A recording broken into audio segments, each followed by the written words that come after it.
Okay. Holy moly. Oh, wait. What? Why isn't my thing working? Ugh. Hold on.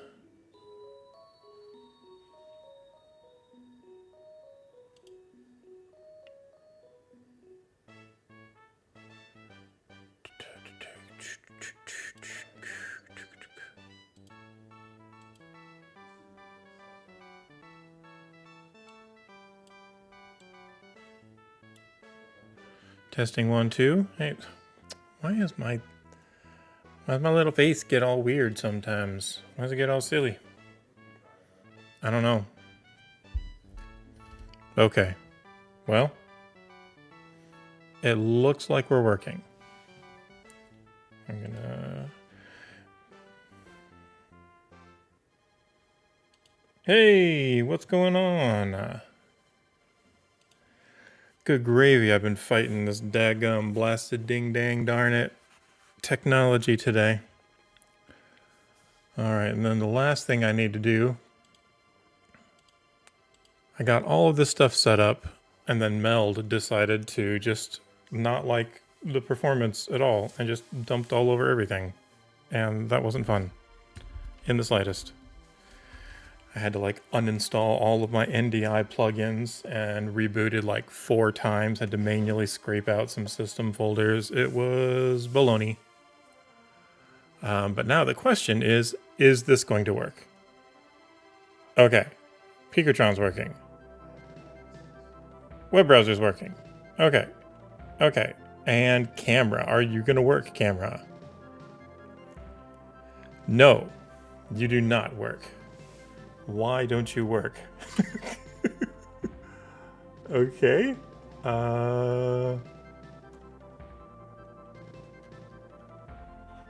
Why isn't the camera working? Because that was the purpose of the whole thing. Well, I heard it. Hey! Hey! Whoa. Whoa. Whoa. Okay, my facial expressions aren't working in here, but that one's not working. This one here, these ones are working because I'm super happy right now. I don't know what's going on with the facial expressions.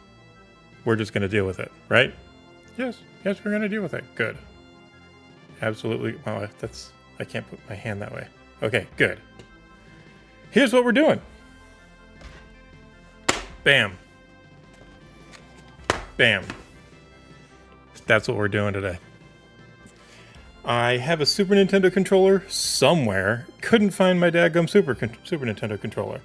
I don't know where the heck it is. I dug through my entire closet. I dug through my...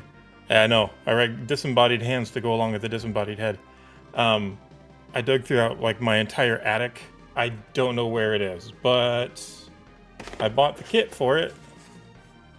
So, future stream, I guess. But I've got an original NES controller. It's got the regular NES plug on it. This is an OG. And this is not an OG. I am curious if this will work. So this, you'll notice it's got a USB port and it doesn't have a circuit board connector inside of there. I got this thing forever ago. And it's not that great, but I've got an 8BitDo mod kit. These are replacement circuit boards for an N64, NES, and Super Nintendo controller. Thanks, camera. What are you doing? Come on. Camera. It's just not on. Why is it not on at all?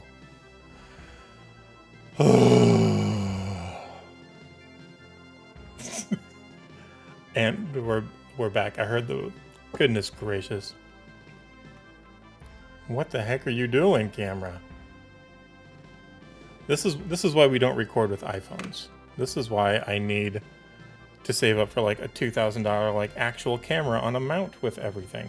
Because, you know, stuff. Anyway, I've got 3 separate kits for 3 separate controllers.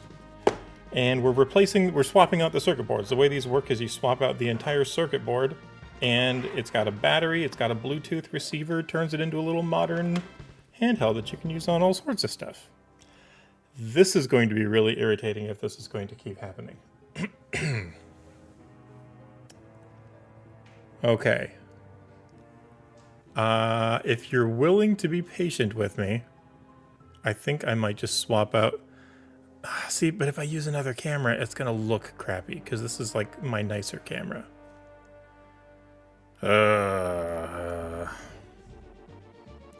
What do you guys think? Should I swap it out for another camera and like take a couple minutes to do that, or shall we suffer through it?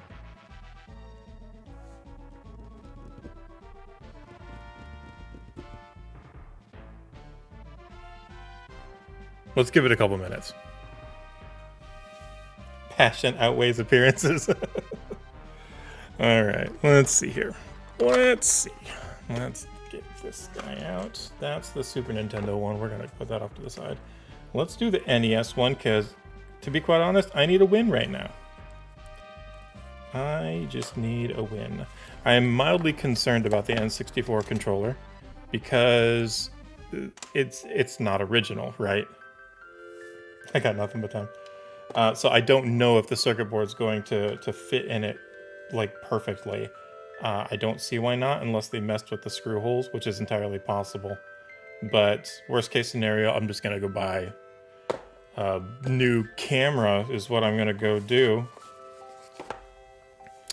All right, I'm doing something. I'm doing something. Disconnect, get out of here. Get out of here. I'm gonna swap to here. Please hold while we hang out in the void for a moment. Where is my camera? There's my camera. We're gonna change this to Elgato Virtual Cam. Do I have that on this phone?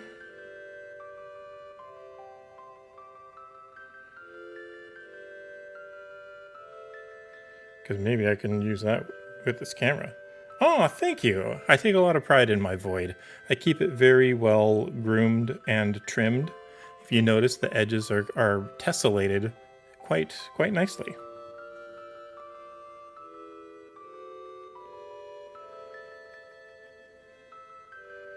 All right. What the heck is the Elgato camera app called?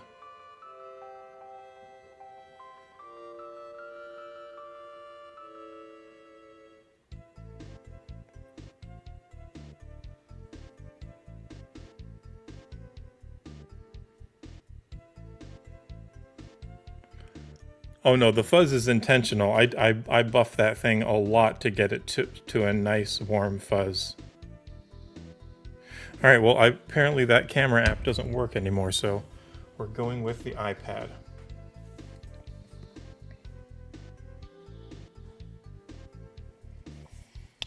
All right, so let's go like this into here. And we're gonna go like this. Come on. Come on, there you go. And we're gonna set this to USB so that it's not a dummy. And then we're going to plug it in, plug it in.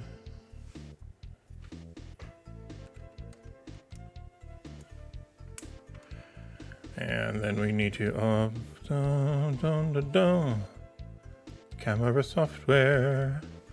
I don't like the overhead, but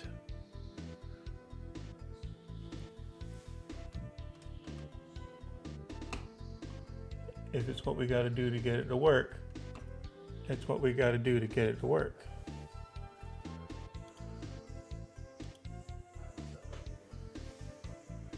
All right, I'm going to spin this around. Baby, ride round like a record, baby. Ride round, round, round. There we go. USB.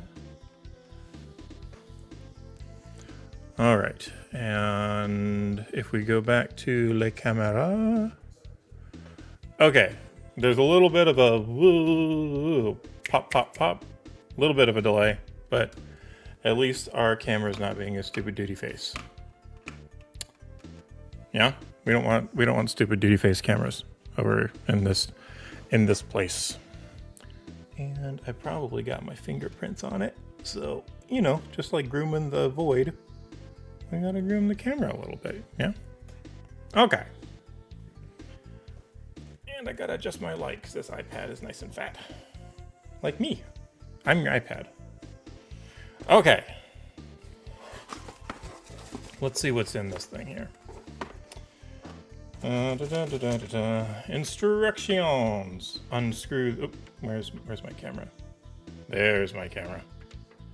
Unscrew the screws. That's the 8-bit PCB.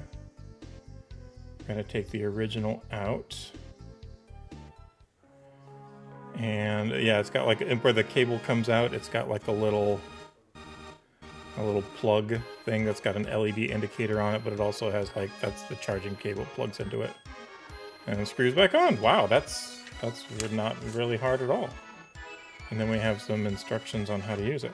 I need an easy win, so this is great. This is great.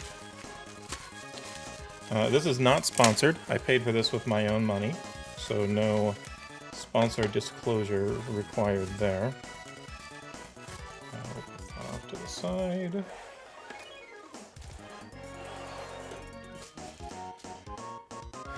You know what would be fun is if I did one of these and added like Pico 8 button caps to it. Oh, nice. They gave me a little controller. So we've got this is our special USB cable that has like this tiny little port. You know what? I'm going to turn on another light.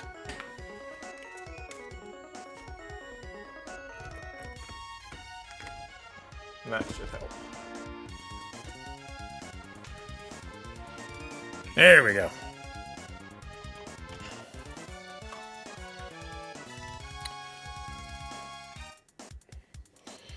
Alright, so we got a little USB cable. And a teeny tiny little plug. Kind of worried I'm going to break that. Alright, and then we have, this is the little cap with a little ribbon cable. FPC into there. Top view. Wow. Side view, top view. You buckle it down. Okay. Good to know. And here is our printed circuit board. Ooh, look, it's even got like a little battery on the back. I was hoping for some replacement membranes because I don't know how good these are. They actually feel kind of okay. There's the little antenna with Bluetooth. How's my audio sounding like for my mic? Because I'm kind of farther away from my mic than normal. I think I might turn the music down a little. Awesome, actually. Nice. Okay. All right. We include this oversized bag, safe bag, so you can safely store your original hardware wired controller PCB forever. This means you can reverse your modification back to your original controller at any time. Thank you, 8-bit dough.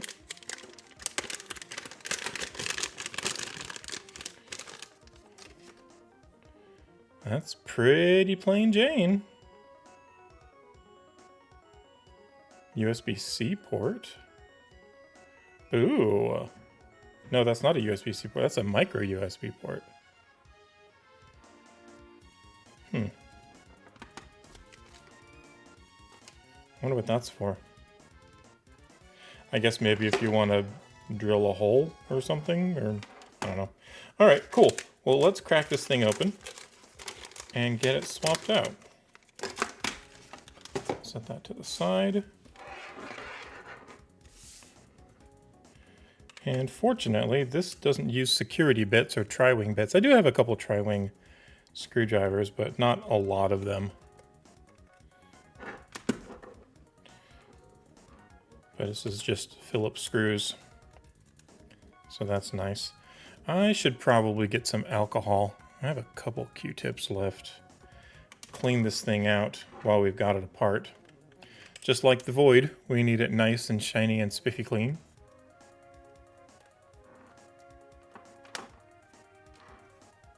Nobody likes a dirty Void. Oh, come on.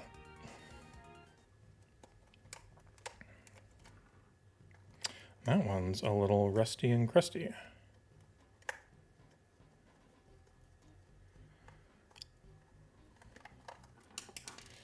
You know, the challenge is never work with electronics while sober.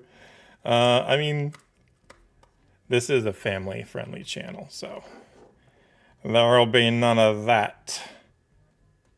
But you're not wrong. Goodness, that one is a little something. Ooh, I didn't know you modded a GBA. I actually have a GBA that I've been considering modding. I got this one a while back. And it's in decent condition, but the shell's a little banged up. It probably needs a nice shell replacement. And that one is concerning me. I might need a bigger screwdriver. Oh, my screwdriver broke.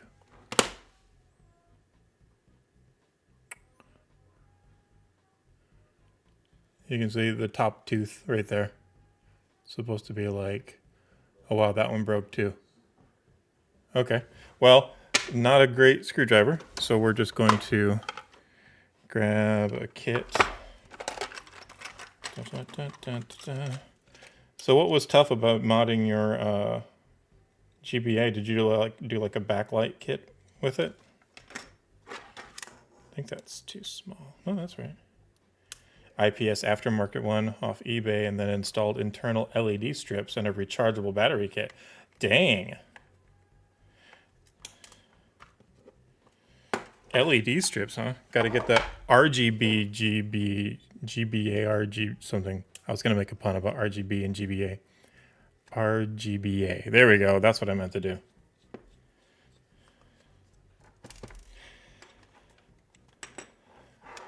Soldering ribbon cables is fine. It's not incredibly bad, but I understand the hesitation. If I were to mod mine though, I wouldn't put a black light or backlight on it, or a black light. Okay, looks in good condition. That's crazy. It's just like one chip. I love like how basic old tech is. Like the leads don't even have to be efficient. They're just like a wibbly wobbly and slide around. Amazing. Consume less power. Yeah, that makes sense. Of course, if you're gonna have a rechargeable battery, that probably doesn't matter too incredibly much.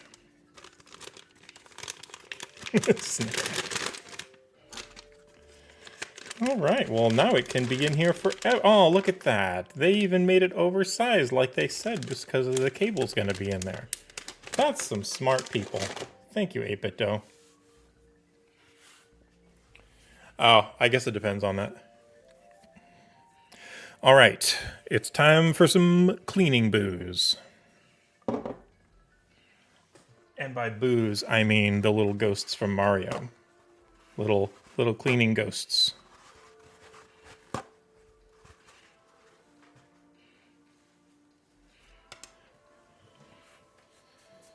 And I don't appear to have my little cup anymore that I kept this stuff in. Well, we are going to improvise because that's what we do. It's been the name of the game tonight. I've actually been really enjoying playing my Game Boys out in the sun. I've been trying to take better care of myself. I posted this in the Discord the other day. Trying to take better care of my health, and getting sunshine is one of the things that I've been focusing on. So every once in a while, a couple times a week during my lunch break, I will go out in the sun and like take my t-shirt off and sit in my yard in the sunshine and get like a whole bunch of sun. And I was like, using my phone out in the middle of the sun is terrible. But you know what's not terrible? Game Boy Color. Slap that bad boy right in the sun, full sunlight. That screen pops like a crazy, crazy man. So I was playing a little leaf green on my GBA, but lately I've been playing Super Mario Land 2. 6 golden coins. And you know what? It's pretty great. I was also going through Link's Awakening. You know what? I should probably use a piece of paper towel on this part.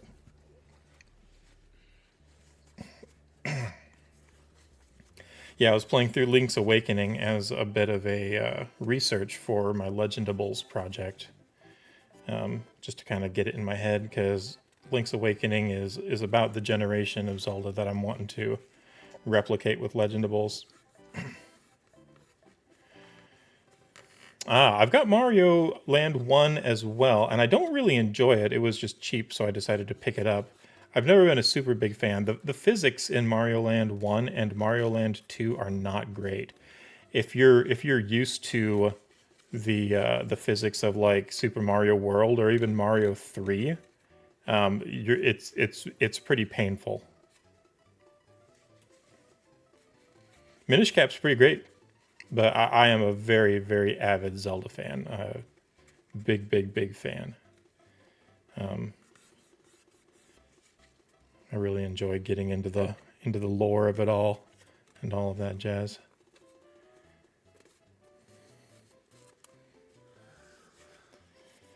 But yeah, Super Mario Land 2. It's fun. It's creative. The level design is particularly lacking compared to other Mario games. Surprisingly, it was almost like a whole nother team, and I think it was a whole nother team that kind of went off and worked on those ones. I think it was Gunpei Yokoi.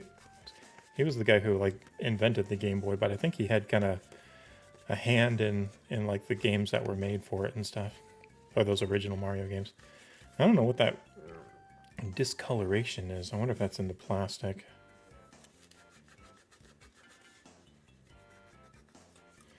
But anyway, but yeah, like I noticed right away, I was like, ooh, these jumping mechanics are really floaty and flighty and drifty, and it's like, oh, this is not a really great experience. But the music is a banger. I love Mario Land music. And just in general, few things put me in a better mood than Mario music. So it's nice and fun and simple.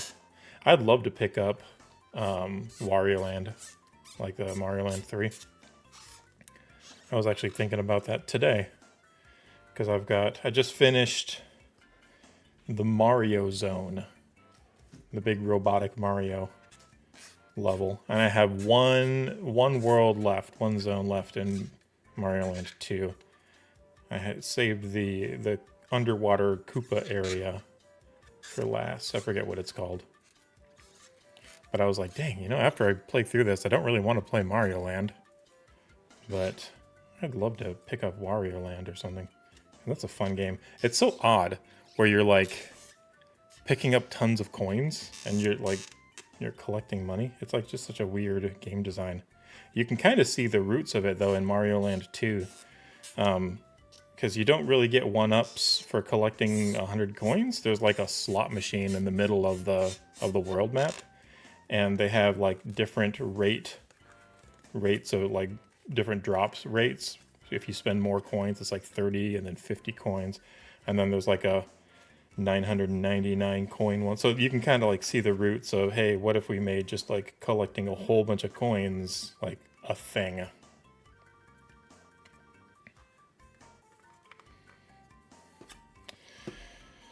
All right, that's the bottom. That actually doesn't look too bad inside. Nice. How'd I do?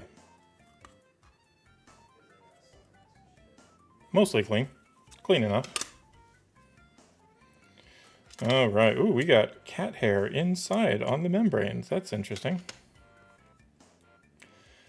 Now, the thing with these silicone dealy-doos is you want to make sure that they're not broken around the edges.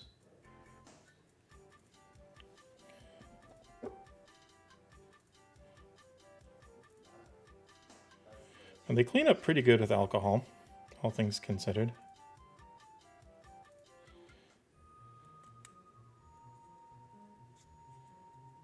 We're listening to Super Nintendo music today. A bunch of cartridges that all begin with A. I know that seems specific, but I used to have a really big library of Super Nintendo music, and then this music player that I'm using, it actually, like, these aren't MP3s. It actually takes the music sound files and generates the music with like an emulation backend. And some of them just didn't render right, and so it was like making squibbly, squabbly, garbledy sounds the past couple streams. And I was like, I don't like that, so I'm kind of filtering them down by letter. And as I hear the wibbly wobbly ones, I'm pulling them out of the queue. So we're listening to the A's tonight. This sounds like... Wait. I might have some S's mixed in here. Yeah, this is Secret of Evermore. That definitely doesn't begin with A.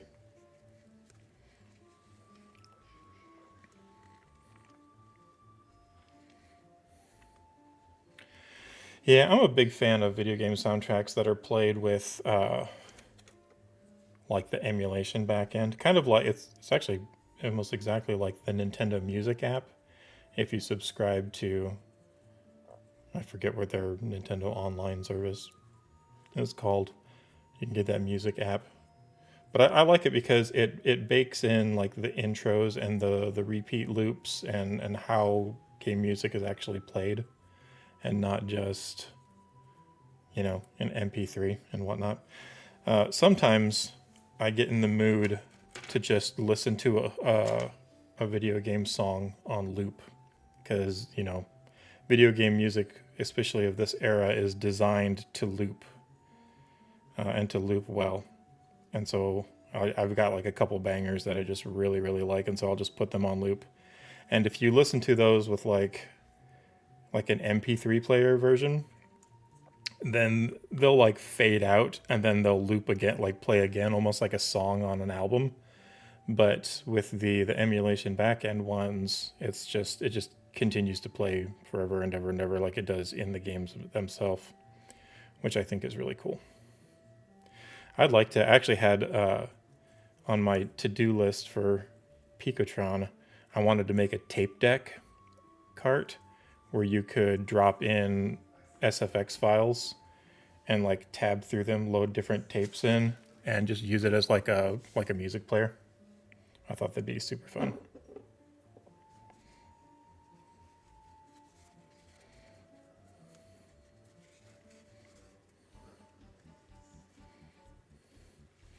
Not a little bit of the carbon coming off on these. It's not too bad for an original controller though.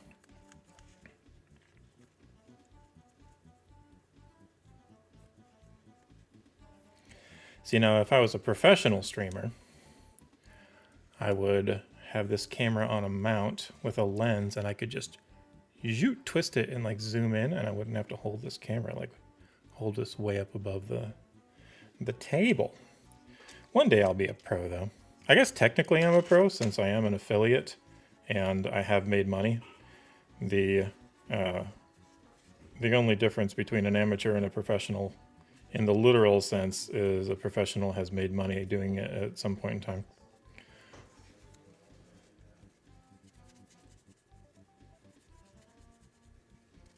Feels good to be streaming again. I've missed it. I took a hiatus for about a year or so to spend more time with my family.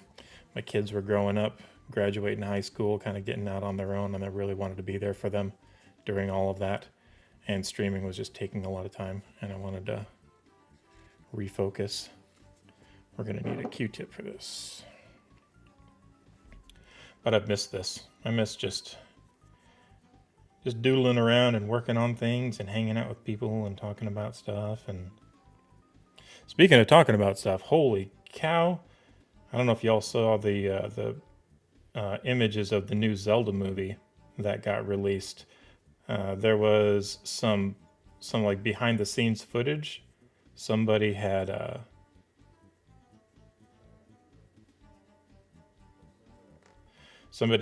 like recorded some behind the scenes footage of the Zelda movie, like recording in session and stuff. And then Nintendo today, I guess they were like, well, it's already been leaked, so we might as well like release official images. They went ahead and released some official images, and hot dang, does it look cool. I'm still cautiously optimistic about what they're going to do with the story, and I'm reserving judgment. But it's been pretty good. It looks pretty good so far.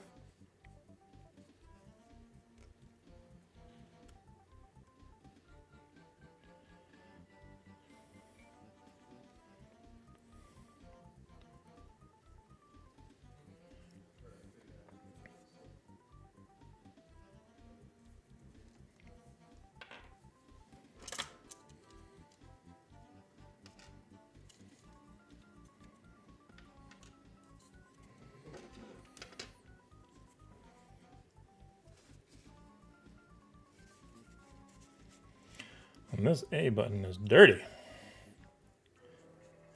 It is worth saying that I didn't grow up with this controller.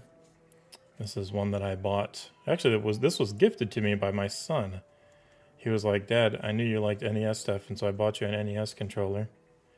And I was like, "I don't have an NES at the moment. I have a Super NES, but I know exactly what I'm going to do with this." And that is get this controller kit. And this was like a couple years ago that he got it for me. So I've been sitting on getting a kit for this thing for quite a while. And I'm very excited to be able to play NES games on my Steam Deck with a legit NES controller. I think it's going to be super fun. I'm trying to think what I should play first. Blaster Master is probably my go-to. That game's rad.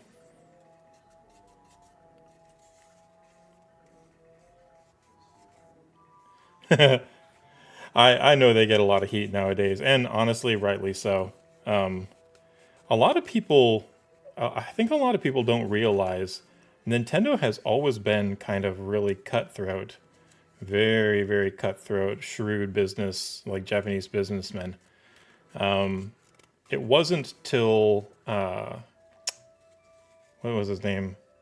Satoru Iwata became president of Nintendo that they really started to like soften up a bunch. And I almost feel like with their new president, they're kind of returning to form,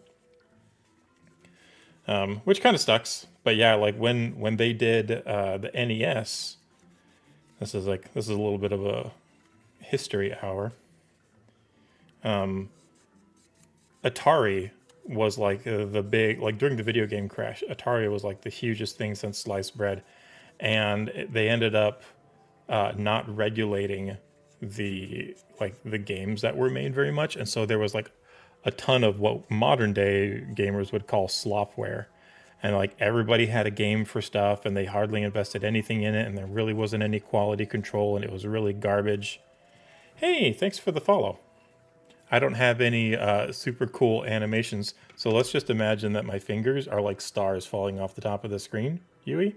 So we're just gonna go, thanks for the subscribe, or not the subscribe, thanks for the follow, la la la la la. But yeah, back to the history lesson. So to get, like, Nintendo was wanting to get into video games just as Atari was like bombing and like destroying and crashing the video game industry. Everything was falling apart. The only way that they could get Nintendos sold in the US was if they went to the stores directly and sold them as toys, not video game consoles. That's why the NES is called the Nintendo Entertainment System. It's not a game console, it's an entertainment system. And they had to do a whole bunch of branding to make it look like a toy and not like a video game console. Because video game consoles are already around, but everybody just had a really bad stink. That was also the reason why they packaged it with Rob the Robot, was to make it look more toy-like. And games weren't video games, they were game packs, P-A-K. Like they had very specific verbiage to distance themselves from the video game industry. And one of the ways that they implemented some safety was their Nintendo seal of approval. Where if you, let me see here. So right here, that little symbol, the Nintendo seal of quality. All the games for Nintendo systems had to have that. The reason they had to have that was because Nintendo was trying to avoid like companies releasing trash games for their system so that they wouldn't fall victim to the same thing that Atari fell victim to, and history would repeat itself, and the American market was already like really upset about that stuff. The downside is that they were like, well, since we kind of got to do this, we might as well take advantage of it, and they were very, very stringent about who was allowed to be licensed and who was not allowed to be licensed, and they definitely like there was some banger games, and you know, it revived the gaming industry, but they were very shrewd businessmen. And you know, you needed to have special unlock chips in your carts to have them run with the NES and the Super Nintendo even. And if you didn't pay Nintendo, you didn't get your chips, and if you didn't get your chips, you couldn't make your carts and sell your games, and like it was a thing. But you know, it's one of those things where it's kind of like, you know, we don't love how much Apple curates the App Store, but you have to admit that because of them curating it, like it's a lot safer. Like, you know, like it's like there are definitely and clear downsides to it, and there are definite and clear upsides to it as well. And like, yeah, so Nintendo's been very shrewd business for a very long time, and I feel like lately they're just kind of returning to form. Satoru Iwata was awesome, though. He was a great president. He always considered himself a gamer first, a developer second, and like a business, or like the president of Nintendo third. Super, super cool guy. I'm so still sad that we lost him. But it is what it is. Hopefully, Nintendo gets punched in the market hard enough that they course correct. I haven't bought a Switch 2 because I'm kind of hoping that what happened with the 3DS release happens with the Switch 2 and they end up dropping the price. But it probably won't. I don't know. But I'm not in a rush to get one until Zelda comes out. Then they'll get me. They'll get me for sure with Zelda. But until Zelda, I'm happy waiting. I'm not too nuts about... I haven't been too impressed with like Mario Kart World. Like, it looks neat, but it's not a system seller for me. Donkey Kong looks pretty neat, but it's also not a system seller. And the new Metroid stuff looks really cringy, if I'm being honest. It looks like they're going down the path of the Ubisoft game stuff, and it's just like, ugh. I want gritty, dark, solo, alone, you know, like, let's do... oh man, what was that latest Metroid? Yeah. What's that latest Metroid game? Metroid Dread. It's like, dang, how come we can't do Metroid Dread in Prime form? Why do we have to have like the quirky millennial character who says modern things like winning and raffle and whatnot that just like breaks immersion? And it's like, come on, guys. Let's like, really? Nobody likes noisy companion characters.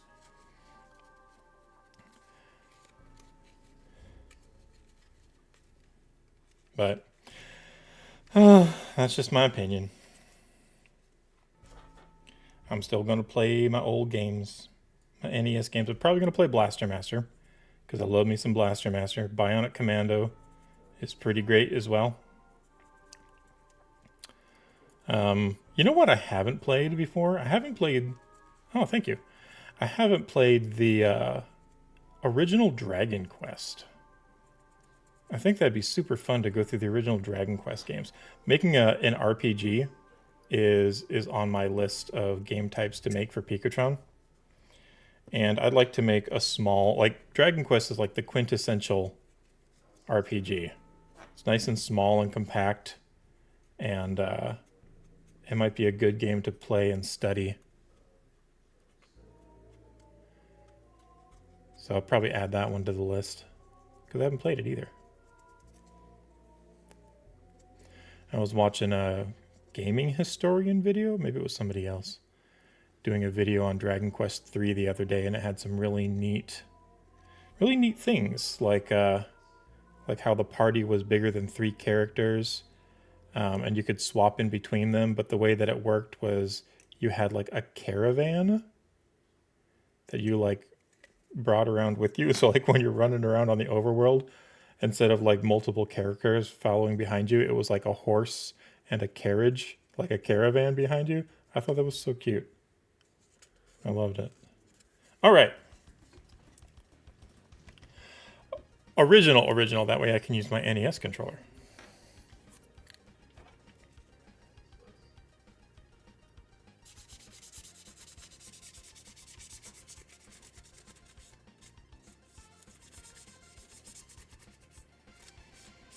Oh, I'm realizing I don't have chat on the stream. So the question was original or the 1+2 remake. And yes, I think I would do the original because I want to play it with an NES controller. Get that original experience. All right, we have all of our pieces and parts cleaned.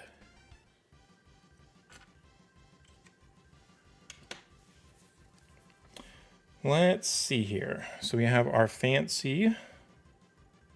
There's the... All right, so we need to put the buttons back in. And that should slide in there. And in there. Oops. Those need buttons in them first.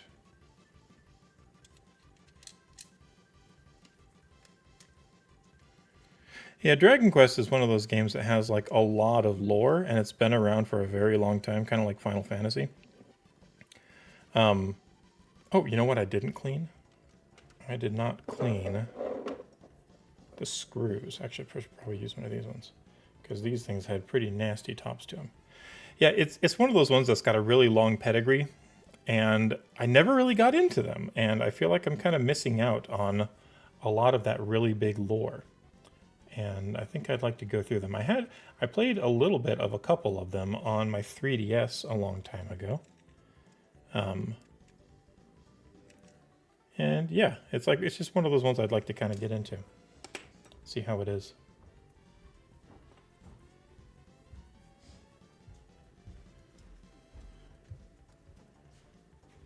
I remember playing a little bit of Dragon Quest Monsters as well for the Game Boy. That could be a fun one to fire up on my Game Boy. Play over on my lunch breaks. That was during the whole Pokemon craze where everybody was trying to make a monster catcher.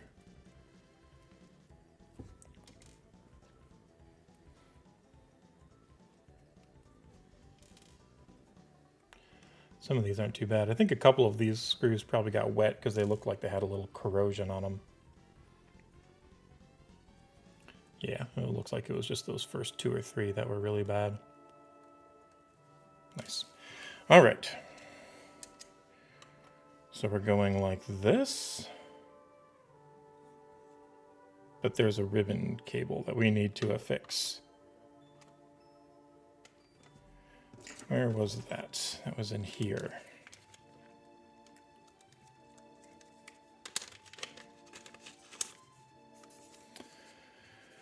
So, side view, it clips down in there. Oh, okay. Yeah, that seems pretty straightforward. So this is going to be like this, and it's going to bend like that. So we have the contacts on the bottom, and this one has the copper pads on the bottom. So that's going to go right inside there. Just going to zoop. Come on. Zoop already. There you go. Let me flip that down. Nice and secure. And then this is probably going to go bend like, well, it doesn't look, yeah, it looks a little bendable. All right. So we're going to go like yay.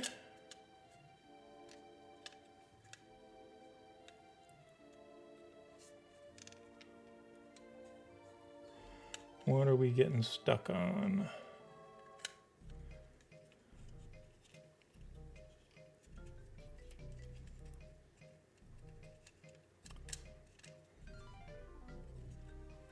Oh, right there, that post. Why are we stuck on that post?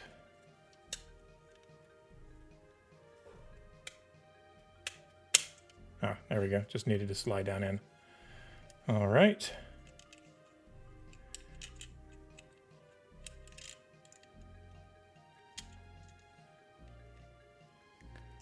And that goes in there, but I don't like the way it's bending. How do we need to bend this?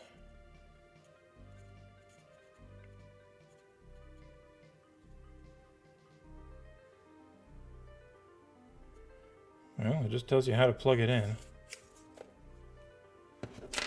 Let's take a look at this.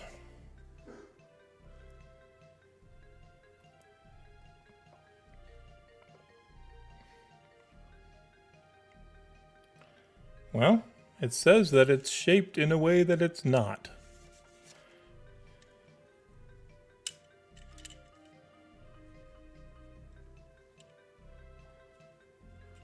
Don't want to go around.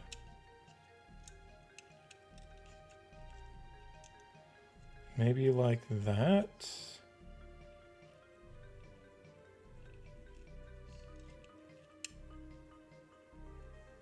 It can't go sideways because this thing is wide. Hold on, let me get some tweezers.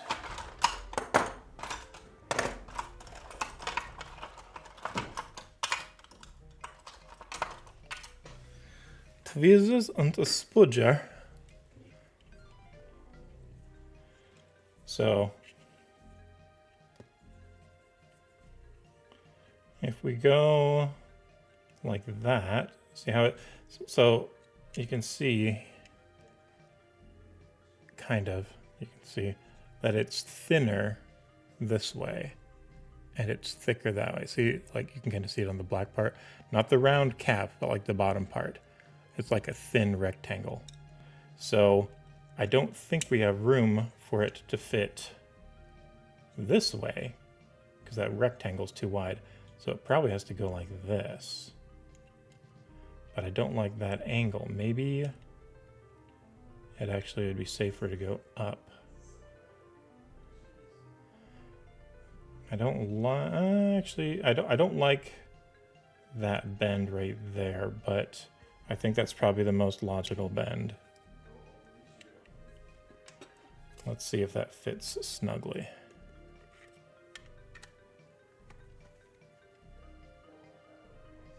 Yeah, there's plenty of room in there.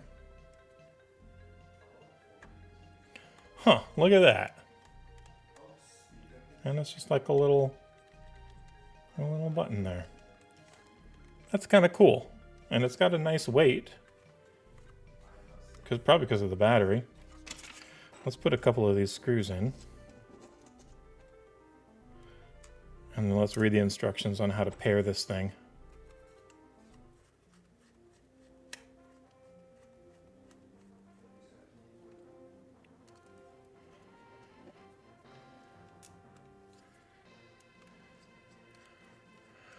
If you're interested in getting one of these, they actually have two separate kits. one of the kits is for original NES controllers like this. Nintendo has actually made newer NES controllers for like the NES Classic.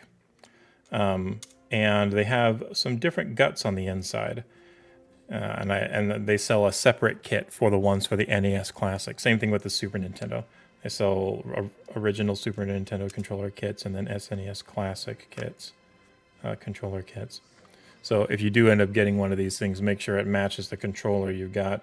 That's one of the reasons why I'm kind of concerned about the N64 controller, because it's not an original N64 controller. It looks like some manufacturer like used the original shell, but they may have tinkered with the screw holes and stuff on the inside. So that one might actually not work.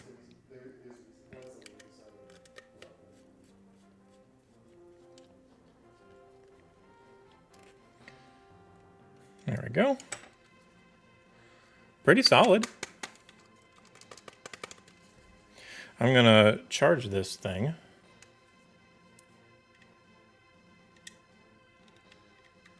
Wow, look at that.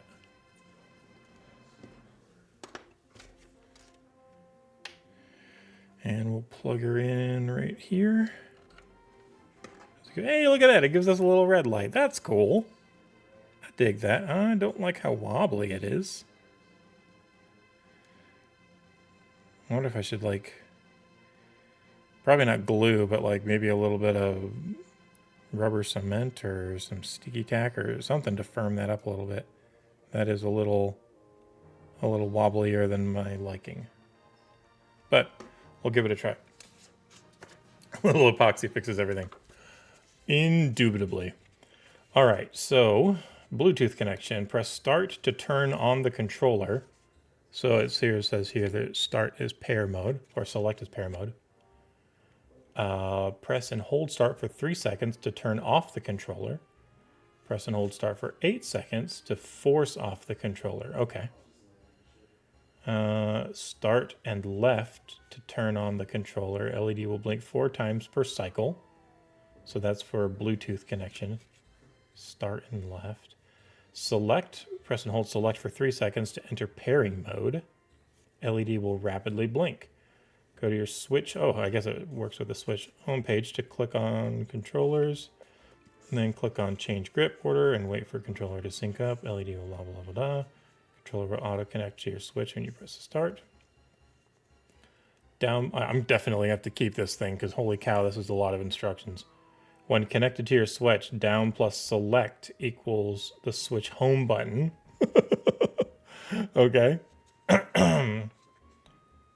Okay, so that's the Switch controls. Then for Android, there's other ones, Windows and Mac OS. So let's try it on Mac OS. So it says hold start and A to turn on the. Oh, so it's got a different mode. I know that Switch has like its own Bluetooth mode. I noticed that with my 8-bit Do controller. I like the big Pro controller that I have. Start plus A to turn on the controller. LED will blink 3 times. Press and hold select for 3 seconds to enter pairing mode.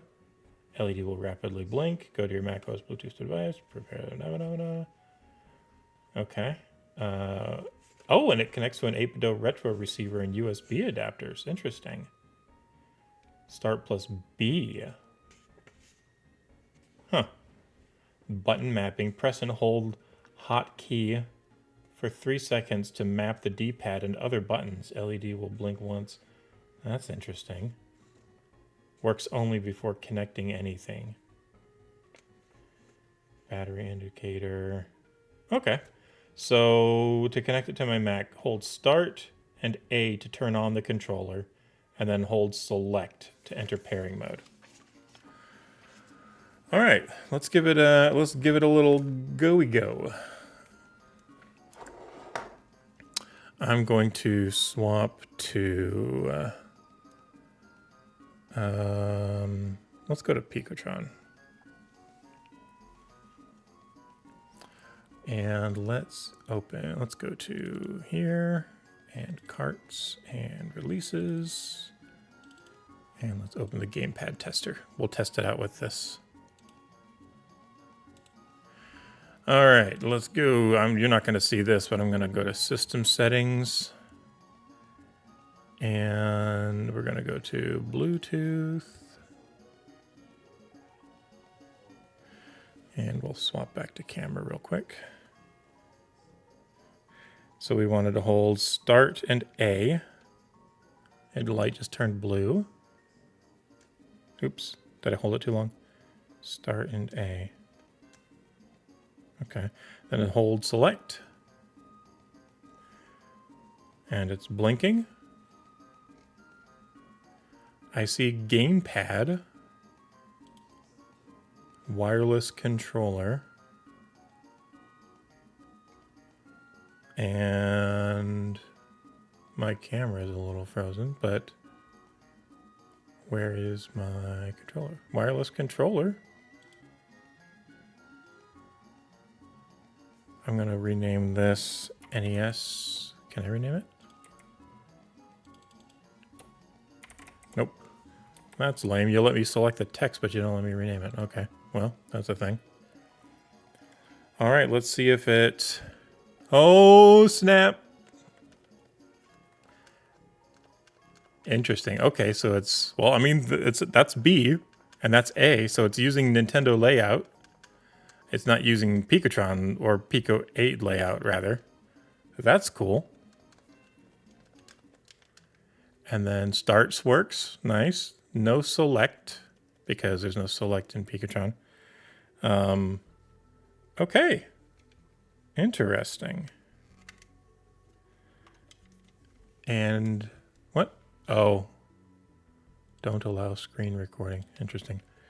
Oh, and I just unplugged it and it died.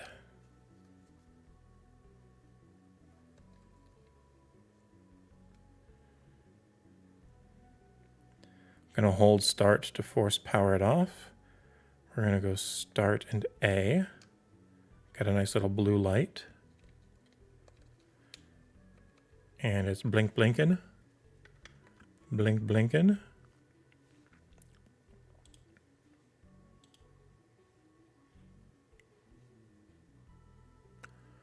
And let's try to connect to our wireless controller.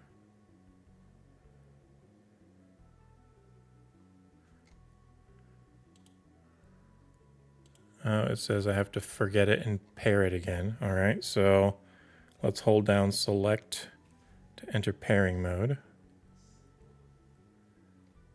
I'm not sure why it would matter if it's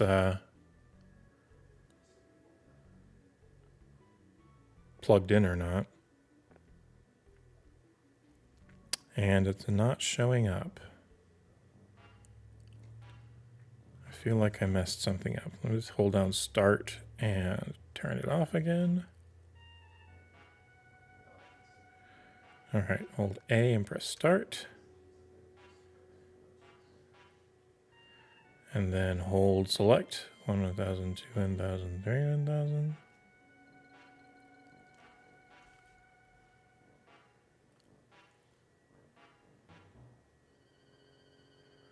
I don't understand. Why would it matter? Wait a minute. Does it actually do communication through the cable? Hold on. Let me hold start and power this thing off. Hold start, power it off. All right. I'm going to plug it in with the cable. Man, that power cable is a tight fit. What the heck? Okay. And if I go to Picotron, no, just because it's plugged in. So there is no USB, just communication. All right. But if I hold on A and start,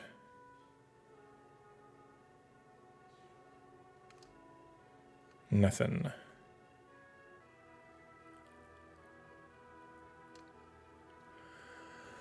Herm. Well, it worked cool the first time. Maybe we need to try with a different device. All right, I'm going to let that charge for a second. Let's swap back over to the camera. I'm going to grab my Switch. Ooh, what happened here? Why is my camera not working?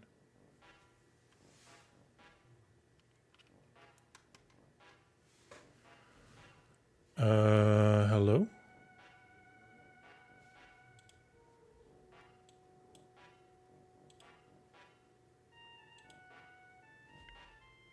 It's working over here. Why doesn't it work over there?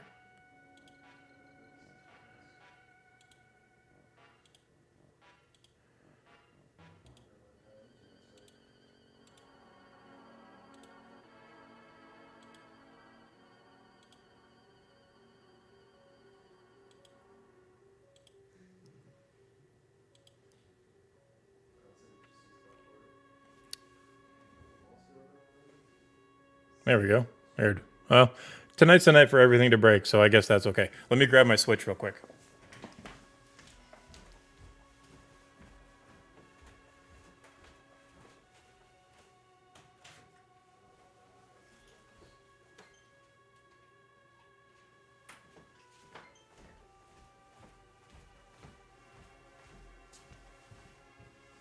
Okie dokie.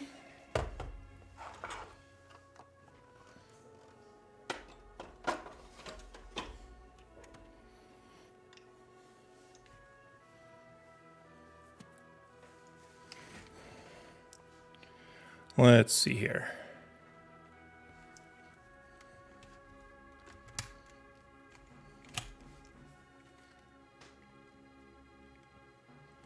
Wow, I have not used this thing in a while. All right, let's go to controllers. Pair new controllers. Wow, what the heck is going on with this thing?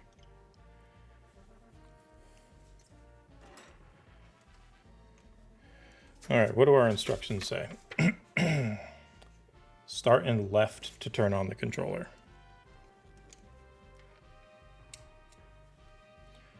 Start and left. I have a little blue light. Press and hold select for 3 seconds to enter pairing mode. 3.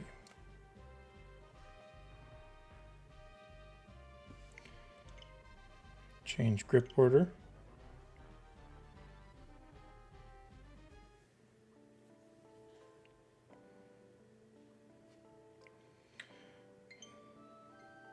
Hey, there we go. Cool.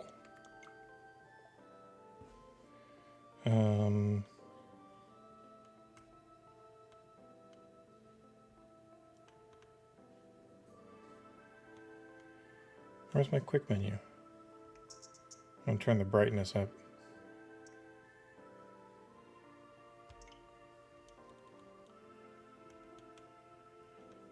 Oh, this is just not working? Holy cow, what's wrong with this thing?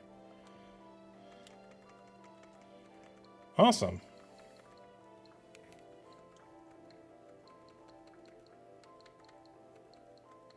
Not gonna have enough buttons to play anything on here, but that's cool. That works. I mean, that actually works really good. It feels really good in the hands.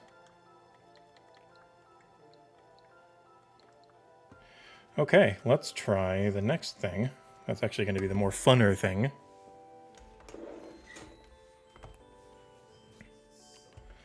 The deck of steam.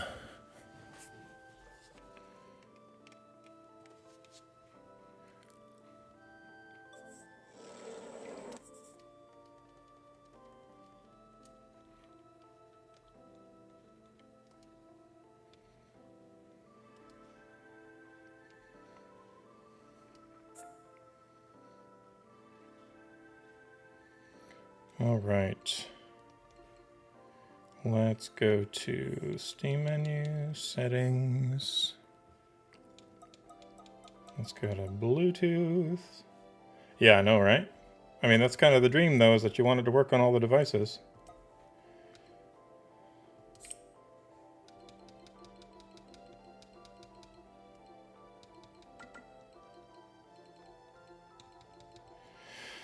All right. Probably going to be the same thing for Windows. Start and up to turn the controller on. Start and left for Switch. Start and B for Android. Start and up. Hold select for 3 seconds. Okay. Hey, unused taco. Welcome to the Scream.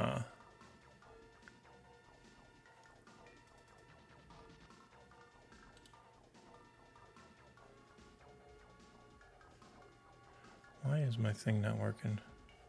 Oh well. All right. So let's do start and up.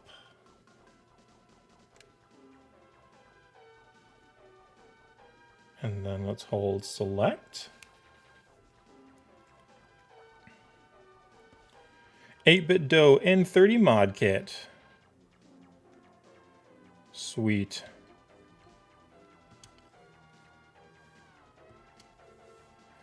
Please and thank you very much.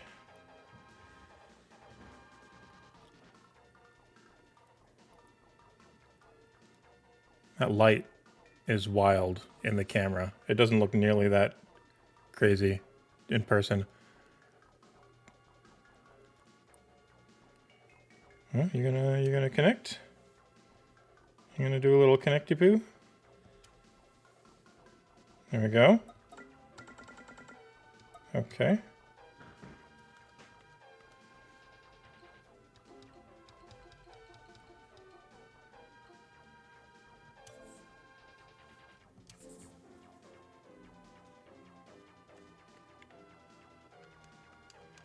All right. Oh, there we go. Ha ha ha. Oops. Oh, we got backwards.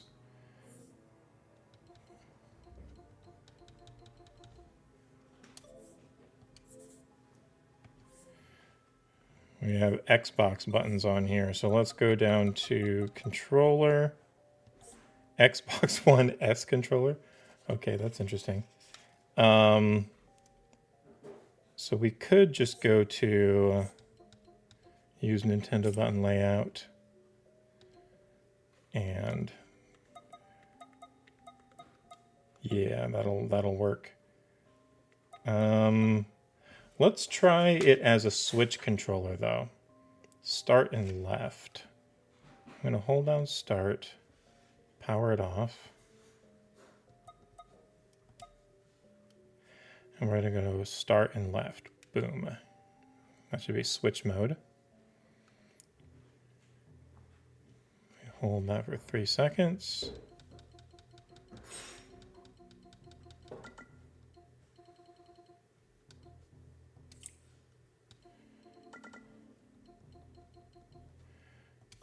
Maybe that shows as the same device. Let's actually forget it. Forget you. Forget you! Let's see if it picks it up now. Come on. You can do it. I believe in you. There we go.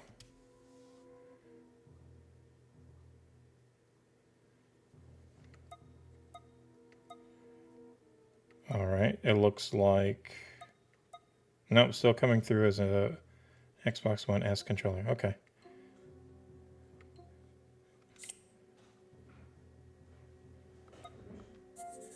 All right, so let's go to...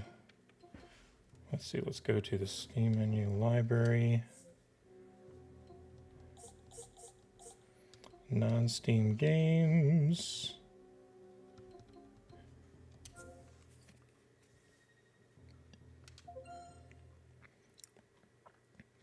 I am super jazzed. I'm very excited about this controller. Do do do do do.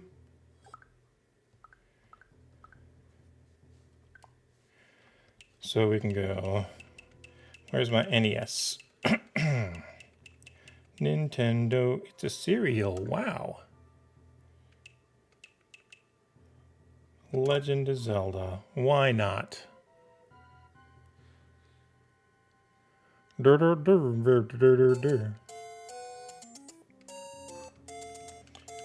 It doesn't work. Let's start. And I'm willing to bet we need to rearrange the controllers, because that happens a lot. Here's my volume.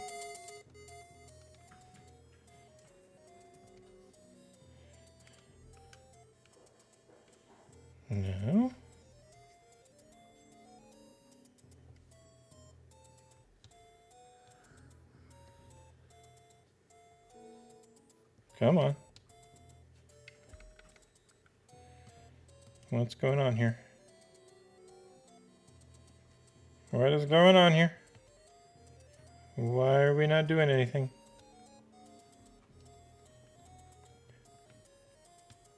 Not nearly as perfect, but you know. Uh-oh. Is is the stream still up?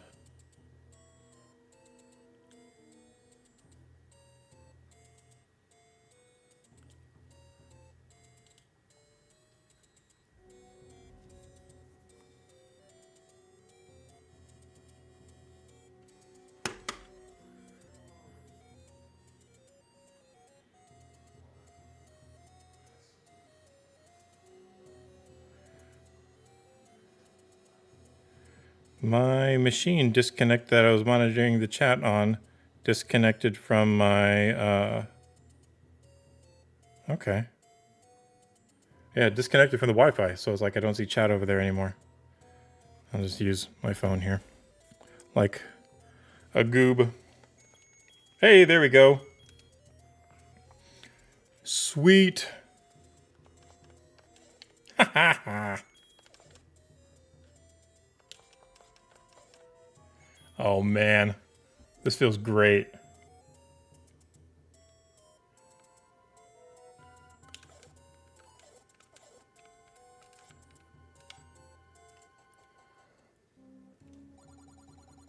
Buy something, will you? No. That's awesome. And what was the home button? It was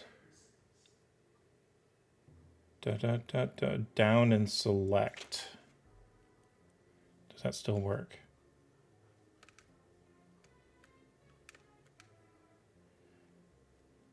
Doesn't look like it.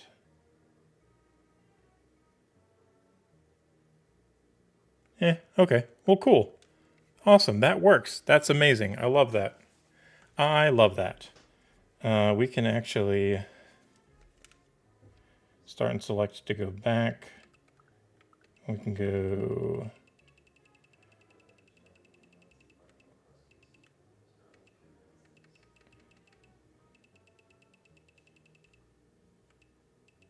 Ooh, I know. Let's go Bionic Commando. Nope, Blaster Master, because it is my one true love.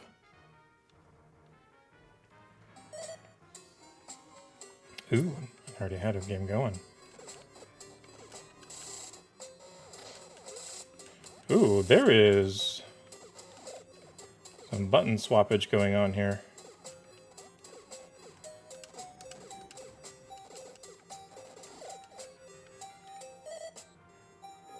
That's interesting.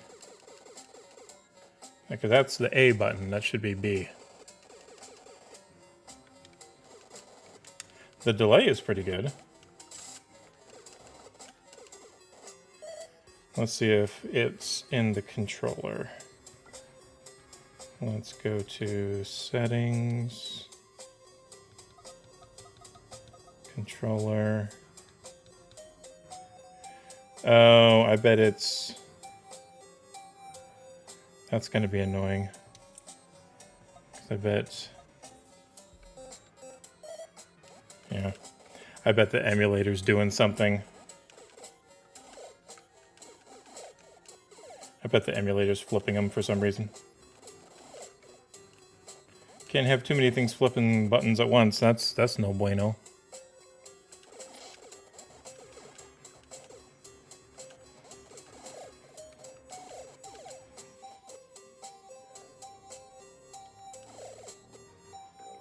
Okay. Sweet. One controller down. Let's go here.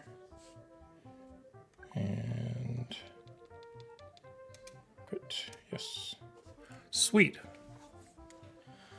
That means when I buy a Steam machine, I can use this with my Steam machine and play emulator games up on my TV with the cool controller. Woo woo woo.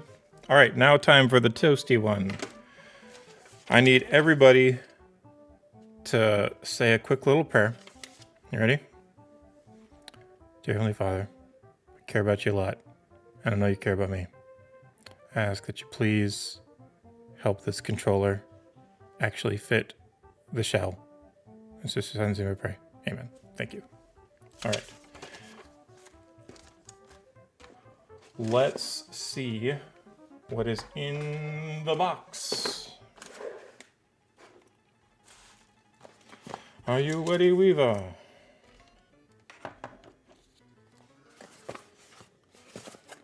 Right here.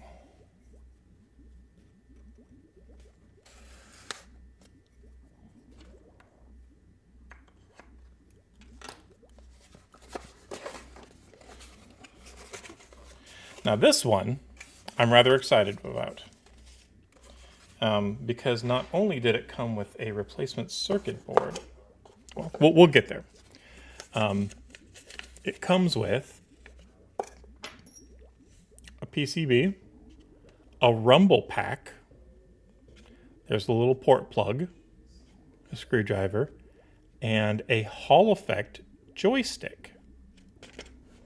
That's what I'm really excited about. I actually wasn't intending to buy this kit. This is a little bit of an extra kit. They have two of them. They have one with the joystick and one without. And they were out of the ones that didn't have, that lacked the joystick, so I got the one with the joystick. This one is going to be substantially more pieces and parts to it, but I think it's still going to be relatively simple. So here's the dealio. N64 controllers are very unique, you know. Everybody was trying out new things. You know, the PlayStation had just come out, and it didn't even have an analog stick. A lot of people don't realize that the original PlayStation controller was just a D-pad. Nintendo invented, oh, they weren't the inventors of the analog stick. It was on other stuff. Come on, camera. But they were the first ones to put one on a console. And it was crappy. It's not good. And you get like this nasty white plasticky powder stuff inside there. And they get all loose and wobbly and have a terrible dead zone. Well, as an optional upgrade with this kit, 8BitDo gives you a replacement joystick that uses a GameCube Hall effect joystick.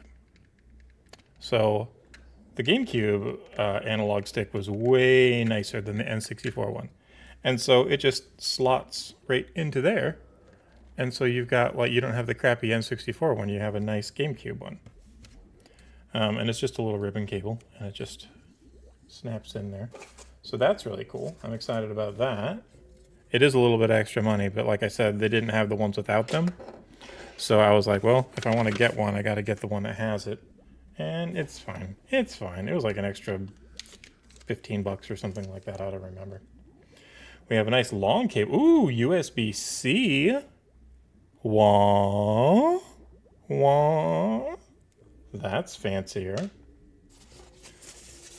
And then they pieced down these. Oh no. Okay, so here's one of the things that they did. They put like the home button and ZR and like some extra Wi-Fi connectivities. There's the battery, there's the switch mode and the DirectX mode button. They put it all into the Rumble pack. But I don't like. Oh, there's like a little pad. I wonder. I was like, normally there's like a little circuit thing here where the old memory cards and Rumble packs and stuff would connect into. USB fancy. It may work. It may actually work. Okay, well, let's take this thing apart. So we've got this. Here's another screwdriver that we can break. That's awesome. And let's grab Doodly Dopper. That is pretty cool. Got a nice big battery on there. Okay. One of the reasons why I'm so excited about this kit in particular, we're probably not going to need to clean this one as much, is that N64 games are really hard to play in emulators with regular joysticks because it's not the analog stick, it's not the weird shape, it's the 6 face buttons. you're never going to find a controller that's got A, B, X, Y, and then extra ones. And so what they end up doing is they end up mapping the C buttons to like the right stick. It's just never a good feel. Like having the actual C buttons. Like there's games that don't use it as like a stick. That uses it for actual buttons. It's really hard to play with a non N64 controller. So I'm very excited to have an N64 controller that I can actually play this stuff with. More like USB fancy. I see what you did there.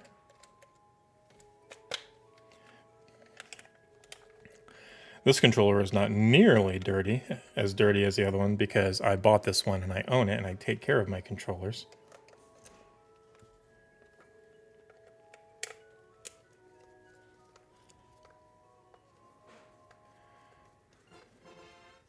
I'm definitely going to need to do something with that charging port on that NES controller though, because that is way too wobbly and flippy aroundy. You calling Pinhead? Couldn't be me. I can neither confirm nor deny shenanigans. Running out of table space. There we go.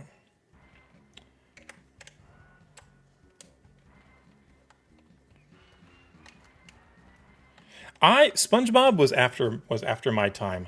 I watched it a little bit, and actually, like in my later years, like maybe 5 years or so ago, I decided to like go back and watch it just to kind of see what was what. And I enjoyed it. It was pretty funny. But like SpongeBob was what kids watched when I was like 18 or 19. So I was just, at that age where I'm like not really watching kids cartoons anymore. Like my friends, like my younger siblings or like my friends' younger siblings would watch SpongeBob. But I was just kind of like, I liked anime. I was moving into adult stuff. So I kind of missed SpongeBob. But from what I watched, I think I watched like the first season. It was pretty funny. I liked it a lot. Aw, yeah, we got a hole in there. Sweet. Sweet. I was worried that would be obfuscated since the circuit board didn't have a connector for a memory card. And it does. So that means we're going to have a circuit board pass through to the controller here. Now the next thing we need to worry about is, do the screw mount holes line up? Because if they monkeyed around with the mold when they injection molded this and screw holes are in different places, then that's going to be an iffy problem. But chances are that will be fine, because it looks like I'm feeling good about it. Because they band-aided that, and if they band-aided that, then they probably band-aided other things. All right. Oh, hello. All right.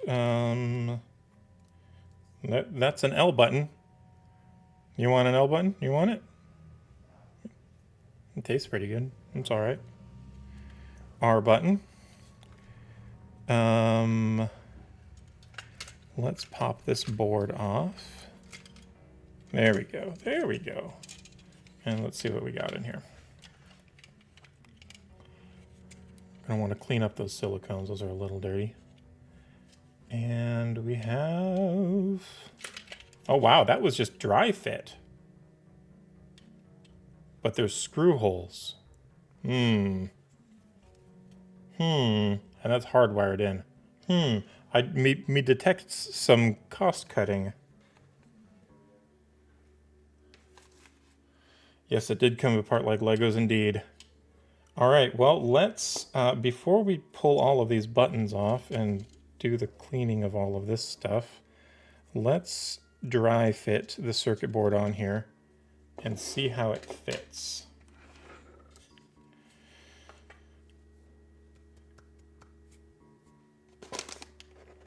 Nope, that is our NES controller. Where did I put that circuit board? Where did I put it? Oh, there it is.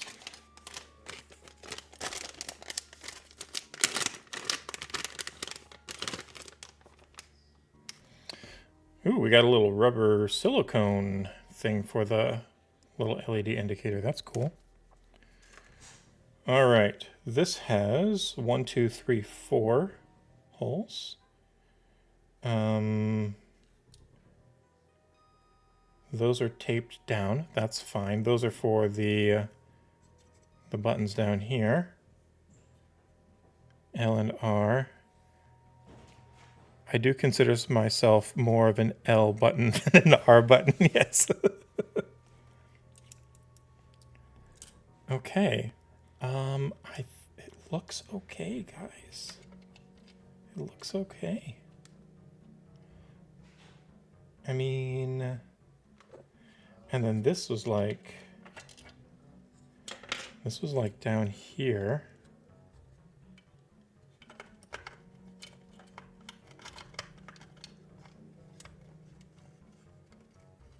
I don't like there's no screw holes for that. Oh, hold the phone. It screws to the top. They just didn't put screws in it. Heck yeah. Heck yeah. Okay. So we don't have screws for that. But that's okay. We can work with that. Were there screws in our bag? No, of course not. They were expecting you to use the ones that came with the controller. But we got a ton of screws in here. We could supplement with these. We can make this work. We can make it work. I actually might have some. No, I might have. Yeah, we'll figure that out some other time. That was a problem for tomorrow wash. Okay. So let's see here. Are these the same diameter? Those are actually smaller. Those are smaller than these. Let's see if we can get it in the light. Yeah, see that right there? They're a little smaller.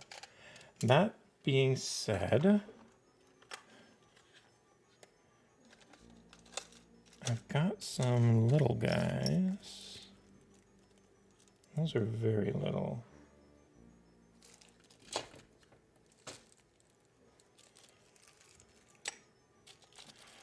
That's from replacing some drifting sticks. Do we have extra screws in here? No. What about in here? Oh,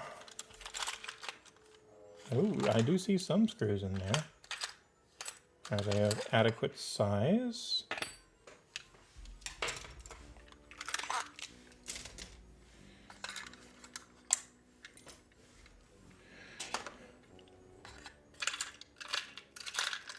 Those big ones won't do, but I thought I saw a little one in there.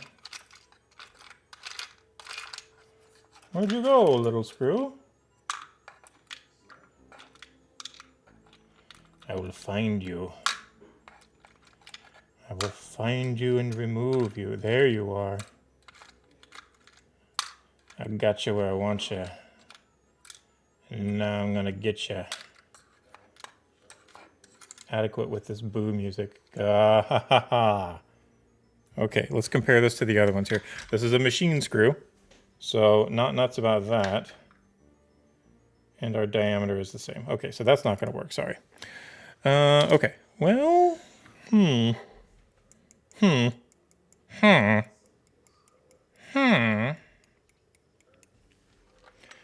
Let's take one of these. I have oogobs of screws. They're just in a different room and a different case. I just want at least one set in place to kind of hold it and keep it from wobbling around. All right, that's also a machine screw, but maybe it will work. The diameter looks right. Oh, that's a tri-wing. Okay, that'll work. That should work. Where's my thing? I need 2 more of that size. Uno and dos. And are those all tri-wings? Yes, they are. Do you see that? Let's go right. You're probably not going to be able to see them unless I can get it right. Ooh, there we go. Look at that. That's not Phillips or Flathead. That's got 3 little doober daubers on it. That's a tri-wing screw. You know what they say, if you can't try it, wing it. And those are all tri-wings. Okay, perfect. We're getting there. We're getting there. So that is going to be this screwdriver.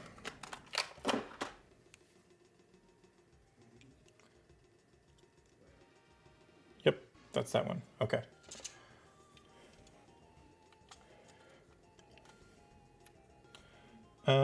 Our silicones look okay. I think I'm going to skip cleaning these. These ones actually look all right. Yeah, those are fine. Fine and dandy and sweeter than candy. Let's drop you into there.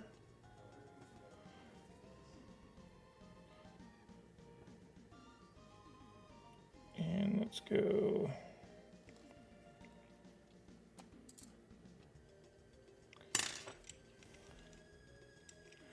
Did I grab the right one? Yeah.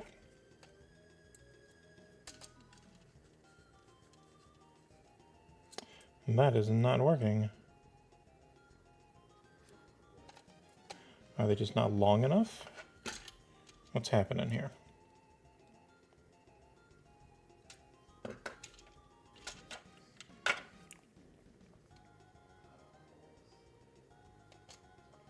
Oh, they're too thin. So they're not gonna, their teeth aren't gonna grab. Okay, well, here's the thing. I could use one of these ones, but I'm afraid the threads are gonna stretch it out and dig into the sidewall. All right, here's what we're gonna do. We're gonna just not put screws in this thing because they weren't in there in the original one and it was fine. So we're just going to deal with that and just make sure that it's compression fit for the time being. Then we'll come back and put some screws in it later. All right, L button. That's gonna be on this side.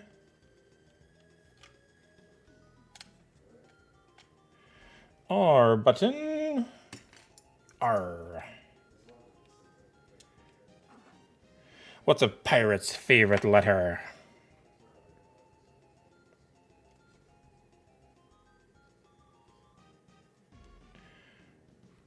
There's that.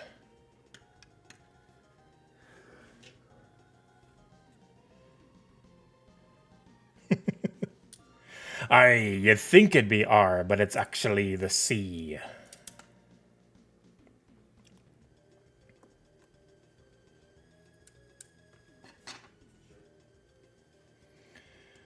All right, here's the R button on this side.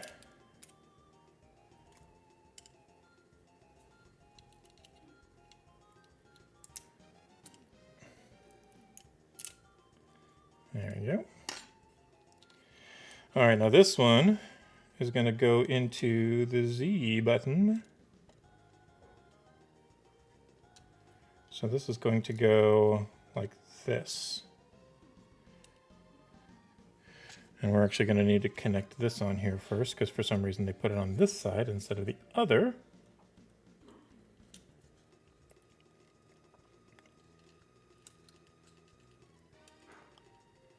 Come on.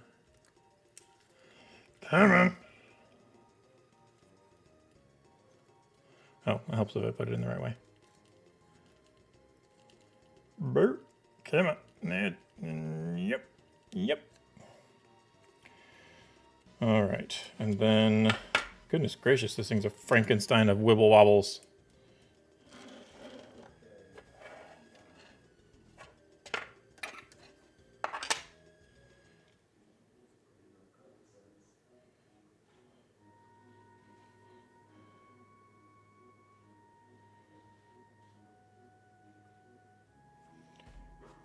Where is my silicone for the Z button?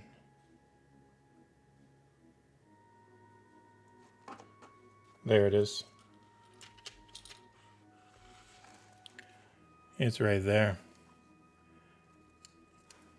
It slides into the bottom of this. So that means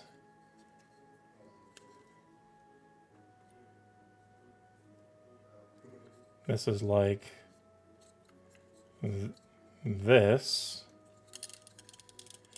and then this. Good gravy, this is a tangle.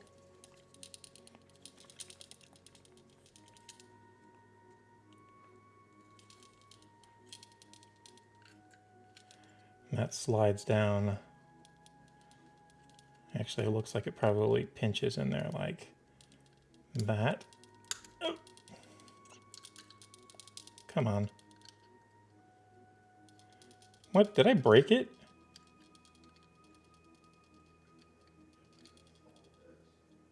No, it's just wobbly. And then this, there's two little holes. You can see them barely. Where is it? There it is. Two little holes. And this has two little studs on it. They both look like me. And I slide right in there. I must dip, but this has been a lit stream. Thank you so much. I appreciate that. I'm glad you saw the notification too. And everybody else watching, if you want to catch me more, you can either type in !Discord to join my Discord and get notifications there, or you can just follow me on Twitch and get notifications here.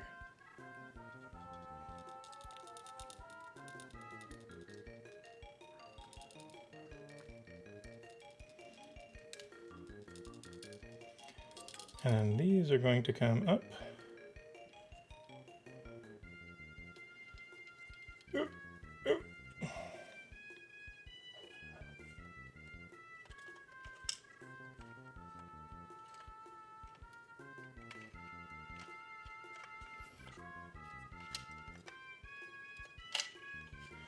Try not to break this thing.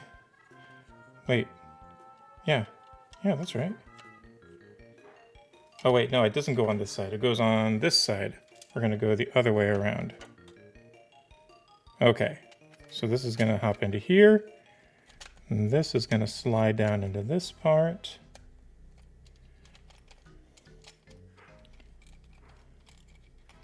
Let's actually take the L and the R buttons out, because we're going to need to slot those circuit boards into place first. Everything's flat there.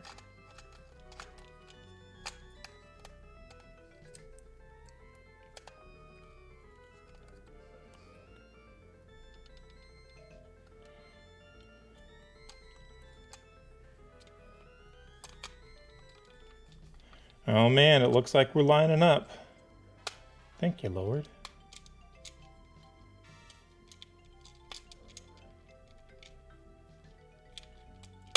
Yeah. And then this goes in. Looks like it goes this way, actually.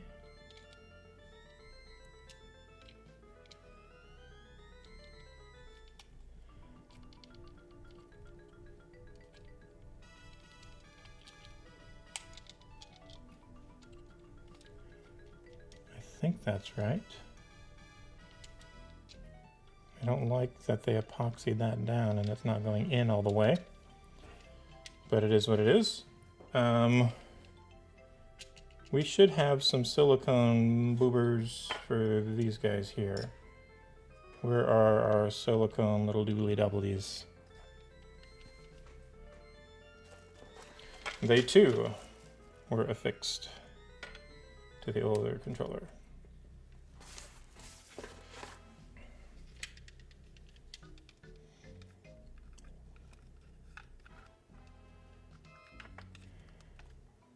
All right, and that one is in.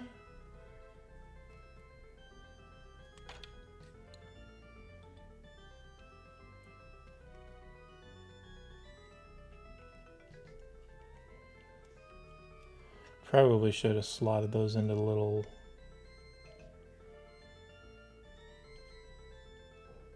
into the things before I put them in. Yeah, we might need to redo that.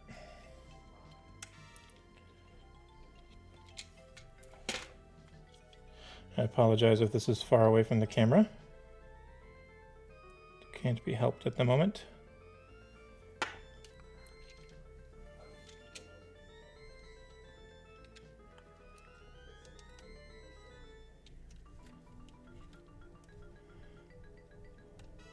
Trying to get the silicone in the, see? I want to get the silicone in there too, so that it holds it in place. I feel like these circuit boards are a little thicker.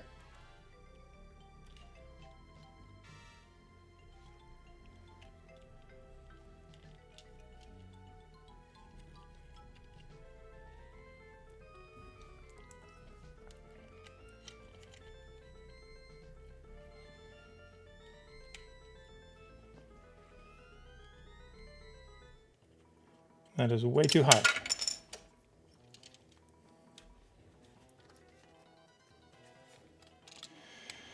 Well, that's a little bit of a problem because they epoxied the cable a little down. Oh, it's just glue. We can finagle that. I thought that was like hard epoxy.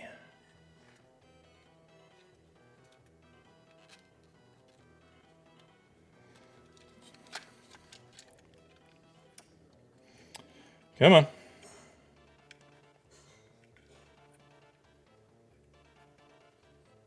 Didn't think this would be the hardest part.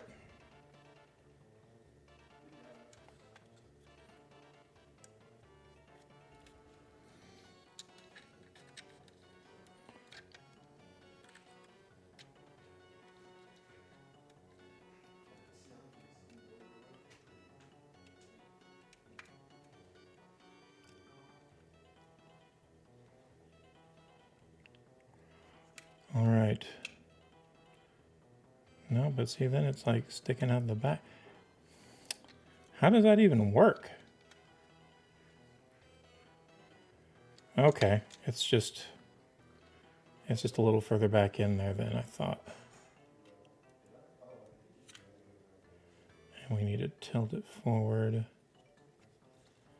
so that it's pinned in there. And then we go all the way in. How in the world did they manufacture this? They must have had people on assembly lines doing this.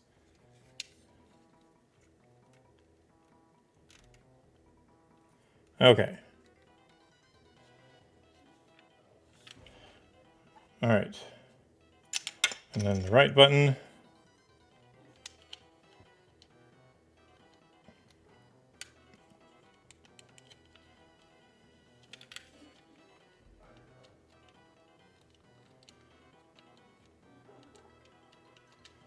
Why are you not doing the thing?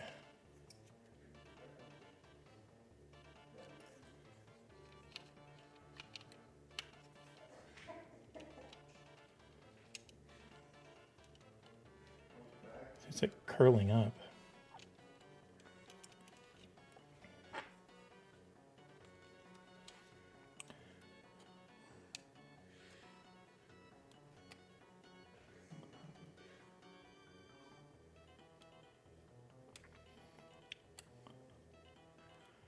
It doesn't like being pinched in there, apparently. But I don't know how else to do it. We're just going to leave it pinched for now.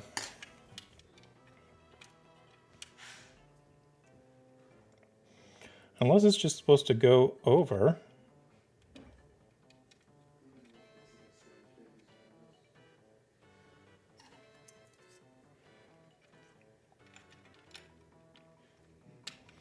But I don't know what would be holding it in place because it's not like it's going to... See, that's like all flipped up now. I guess we could try it like that. See which one works better.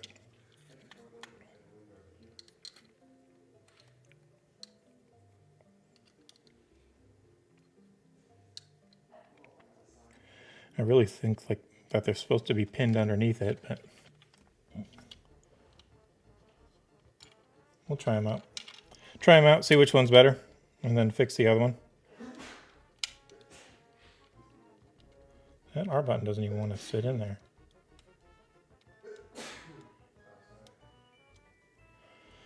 All right, and then this needs to scooch under that little clip.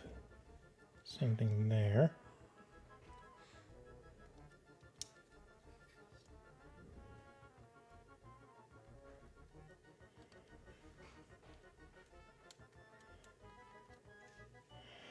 All right, that's fitting in there pretty good.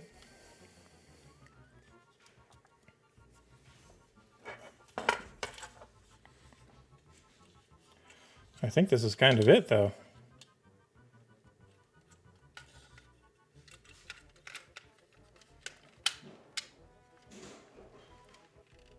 Of course, you're going to be a problem.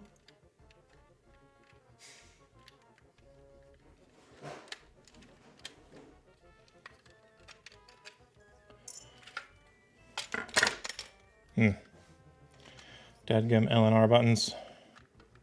Messing up my vibe.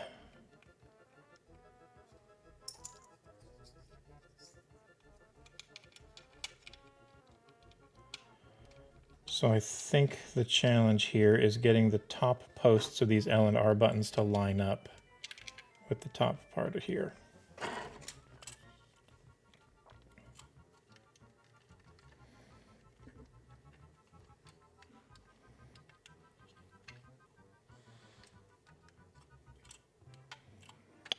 It looks like there's an alignment pin.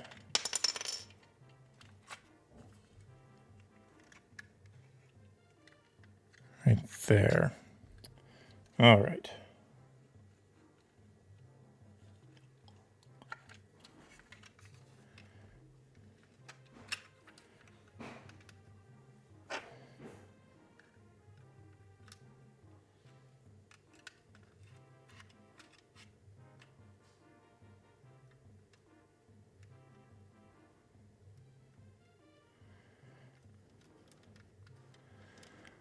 I'm going to be quiet for a moment while I focus on this.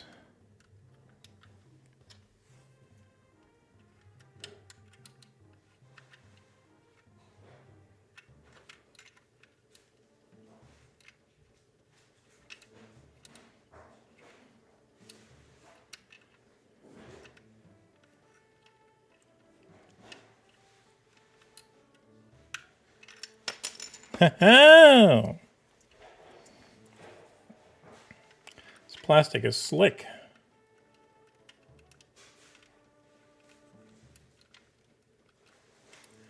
Why aren't you going into the little alignment hole?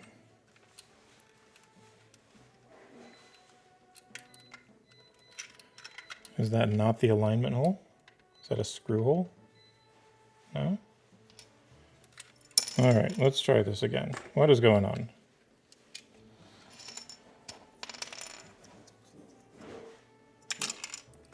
Goodness, this thing's slick.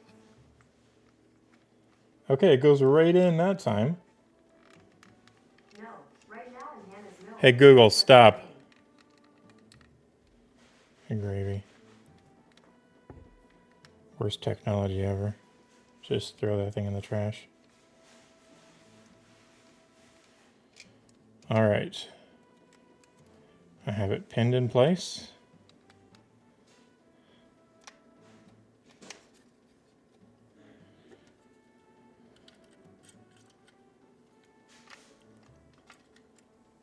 And then this has like a little pin there.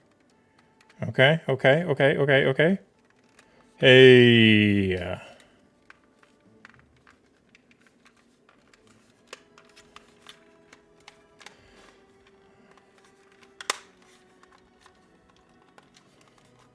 Any weirdness? There's a little bit of a bind there.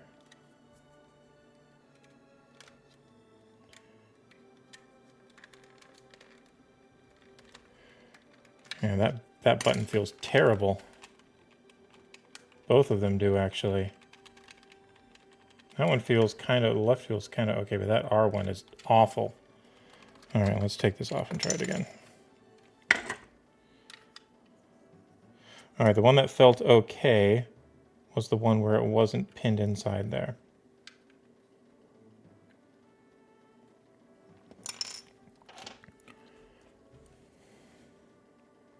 It goes in the square hole. Oh man, I follow Allison Burke on X. She's pretty hilarious, but it's amazing how much like everything that she does just gets relegated to the square hole video.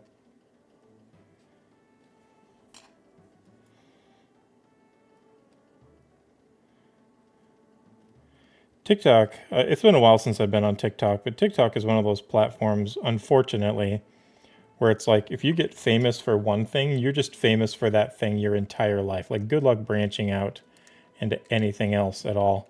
You're just kind of stuck being that guy.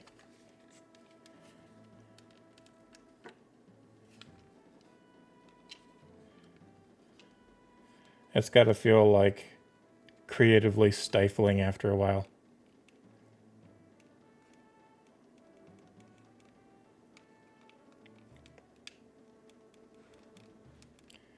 It just feels so compressed.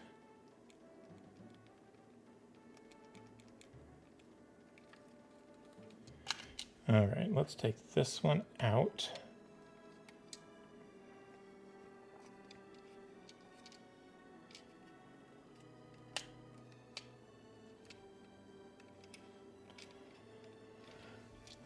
Let's try it again. This time with feeling.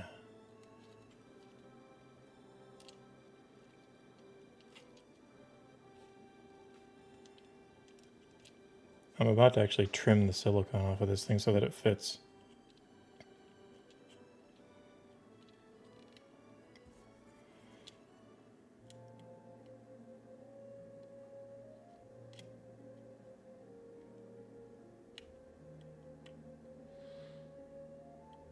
Just cut a little off the side, you know?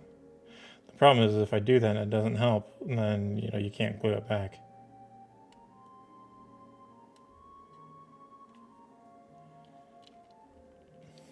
I almost feel like the circuit board here is like up a little further than it's supposed to be. But let's try this one. Let's try this one up a little bit. This is the important button anyway.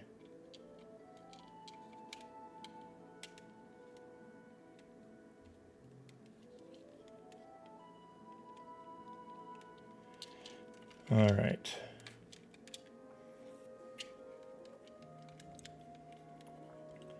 No, see, that feels compressed. Like the button's always down. You're not even going to be able to press it. What the heck? Something is wrong. Like, this thing is in here at an angle, and that's pushing it forward. It needs to be straight in. The whole thing needs to be further down this way. But these posts aren't far enough down to give it room.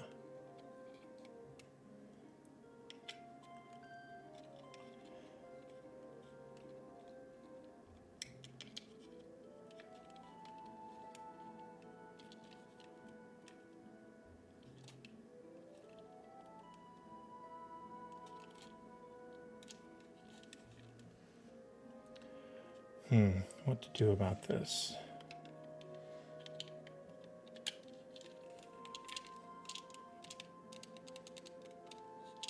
See, like this board's at an angle. It's supposed to be, it feels like it's supposed to be straight, but it keeps rocking forward.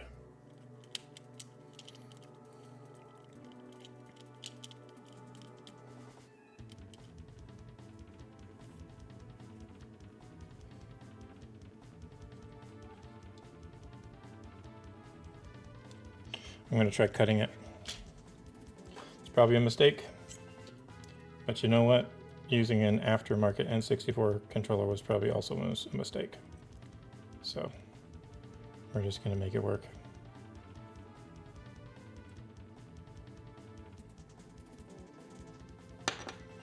Let's try that first.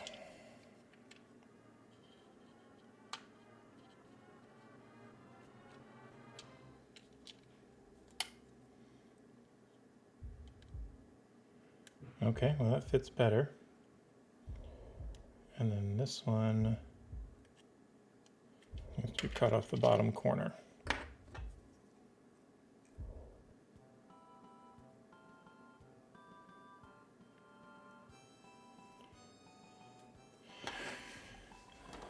Let's do that this way.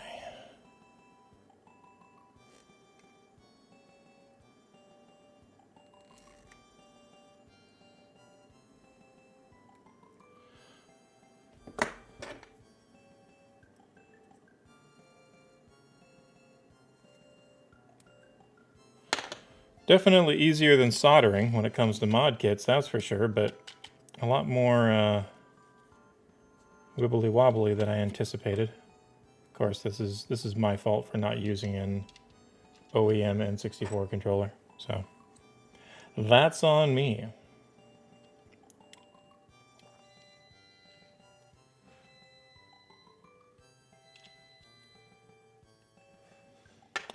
All right, that looks like it fits better.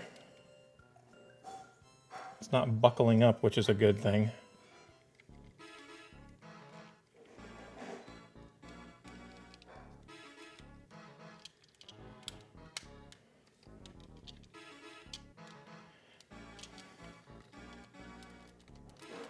All right, and then that button feels good as long as it's not tipping forward.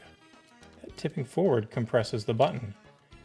How am I going to get it to not tip forward? So,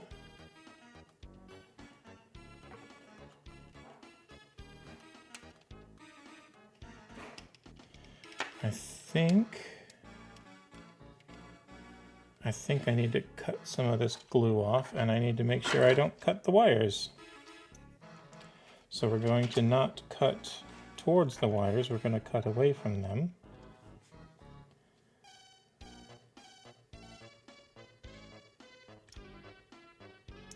There's just like a little gob of glue. I don't want to cut towards myself, but I might need to slice it. Yep.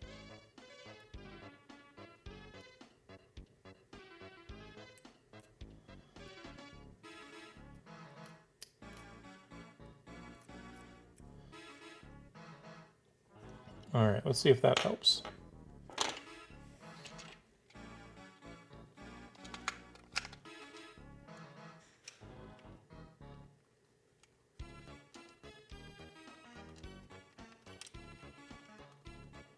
Come on.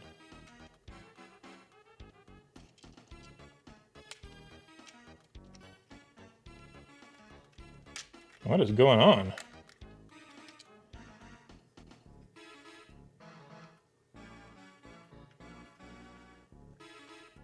There we go. It's still rocking forward.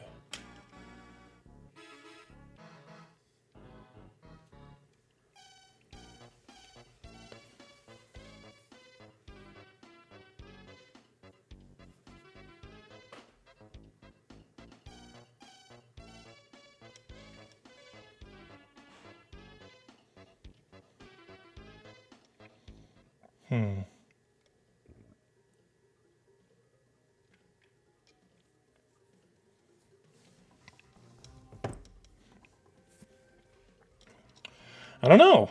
I don't know what's going on. This is odd.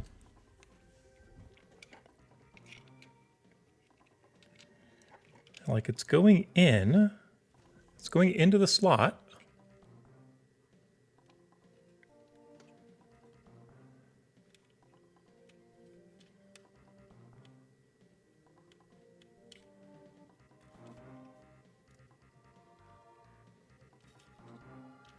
It kind of feels like it's not going in far enough, but if I go in farther, then it's going to like pinch these two wires right here. are going to cut against the circuit board.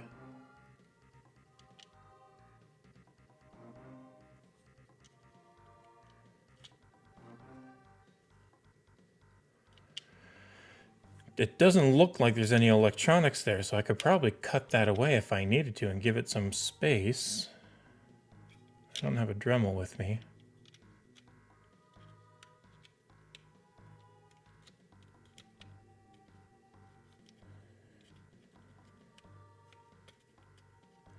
But the whole thing is tilted forward. And see, I think the problem, if you can see it, let's see if we can get the light on it. This way, maybe? No, it's hard to see, but you can kind of see it.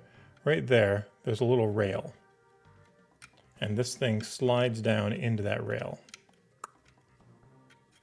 Right? Now, the rail starts at the bottom, and it goes all the way up to the top.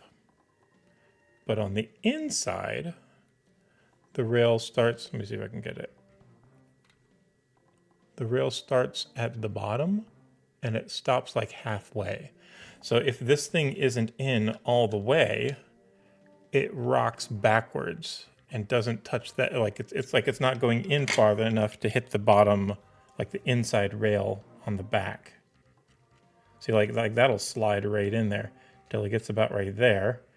But if I get it a little further, that should hold it in place, but it's not quite enough.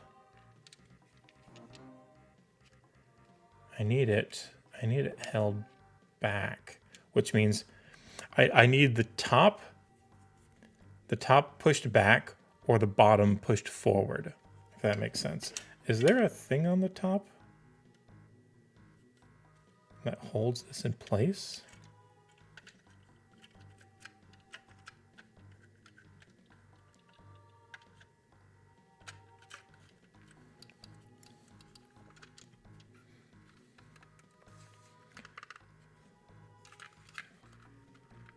No, there's just like there's like a back plate that doesn't let it go back further.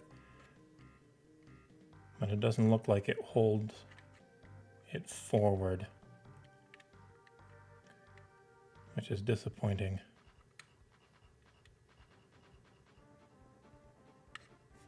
Because that's exactly what I would need.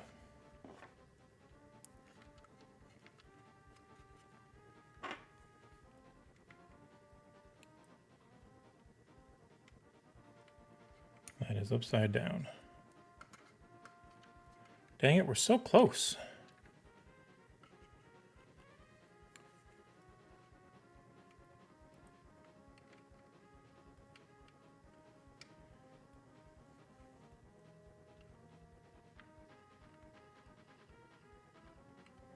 See, I just need that to go back.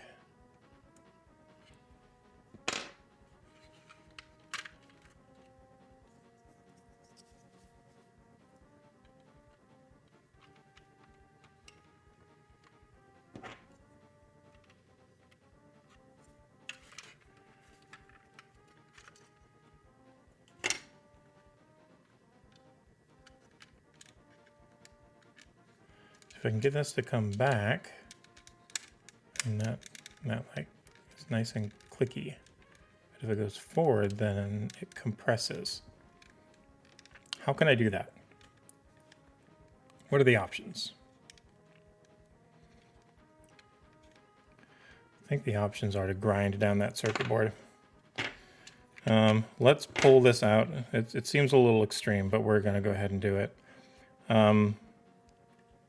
Let's pull all of this out.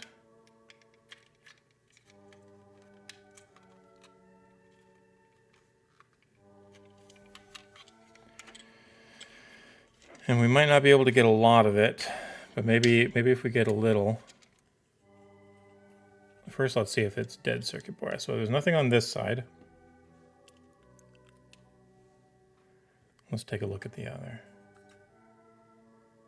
No, it doesn't look like it.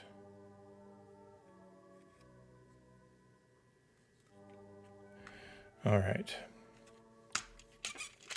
Let's mark it out. So we're looking at from here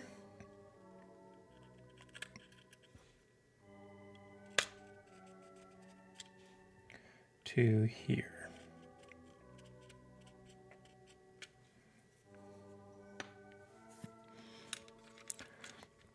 This is going to be a little bit of a pain, but we're going to do our best. Where is my file kit?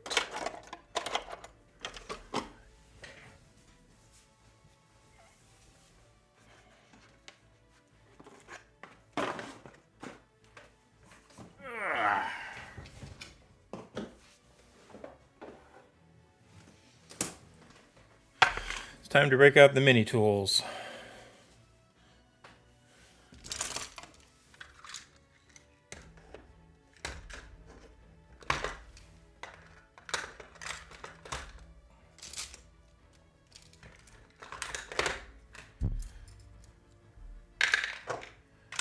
We haven't done any D&D miniature stuff in a while. This will be nice, a nice little throwback. Let's clear off our workspace. And scoot you out of the way. Let's throw you in the trash.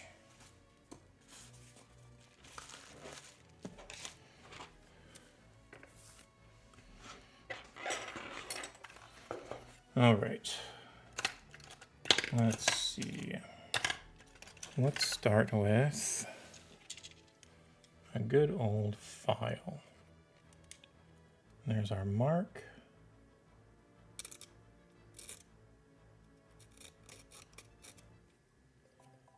And there's our other mark.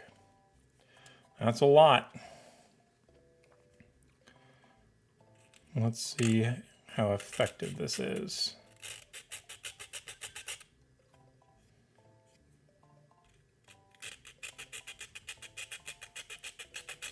I hope that doesn't come through on the mic, because if that's grating, let me know. I'll turn the mic off and turn the music up a little bit. Well, that's definitely fiberglass.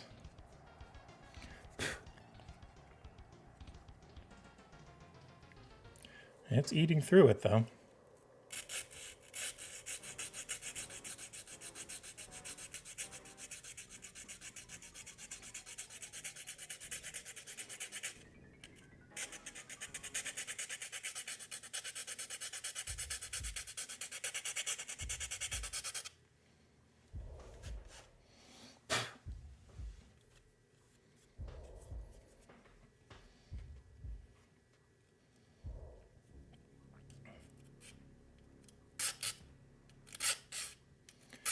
So, we haven't done this in a while. It's pretty quiet. Oh, good. Thanks, SPU.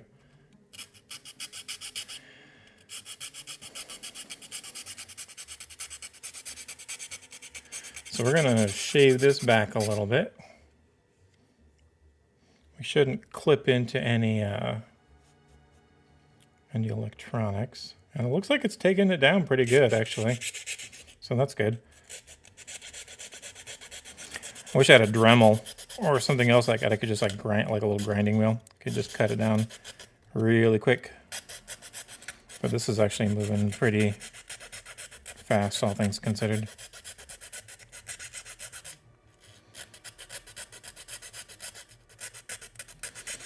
I can feel it hitting a wall on each edge, so that's a good sign.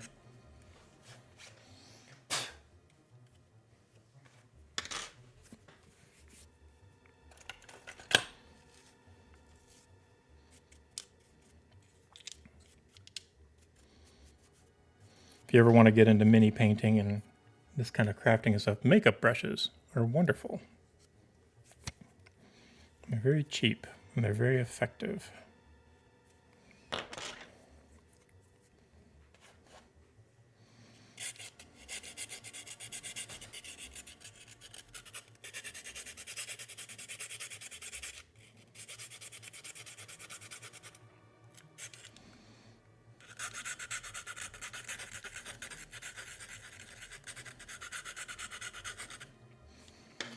All right.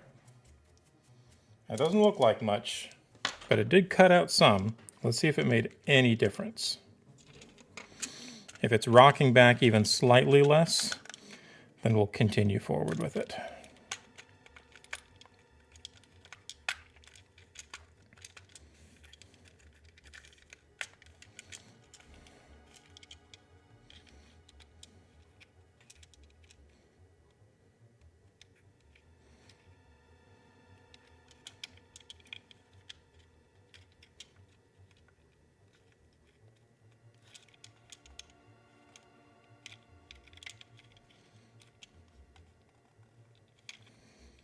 Okay.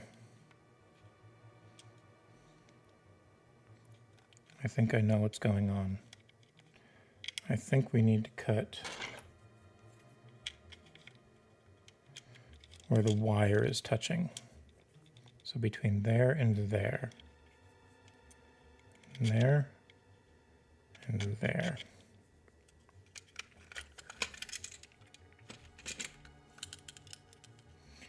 And we do not want to hit those wires.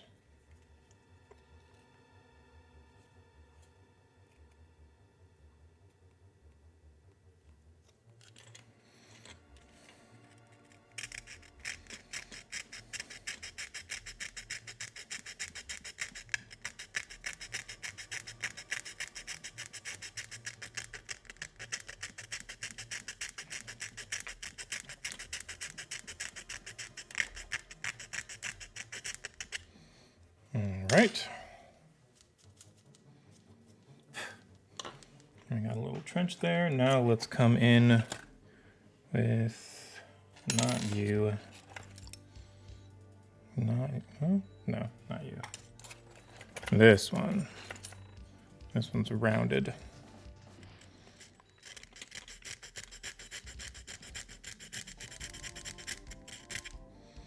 Ooh, this is Robotrek? No, not Robotrek. What's this game called? Axlay. Oh, that's a different game than I was thinking.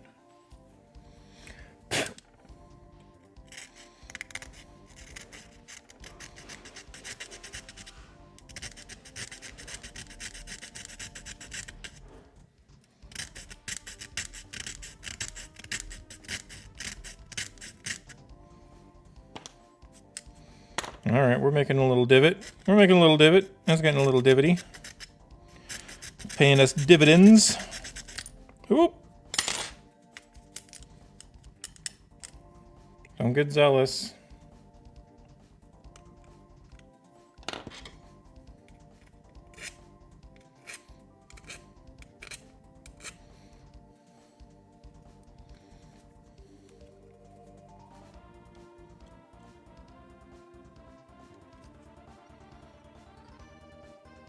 The music is hardly noticeable. Maybe I turned it down a little too much.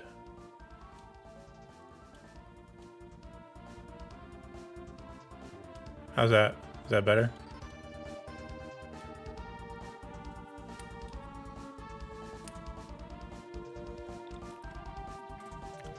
It is a little on the quieter side, so I don't get copyright strikes, but, you know. There's no point in not in having music if you can't hear it, too. Tell you what, streaming and audio balancing is like the hardest thing.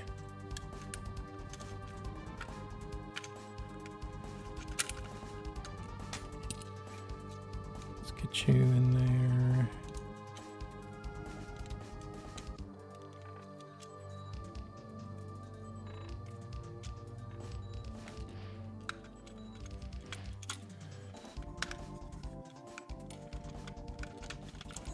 All right. Let's get it reseated.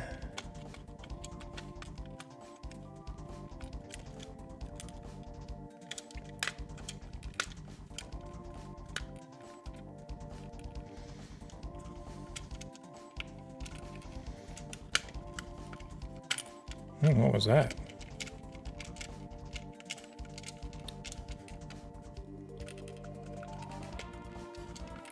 Huh, maybe I didn't have the whole thing seated down all the way before.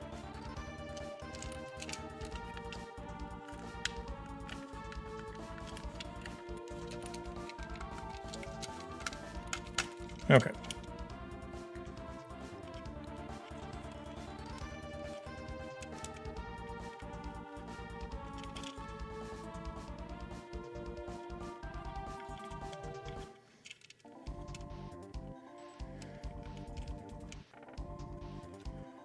All right, it's going all the way in now.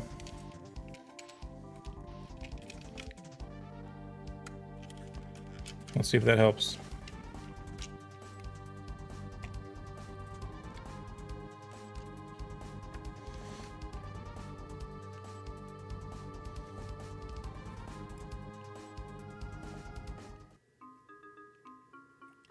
Do do do do do do do do do.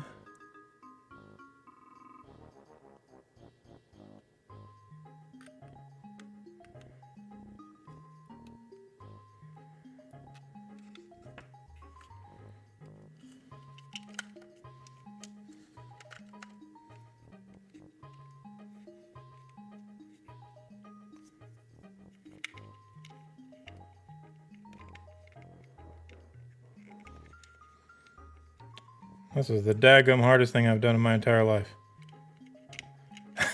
What the heck? Come on. I'm about ready to like drop some super glue in there and just keep it in place. Actually, that might not be a bad idea, but that will make it really hard to like do anything with this in the future.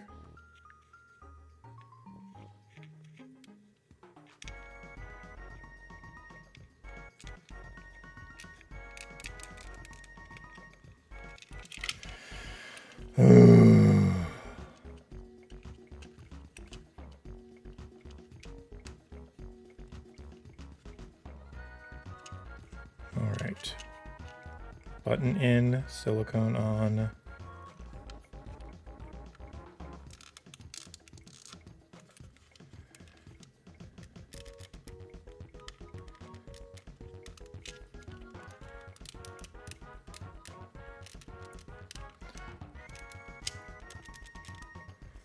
It feels doable.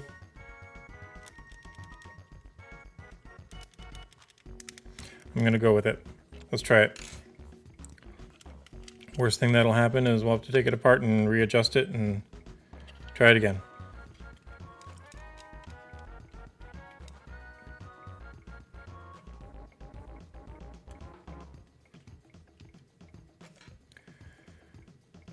And this L button's got plenty of space and it's going on nice and smooth.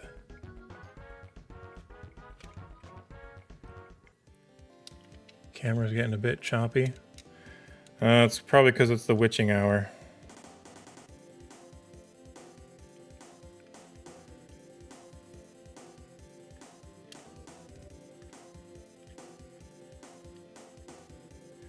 It's not ideal. My camera software is supposed to let it stream over USB, but that just wasn't working today. So it's going through my Wi-Fi. So that means if there's like any Wi-Fi activity that's kicking up, it's probably gonna cause interference, and it's just not a reliable connection. It's kind of lame.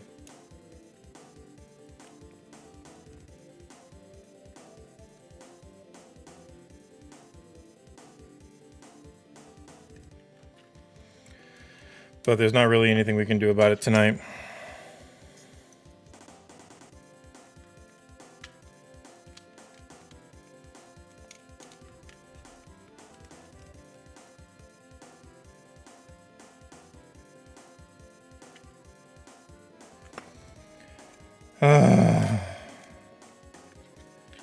Maybe this one will work better squeezed in.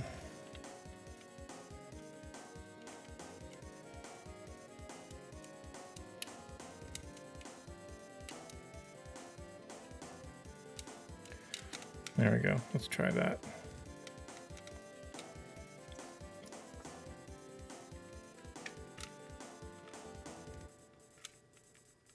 Yeah, that one actually works really good.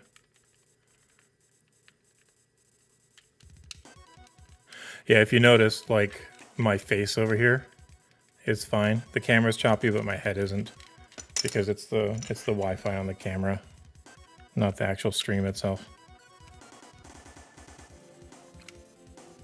All right. So that one's secured.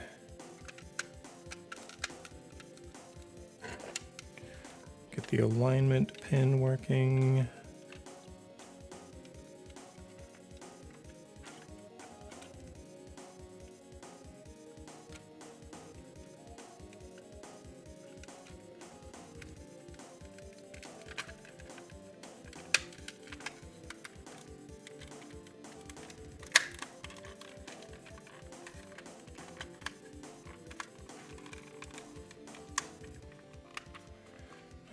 boy. We're getting there. Hey. All right, what's going on here? We're still stuck on something. Oh, did it really? Ugh. Dang, I hate that. We are stuck on something in the middle.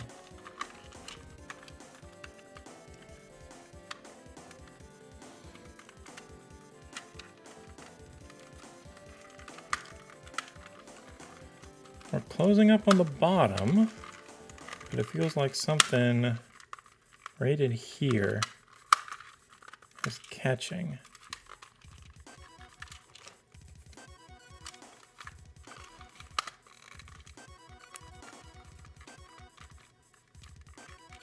Thanks for letting me know, by the way, SPU. Is it SPU or do you prefer SPU?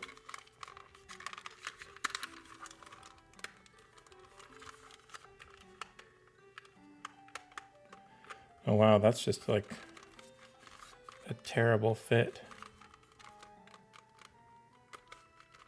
SPU, one word, got it.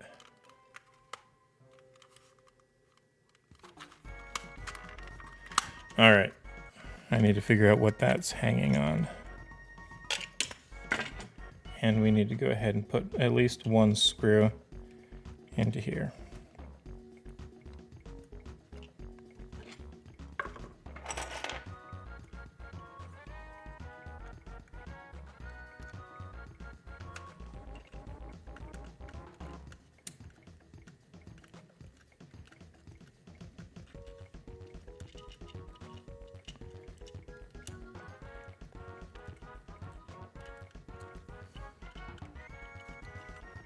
And I'm going to put another one in here because that's where the button pressure is going to be. You're going to be pushing on that stick a lot.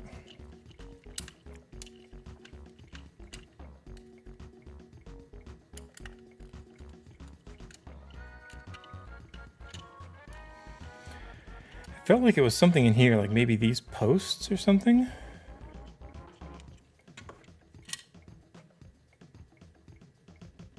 I'm not sure what it would be hitting, but it was hitting something like in this area.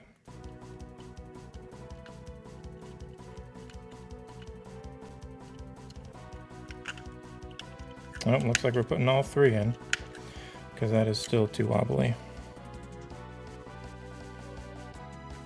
I wonder how that other stick was just in there and like felt fine. Maybe it's like a different shape. Maybe they like made it a little bigger so that it would compress in there or something. Weird.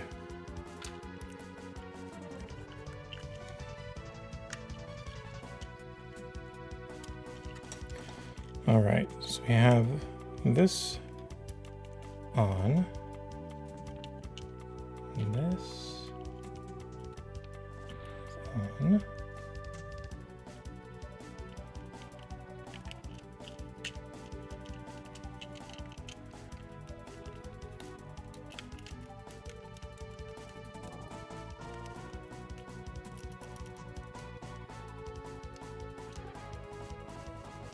Now when this goes on, we've got two posts there for these screws here.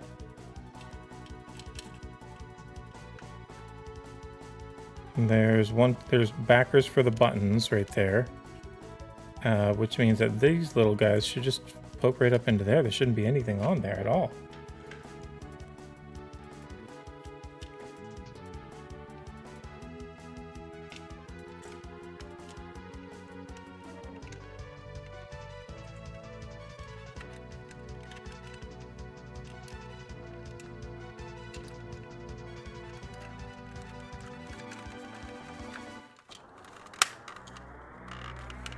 It still just feels like there's something right in here.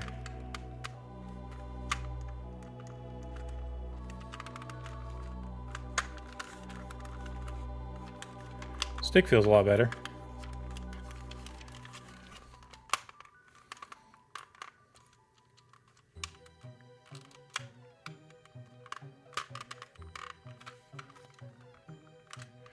Could it be that that little circuit board just isn't going down far enough and it's hitting something?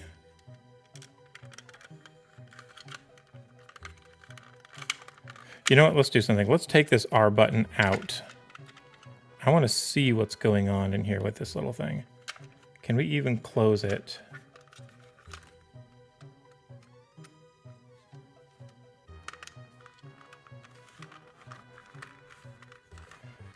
Okay, that one's tight, that one's tight. There's still something going on here. Well, that thing's wobbling all over the place. What are we stuck on?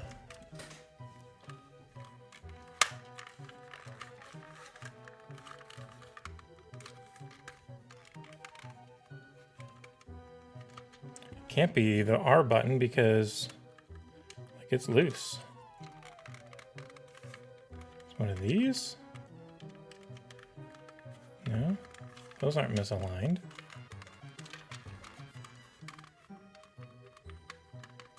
I don't see anything in there.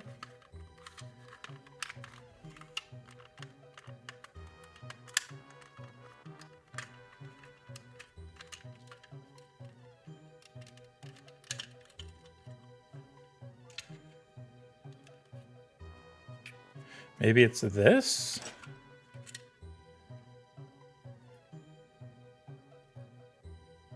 That actually could be it.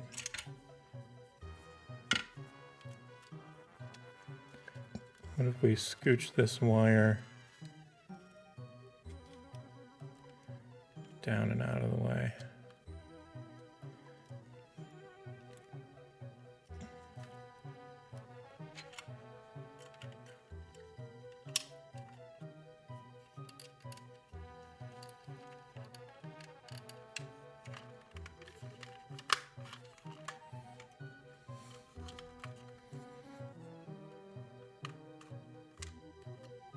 You know, it just occurred to me that I never read the instructions.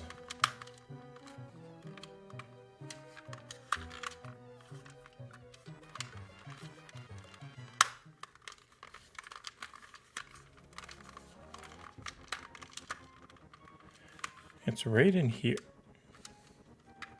It's right in here.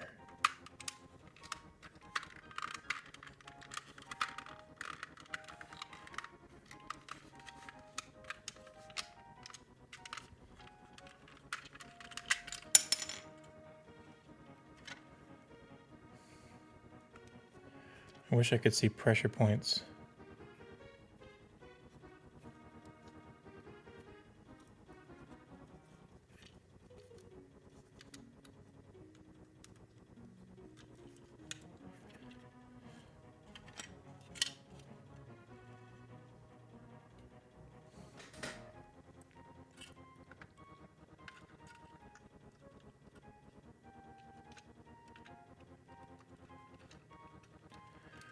Trying to look down through the side.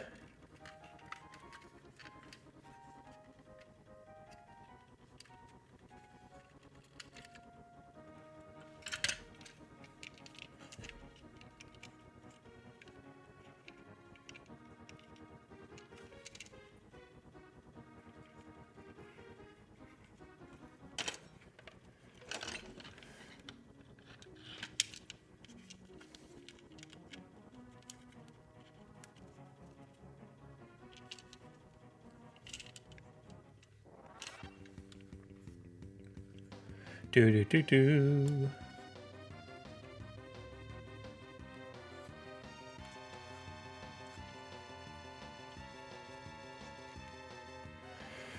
Wow, what is this getting hung up on?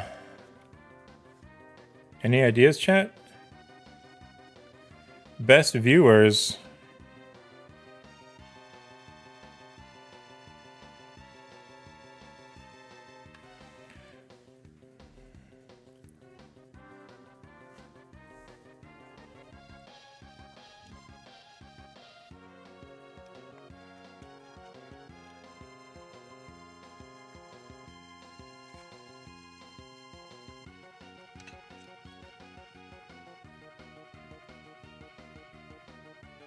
It's not sticking up higher than the other one.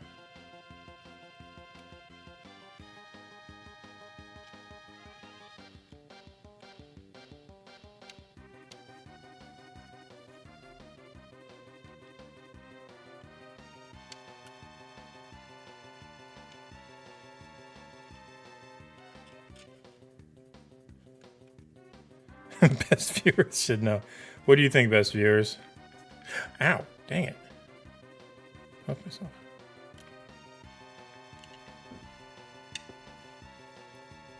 More like worst viewer, am I right? Come on, man. Pull your weight. If you're gonna try to scam people, at least do it convincingly. At least help the stream out.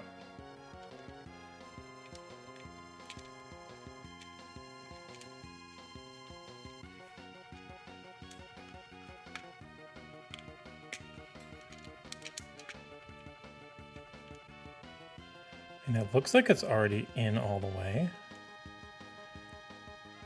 I just don't know.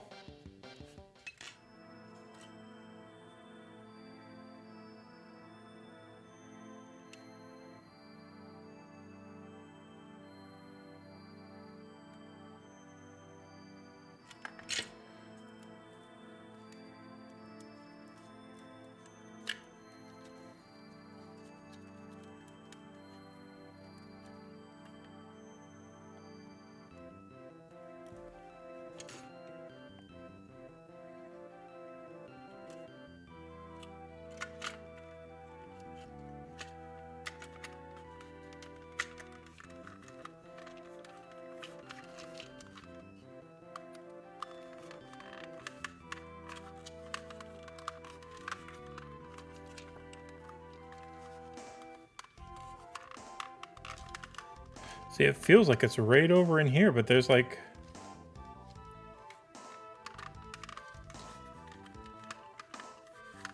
I don't know, dang it.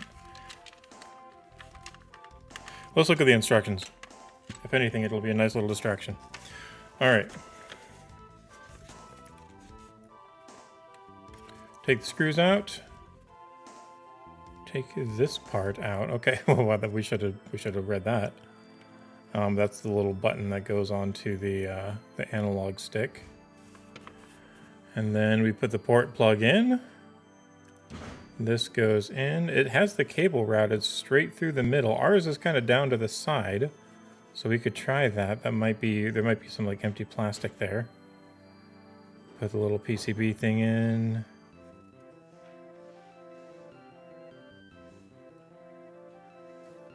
The connector.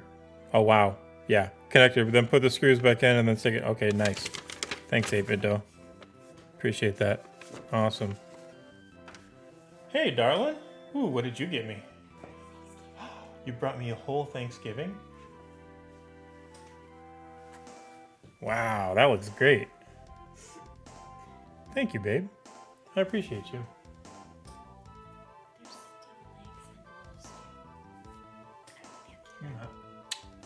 Love you.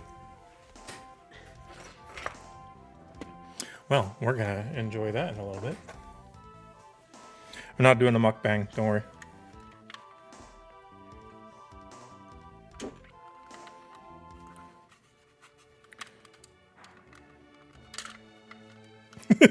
Hey, I know some people don't like or enjoy mukbangs, and some people don't like eating noises.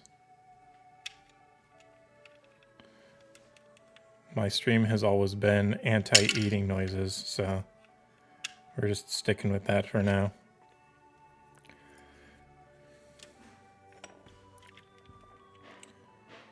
Hold the phone. That looks at like a weird angle. Is that the lighting or is that a weird angle? It feels like that joystick's at a little bit, it's a little bit slaunch-wise.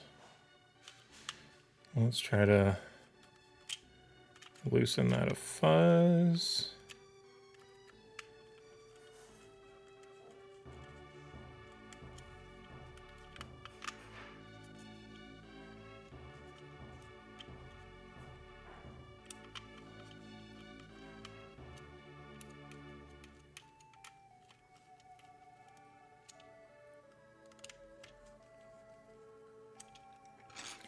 Okay. Oops. Whoops. Whoops. All right, let's try to move this here.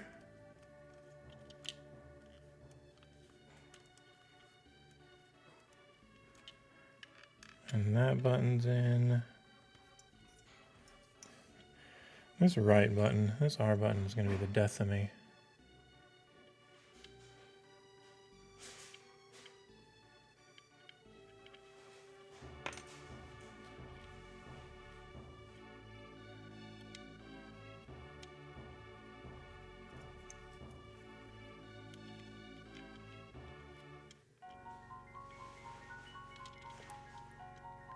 Oh, I see it. Right there. This little wire is getting crunched. That plus post presses against the circuit board. That's it.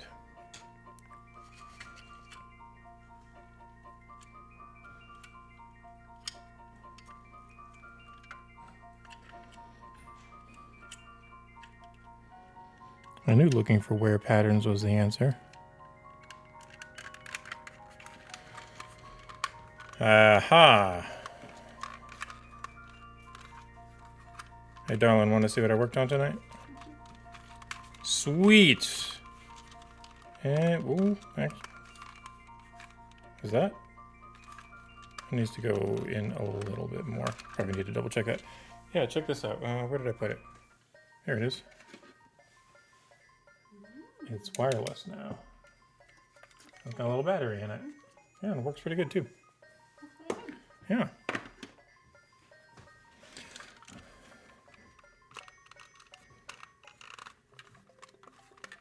I think that's it. I think that's what it was.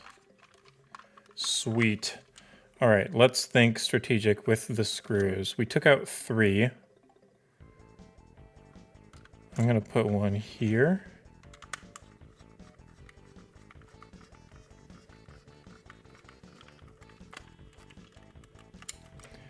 And we're gonna put one here.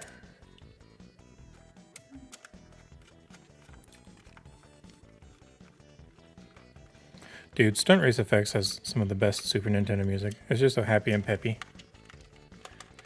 Do do do.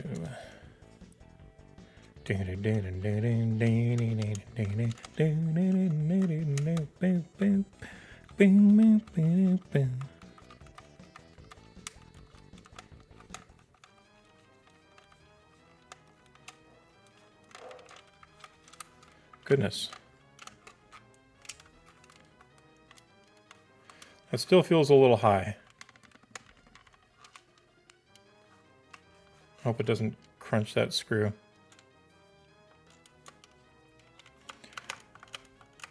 Ursa Sky just raided the channel with 3 viewers.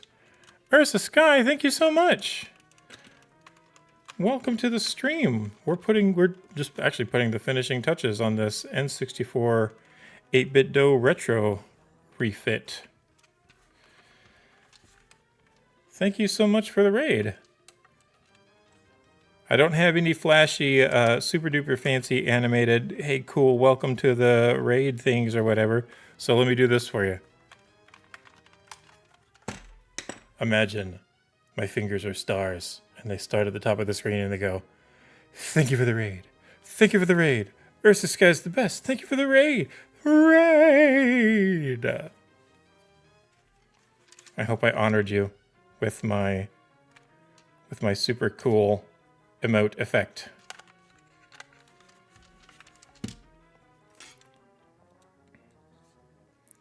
Aw, man, that's awesome. I'm so happy. I'm glad you feel honored.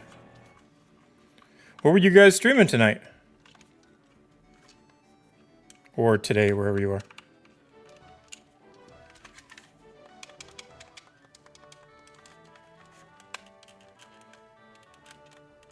Well, the R button was fine, and then I pressed it in once and it broke. Working on some Code Wars problems. That sounds fancy. Dang it, that R button's gonna be the death of me. Alright, well let's test this. Ooh, the Z button feels really squishy too. Alright, well we're gonna test. Let's slap this rumble pack in here. Yes, yes, that's a good sign. We had a blue light. And it fits. All right, so now let's get the Switch out. Actually, you know what? Let's jump right to the Steam Deck. It's like leak code, but free. Oh, thank you. We already finished the NES controller. This is the original NES. Put a Bluetooth kit into it, so now it's a Bluetooth wireless controller. Doing the same thing with the N64 controller, but this N64 controller is not an original. It was like a USB version made for some PC. It was like some knockoff, but I was hoping the shell was like good enough. It might not be. We kind of had to finagle it. I might end up just going and buying a regular old official NES or N64 shell. All right, let's see here. Let's go to settings and Bluetooth. And let's look at our instructions. Android and Windows. Turn the mode switch to D. Press start to turn on the controller. Hold the pair button for 3 seconds to enter its pairing mode. LED starts to blink rapidly. This is required the very first time only. Go to the Android window, da da da da. Okay, so we want to swap to D and hold start to turn, hold the pair button. Where's the pair button? Probably that one with the little Wi-Fi signal on it. All right, so let's go to D mode. And actually, where's the charging cable that came with it? Oh, I should have been charging my NES controller this whole time.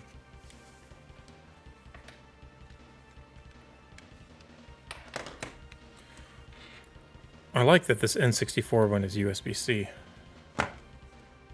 It's so clever that they jammed all the guts into the rumble pack instead of trying to fit it into the shell of the controller. Super smart. All right, we got a light. D mode, and we're holding the pair button.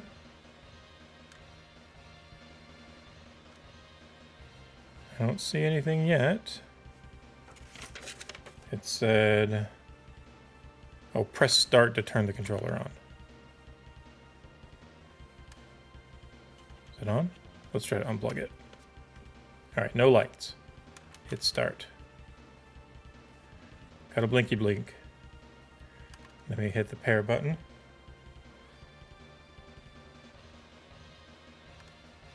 All right, now we're blinking fast.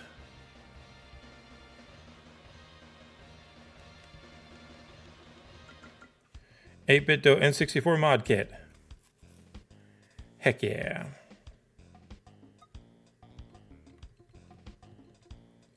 And it says it's paired. Hey, we got D-pad. Let's see if it recognizes buttons. Let's go to controller. Let's move this down here. Ah, A is A, okay, and B is B. I don't know what those do. All right, let's go out. And let's go into here. Analog stick works. Oh, that GameCube controller feels so good on an N64. I'm not gonna lie, I was worried about it. That feels really good. Do I even have any N64 ROMs on here? It's got a nice weight to it. Like the rumble pack feels really good. So you've got LR and then Z on an N64, and technically this is the ZL button is the way it treats it, and some games need ZRs, so they put a little ZR button right there. I thought that was clever. No, we don't need to update. Let's back out. Do I have N64 games on here? Please say I do. There we go. Let's find Super Mario. Okay. LNR is working. That one feels tight, but it's actually registering. Let's try Mario 64. Super Mario 64. And I want to make sure it picks up the ABXY. I mean the C buttons. It's Mario.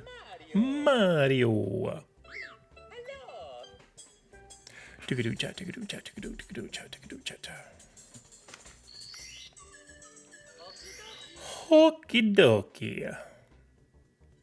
Dear Mario, please come to the castle. I am here to keep them. Yours truly, Princess Toadstool.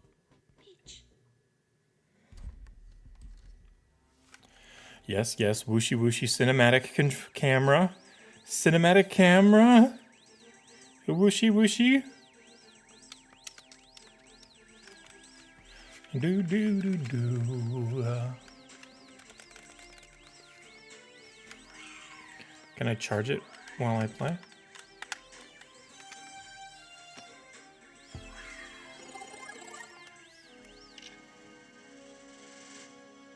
Wahoo! All right. Yes, yes, yes. Uh-oh. Uh-oh. Controller not detected. Do we need to do the same thing where we go to arrange controller and then we change that to there? It's just a Steam Deck quirk, and then it's gonna take forever. Together forever and never to part. Together forever with you. I don't know why Emulation Station freaks out whenever I do the controller that's Bluetooth. That's right. I'm a professional singer. You may not know that I am, but I am. Come on. Come on, catch up. Catch up. You did this last time. Don't do this like you did this last time. Come on. Maybe if I press the button a whole lot, it will do it. Maybe if I press the whole button of a whole lot, it will do it. Come on, come on, come on, come on, come on, come on, come on, come on, come on, come on, come on.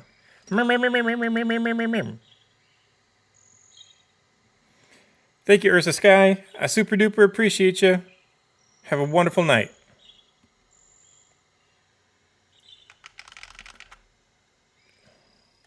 I'm gonna unplug the controller. It helped last time, but was probably coincidental.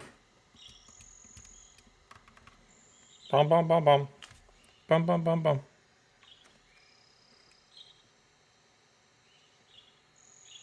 Okay. Okay. Are we doing stuff? Are we doing things? Okay. So all right. All right. What if we come back here?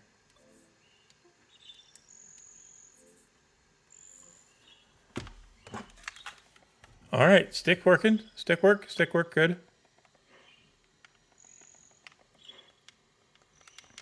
A, B, no work. A, work. B, no work. Ooh, camera work? Why does B not work? R works. Z doesn't work. Start works.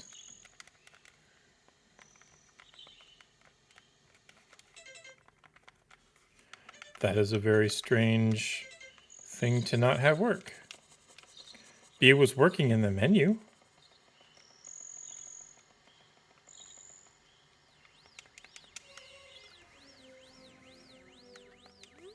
That's cool that it picked up the camera buttons.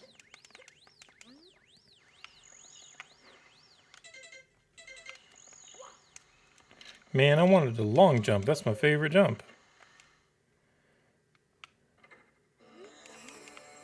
All right, let's go back outside. We need to figure this out.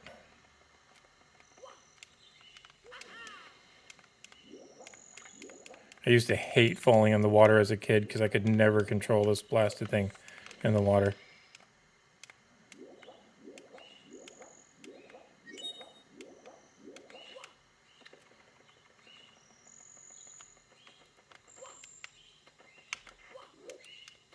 All right.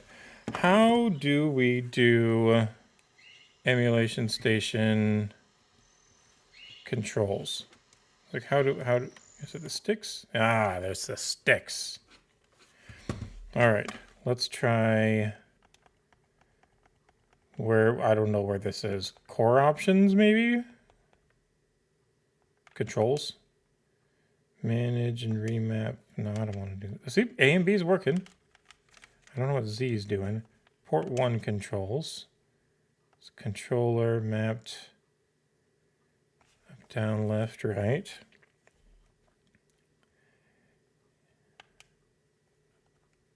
I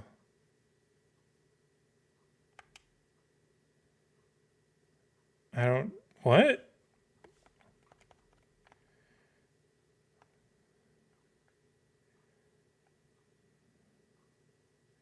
So this should be that. No.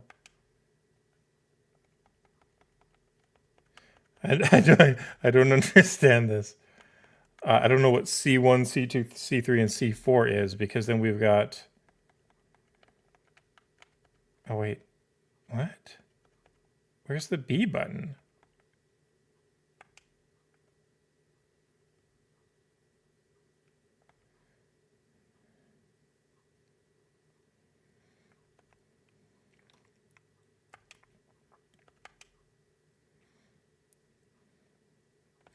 Oh. Okay. A is mapped to C3. Wow, I don't understand any of this. Oh, L2 auto is the Z trigger. We should probably want this to be, so you want LR, L, that should be L2. R2 C buttons mode. Huh.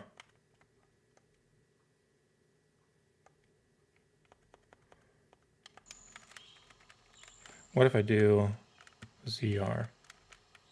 So none of those crouch. It works though. I just need to figure out the button mappings. Okay, and it's tight. Like it's kind of eh. But see, I wonder actually if I need to like figure out the controller, like in Steam. If I go to here, controller settings, to here, edit layout. So I've got A, B, X, and Y. But I need like those extra buttons. I wonder how that works.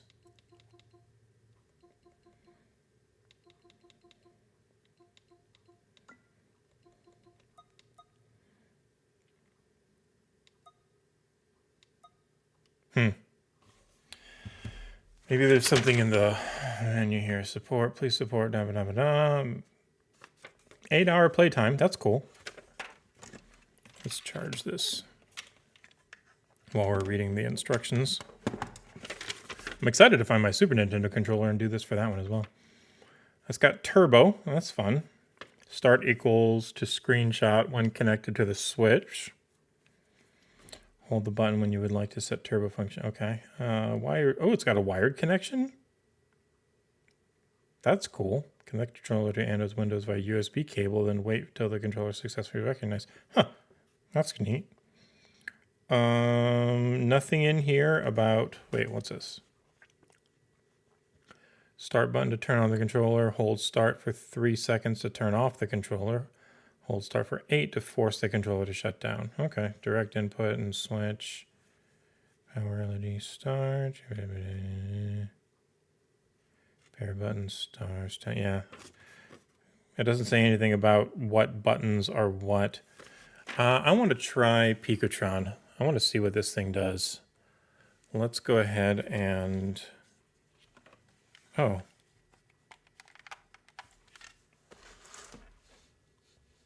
Was it not detecting when I plugged it in because it did USB wired mode?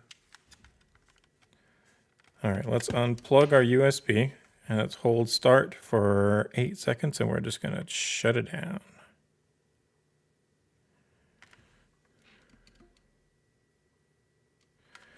And we're gonna close down, emulate, there we go, emulation stations down.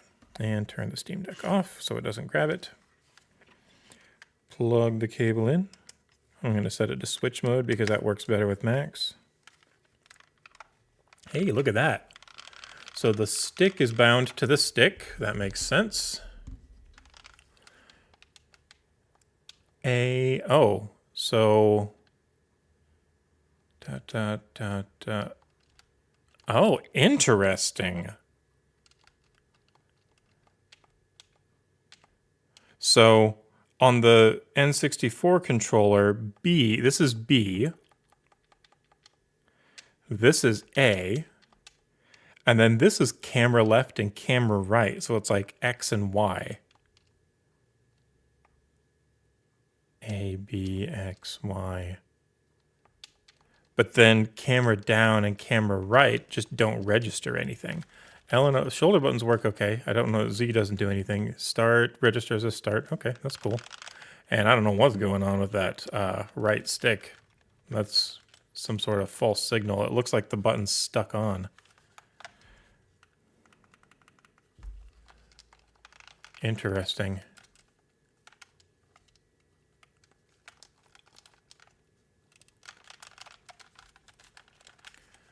Okay, well, hey. I mean, it seems pretty sensitive too. Like, I like that. I like that range on it. That's cool. I'll have to figure out the button mappings though. Awesome.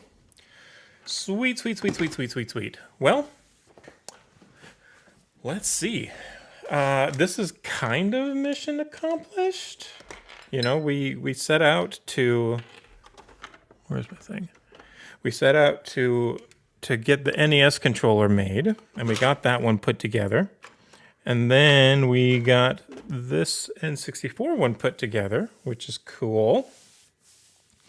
I wish I had the Super Nintendo to put that one together, but we don't have that right now. No use crying over spilt milk. And let's see, I think... Hey, sparkly dark matter. Yes, Picotron. Testing out my N64 controllers, and it works with it and stuff. You know, it'd be fun is to play some Pico 8 games with this NES controller because it's 2 buttons. What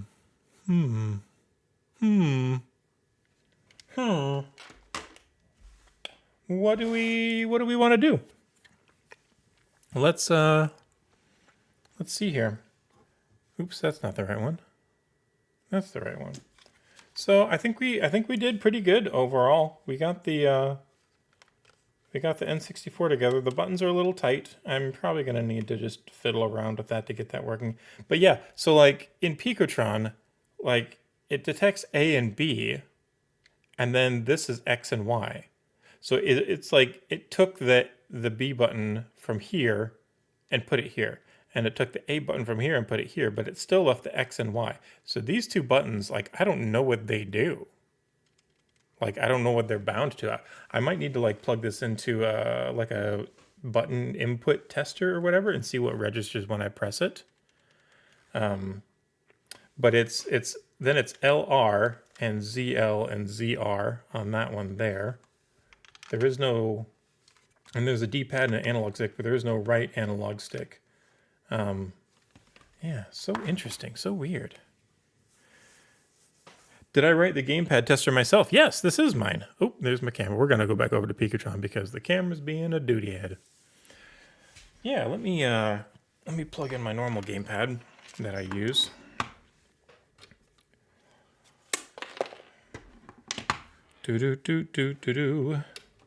You can actually get this gamepad tester on the Picotron BBS. You can just search for Washburnello, or it's been on like one of the popular like post things or whatever for a little bit. But yeah, I did make this myself. Why can't I find dadgum phone holder? There we go. So I can watch chat. Yeah, it's called Picotron Tester SP. And it supports both sticks, you know, and just all the inputs, and then it like slides down. I'm working at like the math isn't right on that slidey up and down thing. But if you go to, I think it's in the, just go to the BBS And under featured, and it's right there, Picotron SP, Gamepad SP0 is what it's called.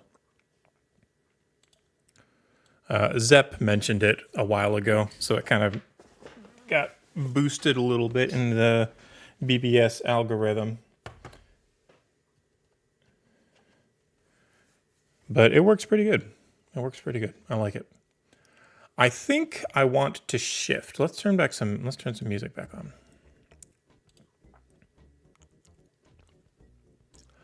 I think tonight it's 10:30. I think I'm going to go grab a fork so I can eat some of this food because it's staring me in the face. And then I think we're going to shift over to some game dev. How does that sound?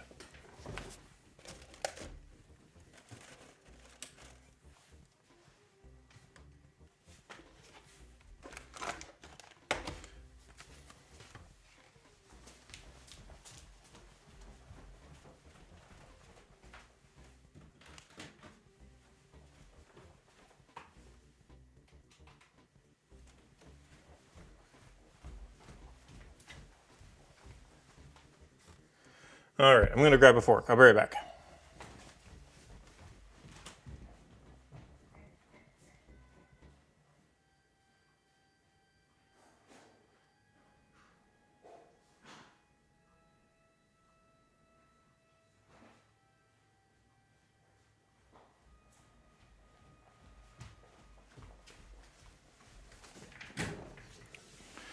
Okay, I have returned, and I have a fork.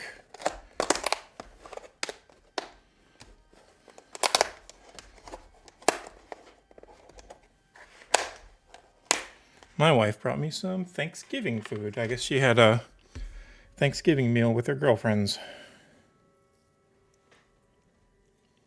That's good.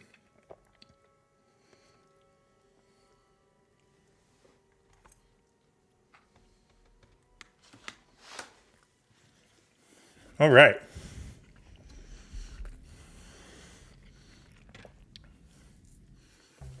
What do we want to work tonight?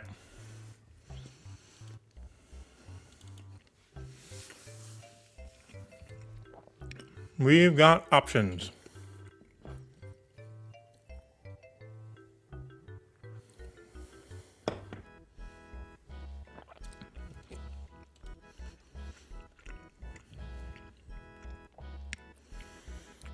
What do we want to work on? You know, I started working on this with Picker to help me decide what work in process project I wanted to work on.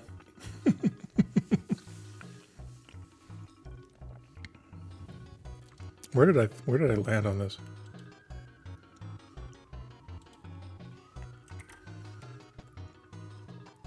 Oh, I was detecting how many files were in a folder.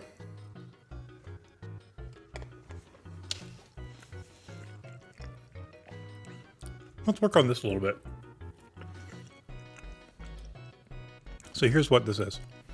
A Price is Right style wheel, pull wheel, that helps you pick what work in progress cart to work on next. So it's going to be like, you pull the wheel, and it like cycles through. Price is tight, that's hilarious. Price is Right. And you can kind of use it for like deciding what to work on. The game is not options heavy. Spin once and get a result. So nice small scope, pull the wheels from cart's work in progress, spin a wheel, showcase the winning result. Click or press button to spin. We got a title screen, title name, wheel spinning, icons and segments, text of segments underneath, minimum 5 segments, press start to stop wheel. Okay. This is pretty small project. We could probably knock a chunk out of this tonight.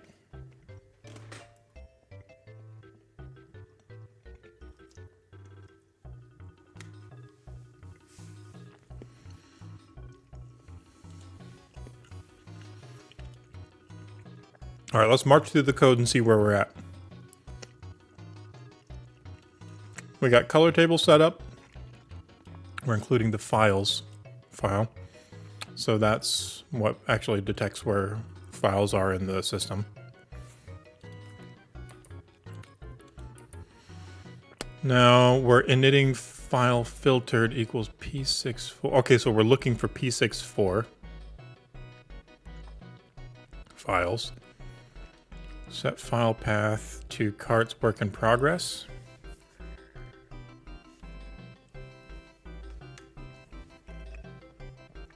Nothing in the update. Clearing the screen.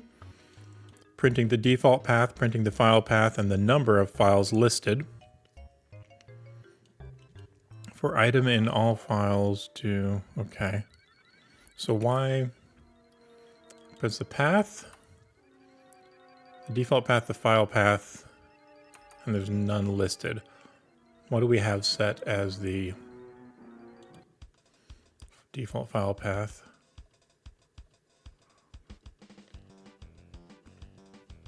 All right, let's march through it though.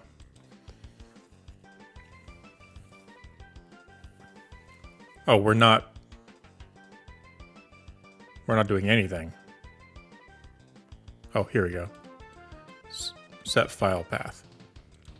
So we're coming in here to set file path. Path equals path or default. If it doesn't exist, we protect when we run an error. Type path is a string.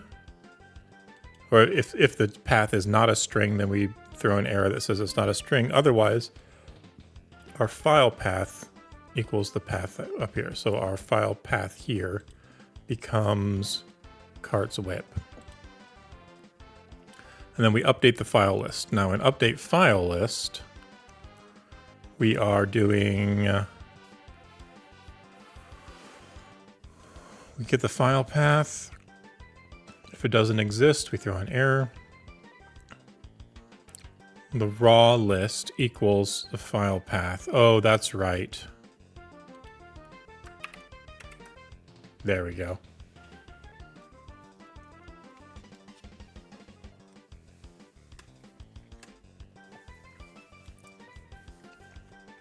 I have 22 files in my work in progress folder? Holy cow, do I really? I guess so. 5, 10, 15, 20, 22. Sure enough. Wow. Goodness.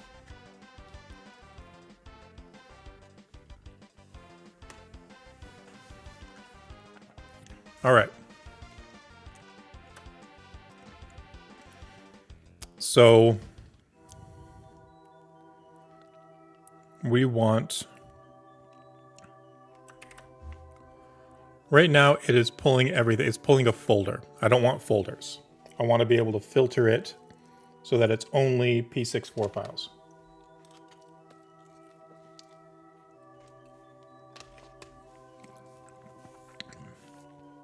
That's where we left this off. So let's do...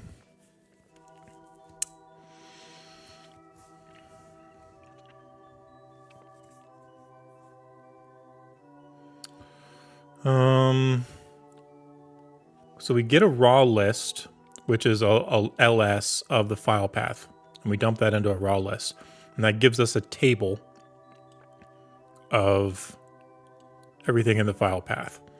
We know this because down here we're for looping through all of the items in the file list.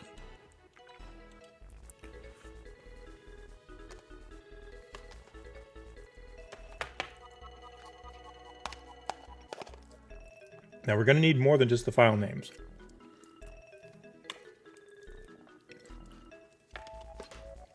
I want to pull the icons.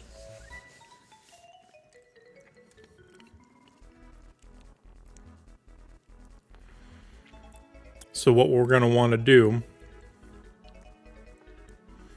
is we're going to want to take that file list and actually pull the metadata out of each cartridge file and stash it somewhere.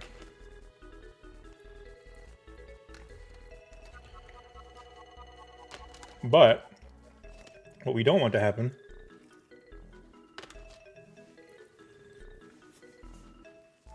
is try to pull and look for metadata on files that don't have it.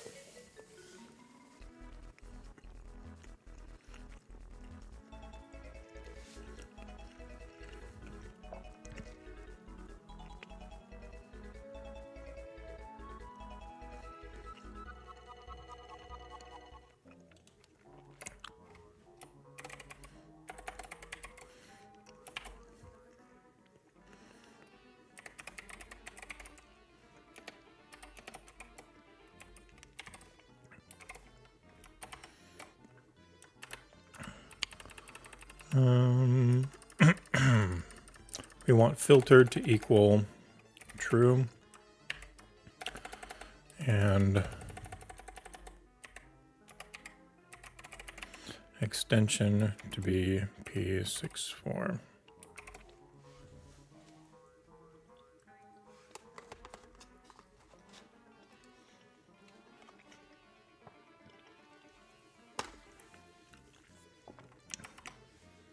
All right. Now, ultimately, our file list is going to be the filtered file list. Right now, it's not. Right now, we don't set anything. It's just an empty table. And in here, we do...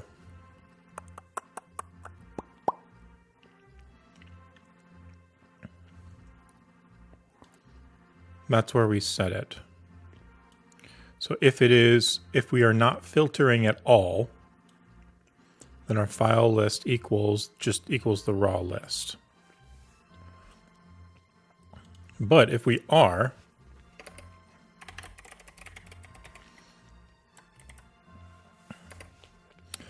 then what we want to do is what?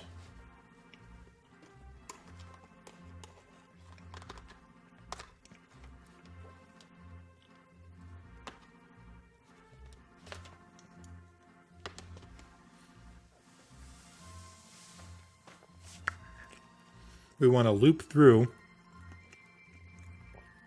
every file in the raw list and check if it's a P64 file.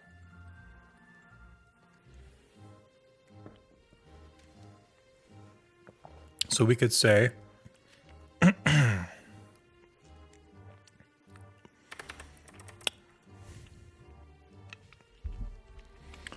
let's make a new list.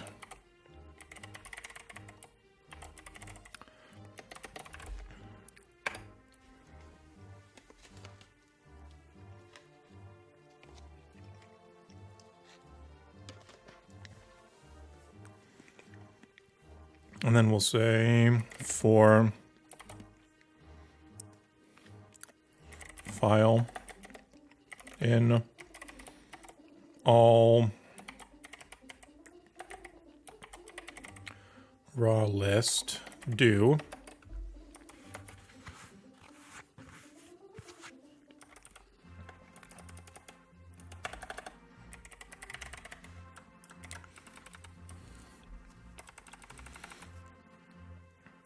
Now we're going to do something to each item in the raw list. We're going to check it.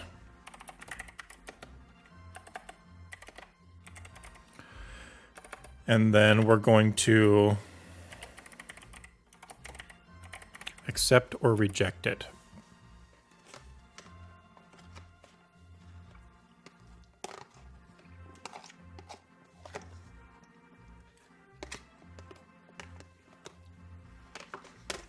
Now, it's been a minute. It's been a minute since I did this stuff with strings. Hold on a second.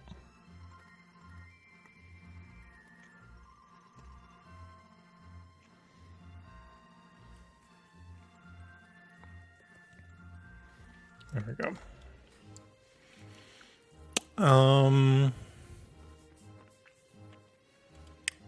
Let's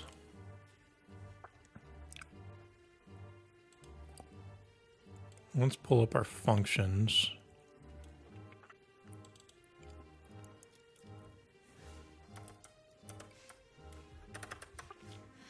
There's a bunch of built-in string manipulators. Here we go. Byte, char, find. What does find do?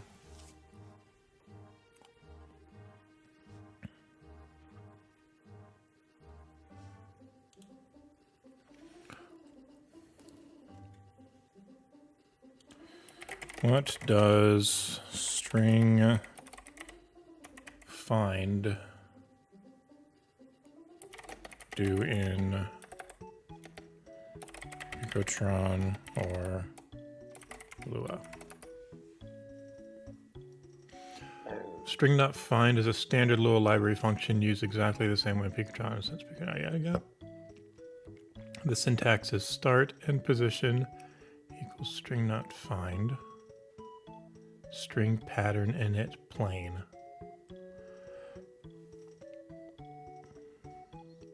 More commonly called as a method. Oh, okay. So that means we can do file find pattern init and plain. And it returns the start and end position, the string to search in, the pattern is the substring or pattern you're looking for. If plain is false or omitted, Lua pattern matching is used, very powerful but different from regex. If plain is true, it treats the pattern as a plain string, no magic characters, just a literal search. Okay, so we could do file extension as the pattern.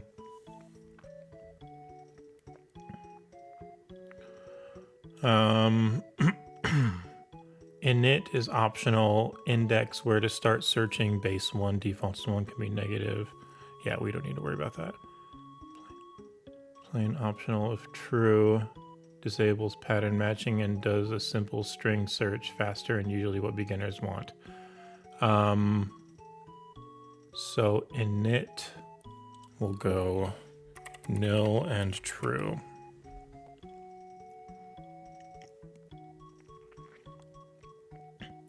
If the pattern is found, the start index 1 based where the pattern matches and index 0 based or 1 based where the pattern ends, plus any captures you asked for in the pattern.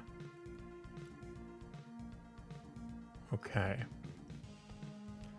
Example.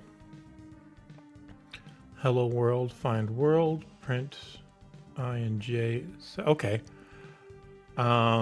If it doesn't not found XYZ, it returns a nil. Okay, so let's say local check equals nil. And we'll say check equals file find extension and then we'll say if check, if it's true, then we will add to our filtered list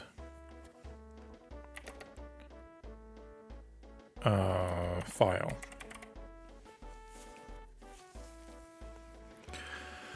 And then we move that. We could probably just make this the file list, but I'm going to keep it separate for now just so that we can keep things clean.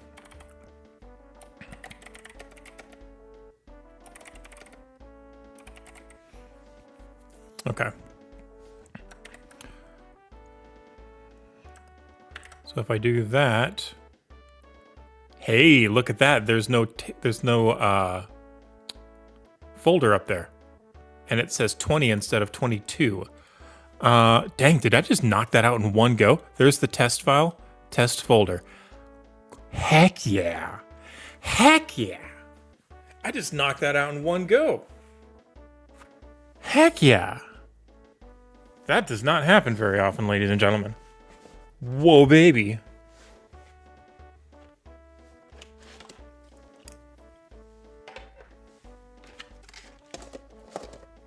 By the power of Thanksgiving dinner, I'm praying that our controllers work. We have knocked it out in one go.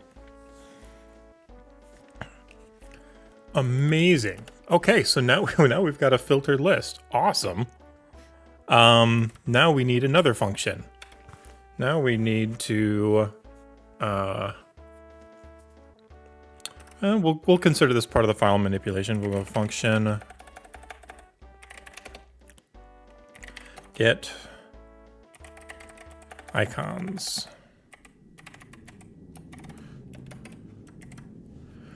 All right.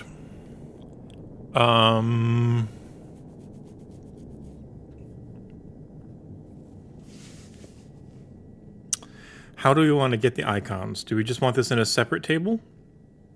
And then we can match up the indexes? Or do we want it in one master table? And we could have them paired up. I like the idea of keeping the data together so that we could do like file list 1.text and file list 1.icon.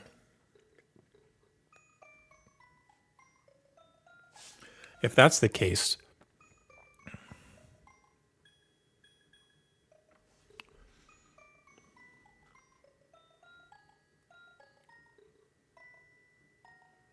then we might need to get rid of this all loop. And we might just need to do a for loop.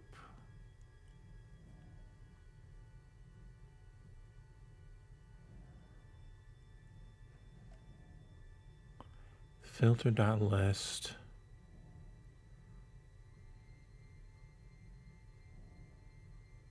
This is going to add the file name to an index key.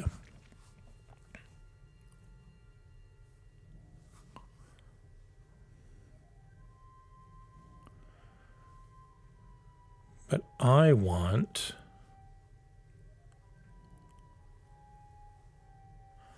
I know what to do. We're going to say make key. And we're going to say local. Nope. That's already being used up there. Let's do for key.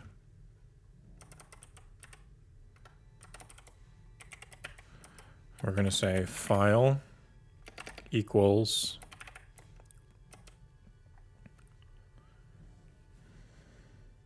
a table, and we're going to say text equals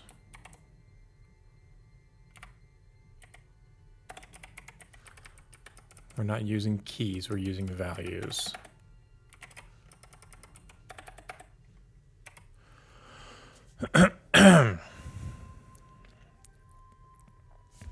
All right, so what this is doing is this is creating a mini table with a key inside of it called text, and we're going to take the value, which is the name of the file, from here, and we're going to plug that into the text field of this little table. Then we're going to do our check, and we're going to do that against file.text.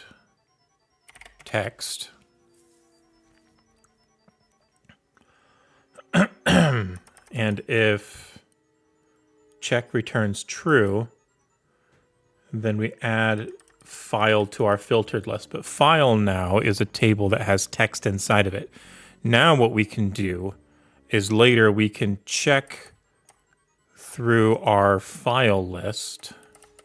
let's see. If I run this, it's going to say 20, but it's not going to print anything. But if we come down here and we print item.text, it's going to print it. Okay, perfect. And that what that means is we can do SPR item dot icon, and it's not going to print anything because we haven't set those in there yet. But once we do set those in there, it's going to draw the icon.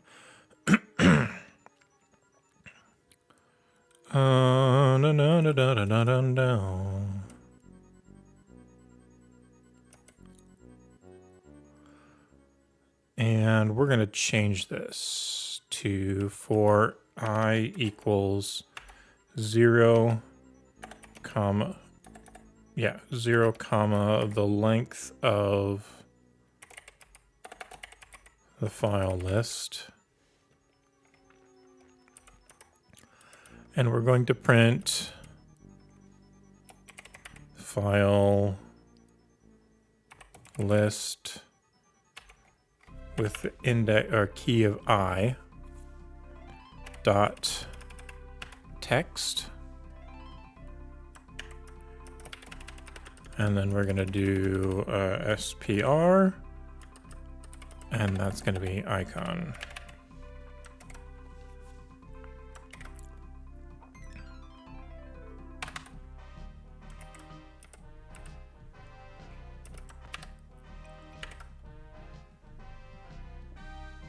Attempt to index a nil value.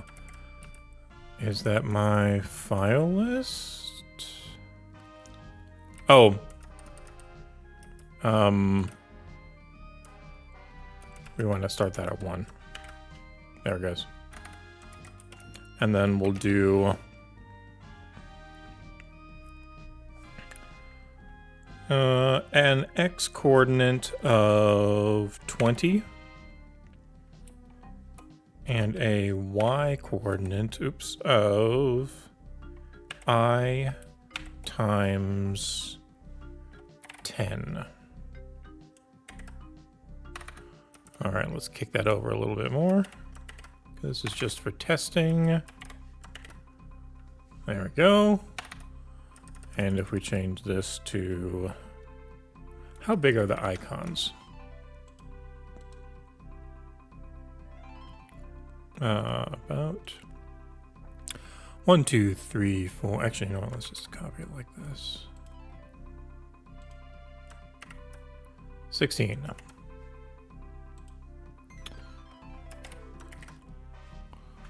Okay.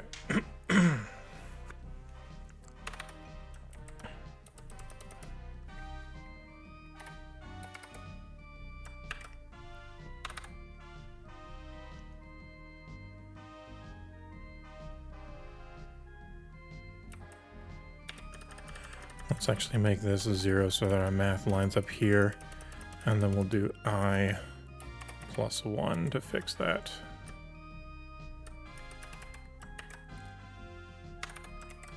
What?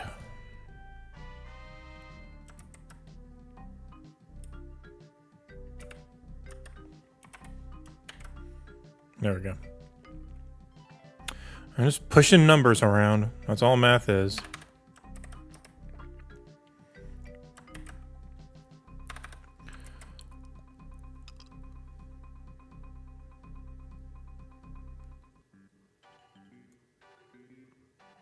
I don't like that. I think I would rather do 1 and then I minus 1 times 16. Yeah, there we go. And then down here, there is no icon, so it's not going to do anything like that. We can go...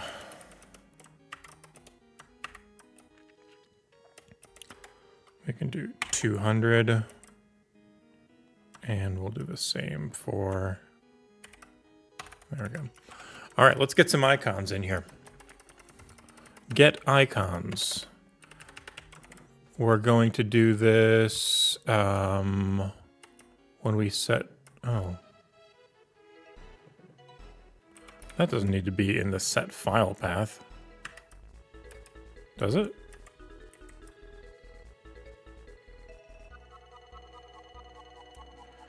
Probably not.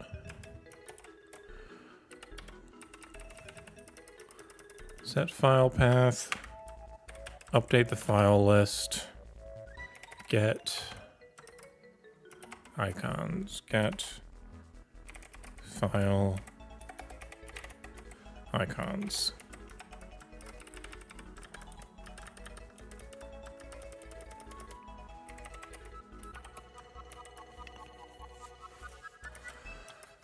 All right. So in our init, we're going to set the file path. We're going to update the file list, and then we're going to get our file icons. Now to get our file icons, how do I do this? It's been a minute because each cart has it stashed as the metadata.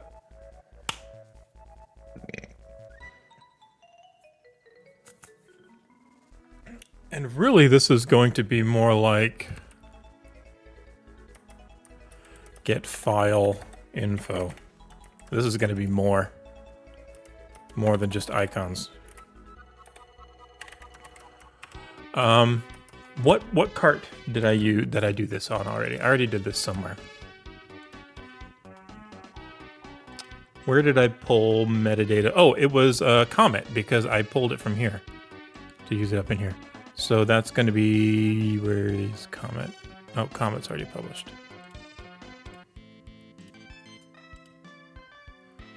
Releases, Comet, show cartridge contents, source, design using files. Ooh, named the same. Nice. Meta, fetch meta present working directory. Okay, so fetch the metadata and you give it a directory.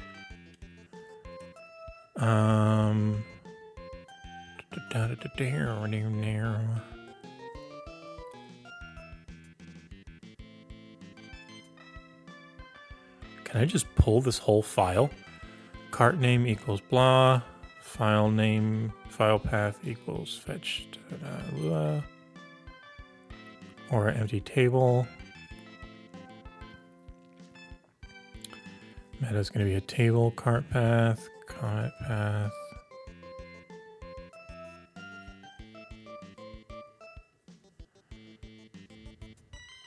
Okay, I'm just going to grab all of this.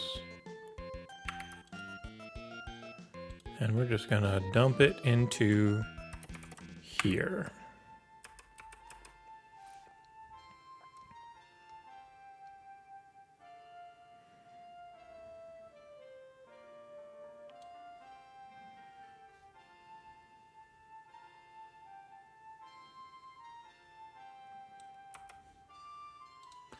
And we're going to trim out the stuff we don't need. All right.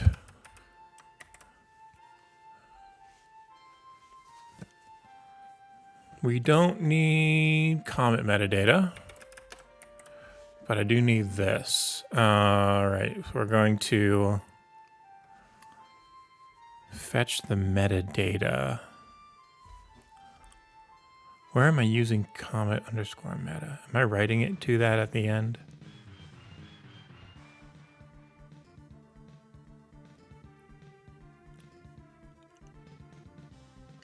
No.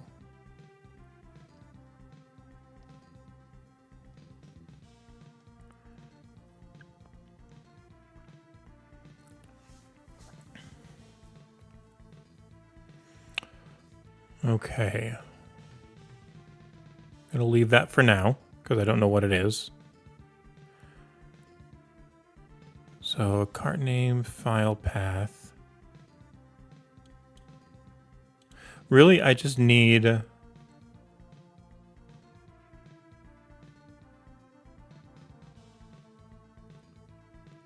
need to pull the metadata. So, all right, let's build this on top of it. We're gonna say we're using our file list. Um,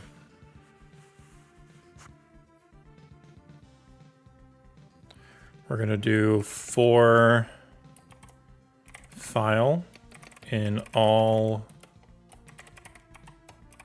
file list do. We don't need to number our way through it. We shouldn't need to number our way through it unless we care about indexes, which I don't think we care about.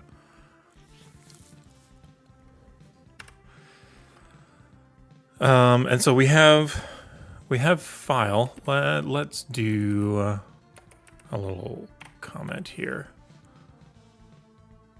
Where's my Kiro comments? Here you are. Ah, thanks, Mr. Tataka. Let's go. Who's going to help us with our spinny wheel?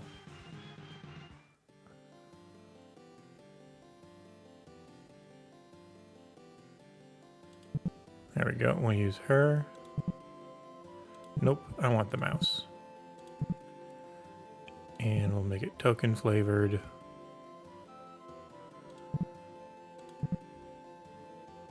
Monospace.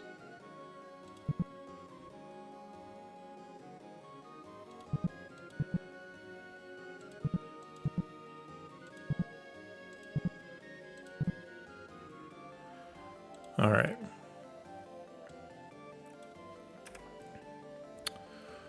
Our file structure is going to be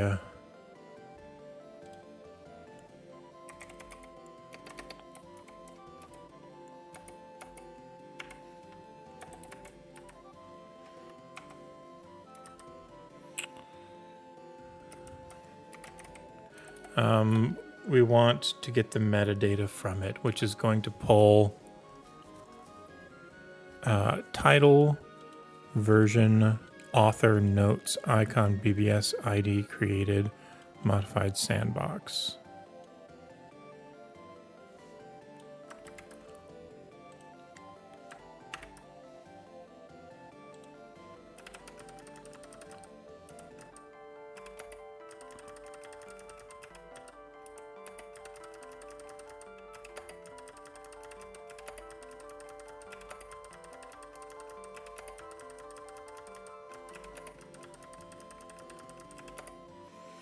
All right, now we don't care about some of these. We don't care if it's sandbox, modified, the day it's created, the BBS ID. We do care about the icon.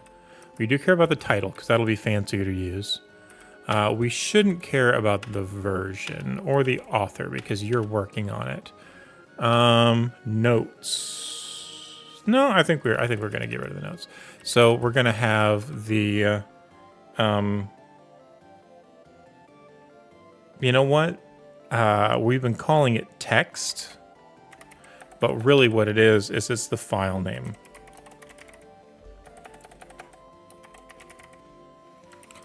So let's change that real quick. This is not going to be text. It's going to be file name.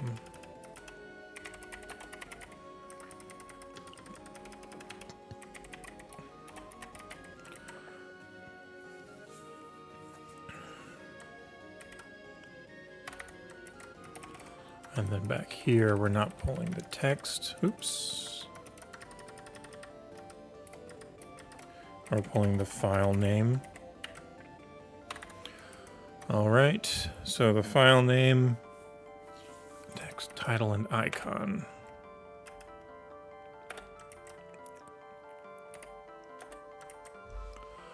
And let's copy that.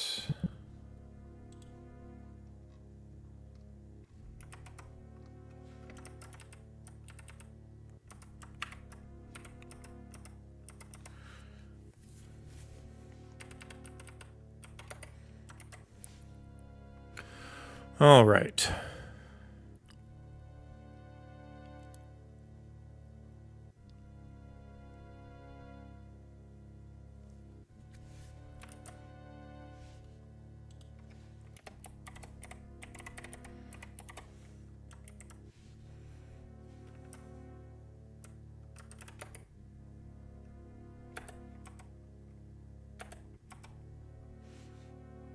I like squeak better.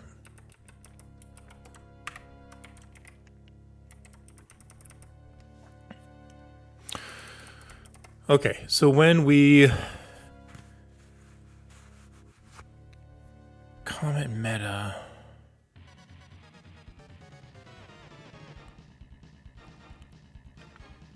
so this is just defining it.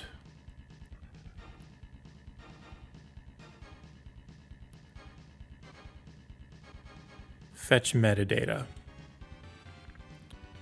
So that's what this is doing here. Okay. So we're at the init of this file path equals the full path of self, not file path. Okay. And then self.metadata or .meta equals fetch metadata. Okay. So that means file, oops, file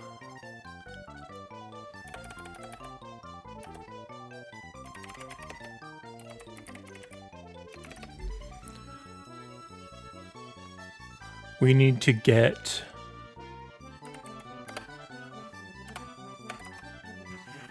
the file path, right? We have the file path.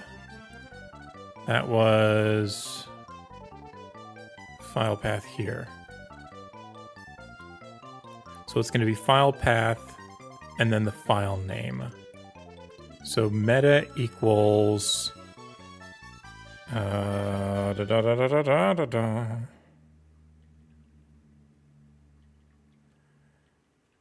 equals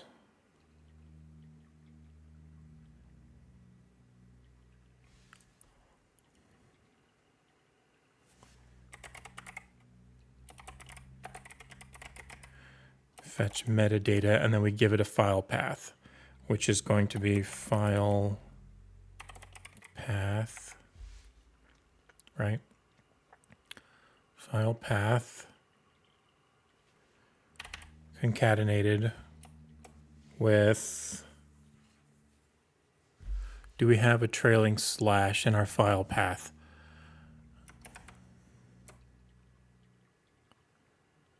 We do. All right. And then we'll do file dot file name. So this is going to fetch the metadata for the file at this path. Then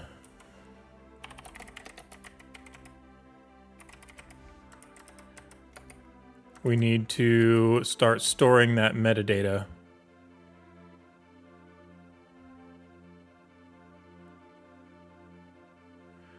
And remember, it's title, version, author, notes, icon. Okay. So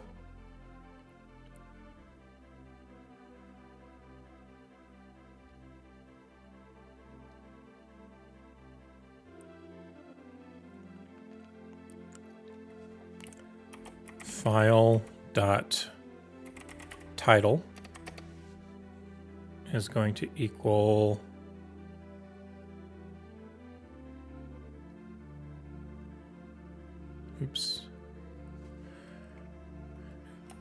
meta dot title, right?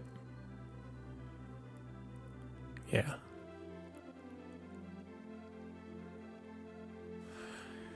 And then file dot icon, meta dot icon. So now we've got the file name, the title, and the icon.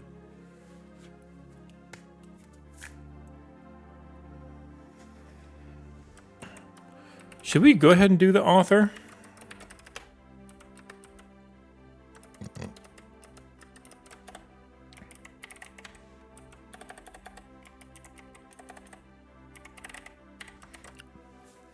Because it would make it a little bit more general use, you think?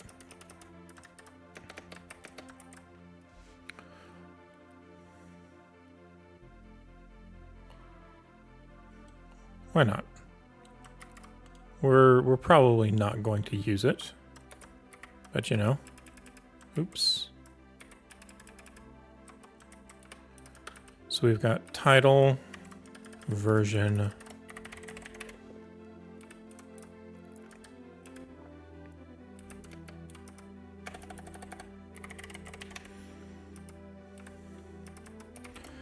author,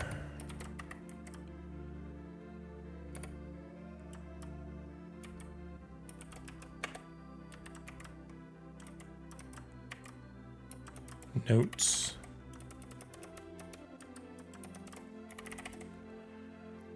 icon, BBS ID,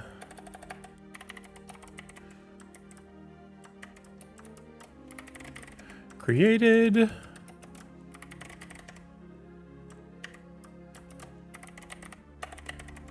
modified,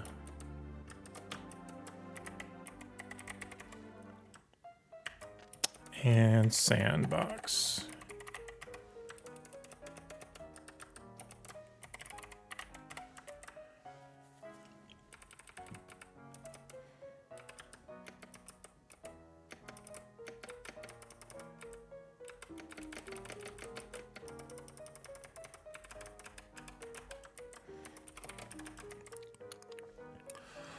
Okay.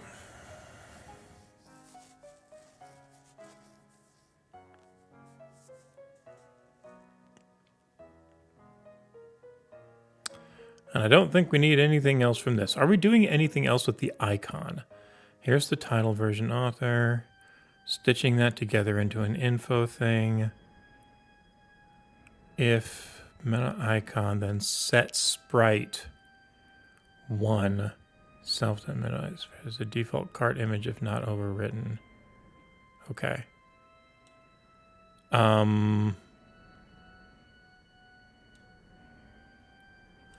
We might want to set the sprite. We might not.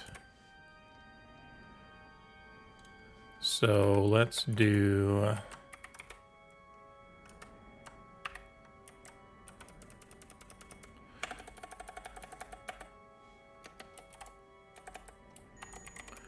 file.icon. And we'll mess with this later. Anything else we need to pull out of here? Update, we don't need to do anything of that. Current name, blah, blah, blah. Nope.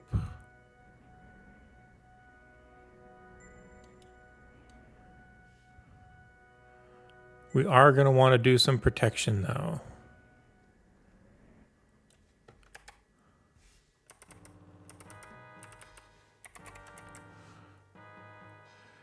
So if there is no title,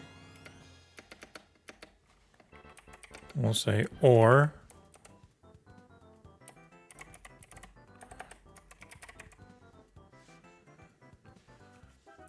and version is going to be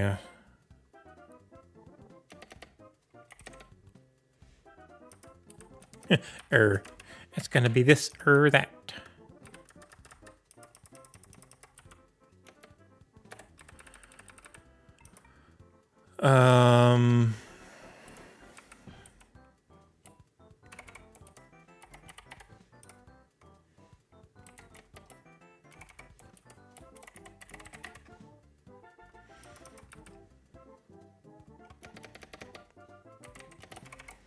Do blank strings for that.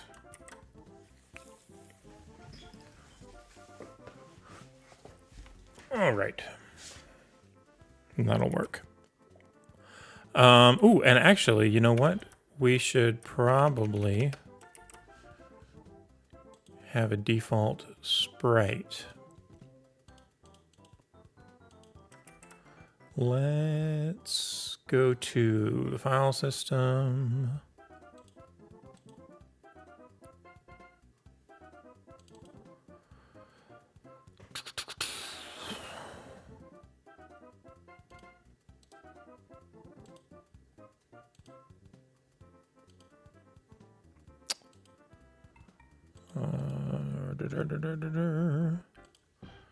Maybe we can do it this way. Let's say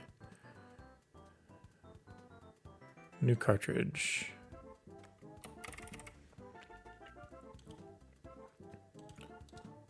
About, and then we'll drop this one in here, copy it, cancel, delete. What? What? Did it load that cart when I created one? That's dumb.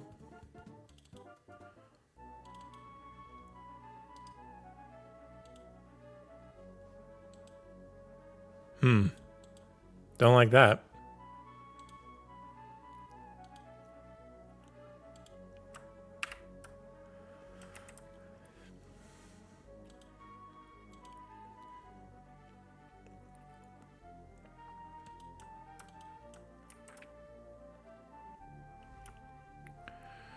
All right, and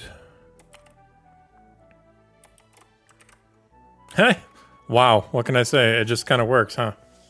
Look at that. Look how spiffy that is right there. All right.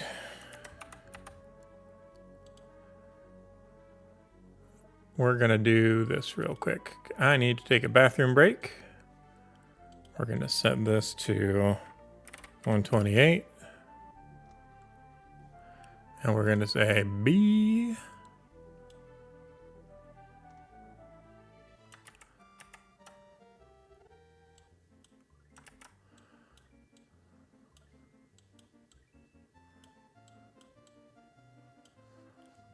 BRB.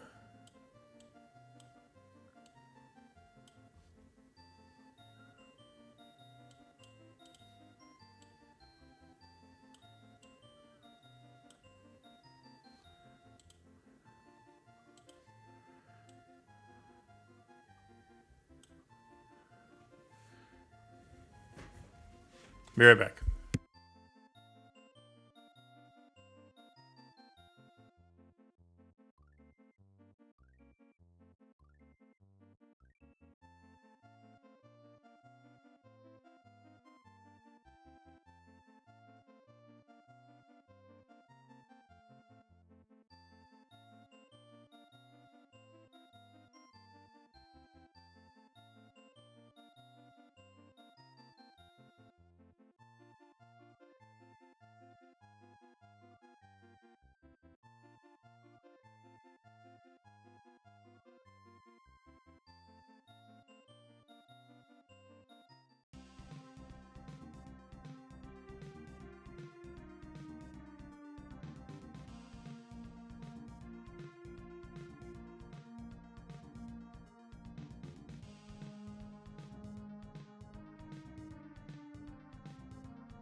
Okay, I'm back.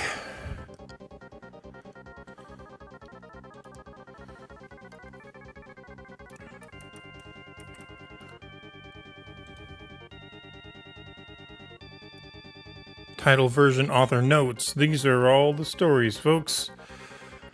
All right. We have icons. Swifty.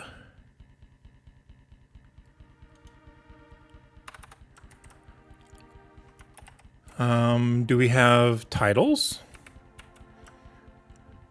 So if we set this to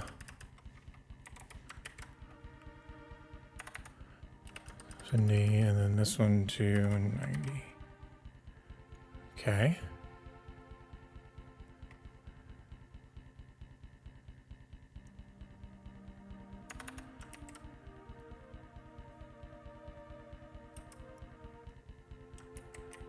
Why aren't those lined up?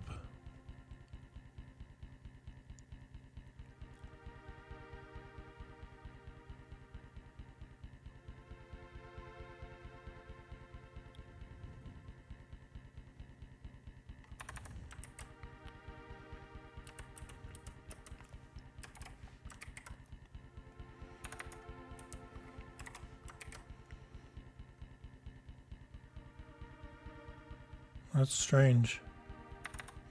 They should be 16 pixels.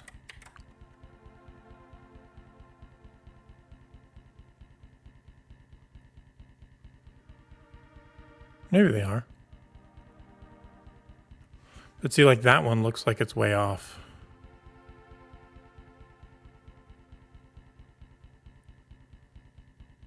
But maybe the icon is just narrow. What if we do 17 and 17? Yeah. Yeah, that's probably what it is.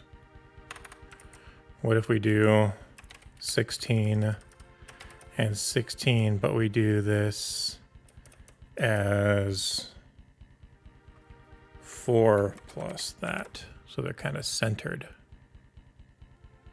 There we go. How many do we have here? 1, 2, 3, 4, 5, 6, 7, 8, 9, 10, 11, 12, 13, 14, 15, 16, 17, 18, 19,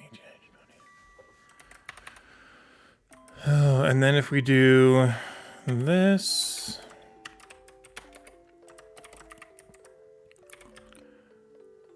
and instead of file name, we do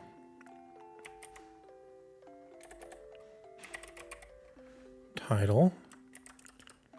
And then this will make it 120. We'll make it 200 and 10. There we go. And then if we were to do that and change this to author,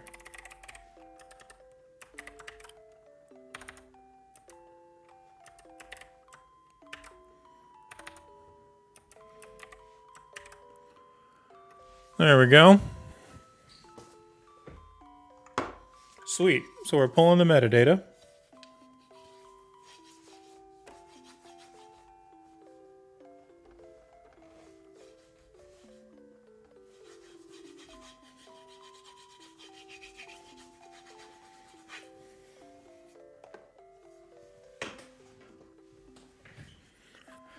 Now that we have everything stashed away properly in its metadata, and we're pulling a filtered list,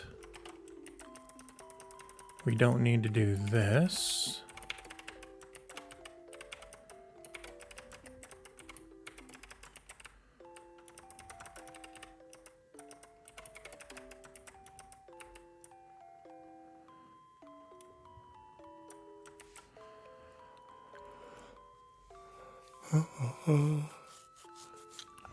Don't turn it near.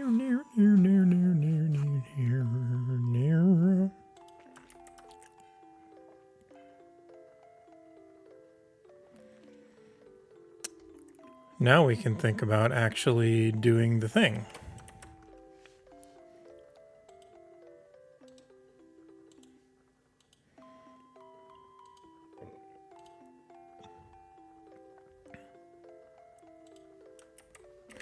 So I want a big Price is Rights wheel that it kind of cycles through. So I think what I want these to do, I kind of want them to start at the top of the screen and drift down. And when they drift off of the screen, they loop back to the top and start drawing again. But we need to make the list bigger than the screen, right?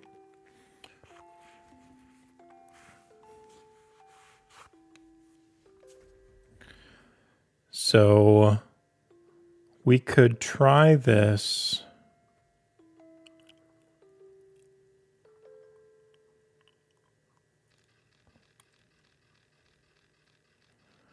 We want one big list.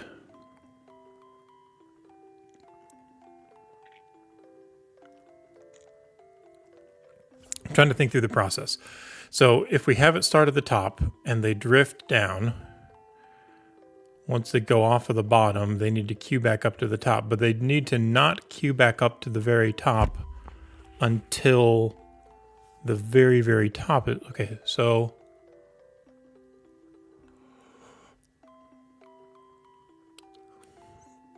when we move down one, avatar becomes here and sprite shelf goes up to the top. But there's stuff below sprite shelf. So really, there needs to be like a buffer in the background. So all of these move down, sprite shelf moves off, and then whatever is the lowest on there, that one comes up to the top.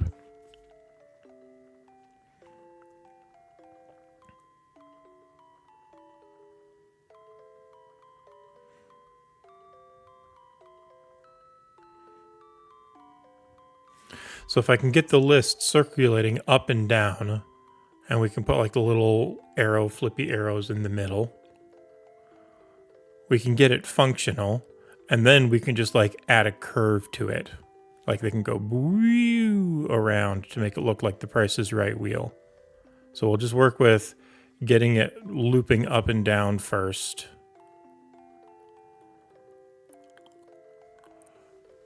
And then we'll worry about making it look fancy. I'm getting sleepy. All right, so how do I want the list to be? Like, are we gonna make little objects that shoot down and then like we do with stars and then they come back up? We've already got the list. We could just add X and Y coordinates to all of them.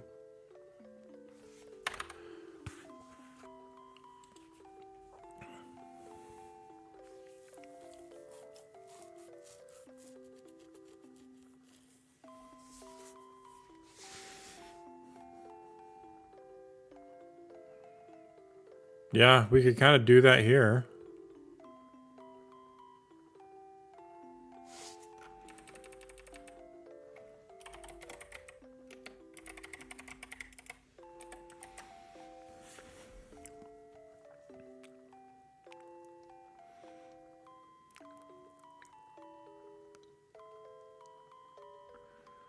That's probably going to be here, actually.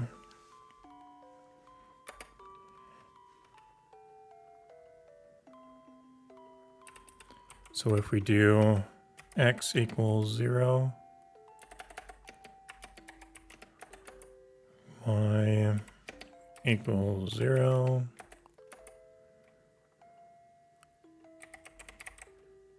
width equals 0, comma, height equals 0.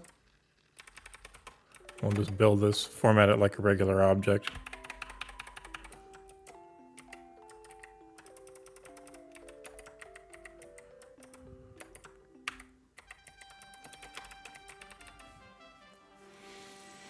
All right.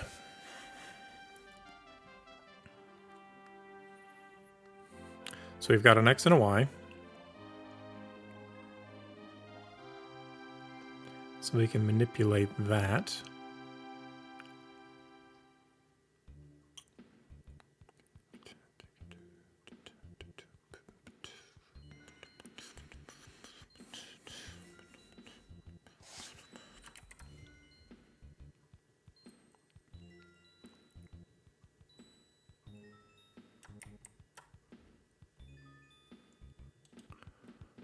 So in our update function, if we just did for file in all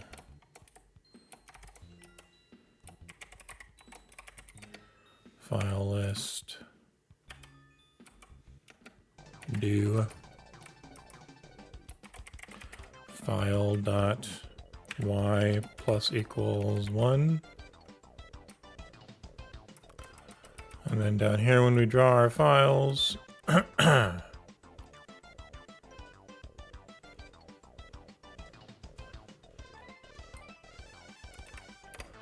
we can do local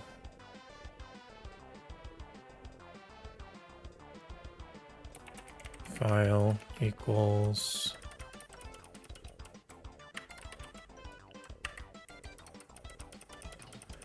like that, and then we'll do file, and this is going to be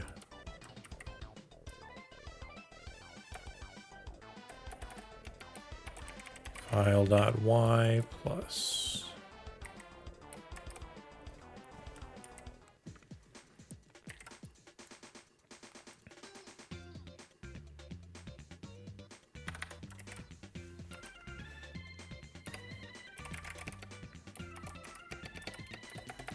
equals file.x y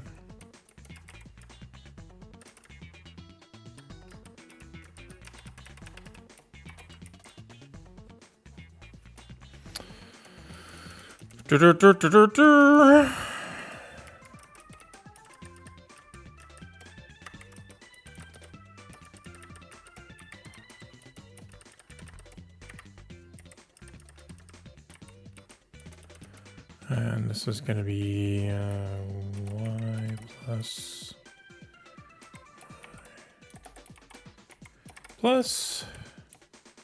y plus mirror. And then up in here we can say if file.y is greater than screen height. Because we are setting those, right? Nope, we're not, because we're dummy dumbs. Let's do some globals.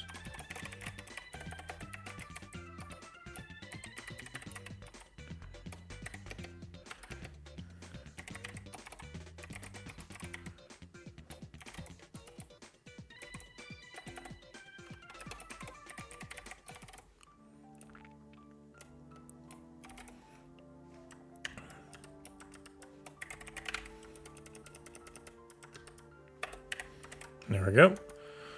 And you can get the screen height. If it's higher than the screen height, then file.y equals 0.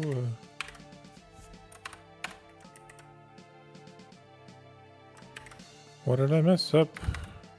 8.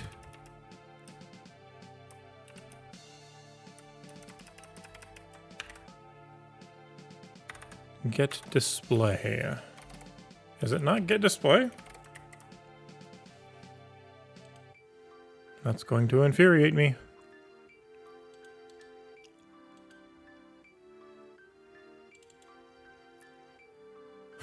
Okay. Picked a wrong one there.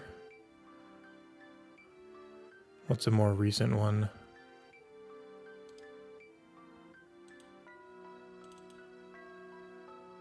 Get display width and height.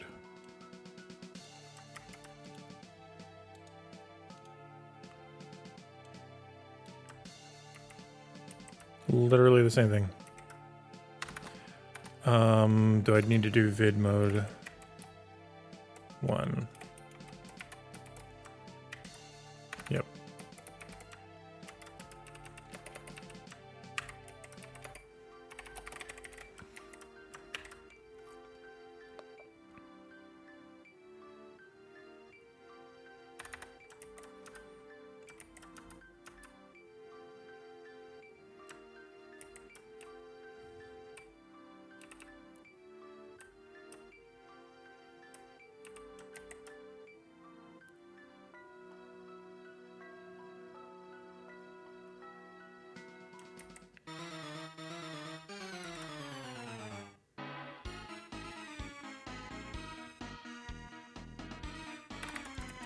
Okay.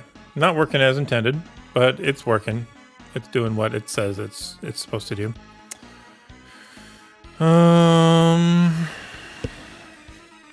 I feel like when I initialize this, I need to give them an index.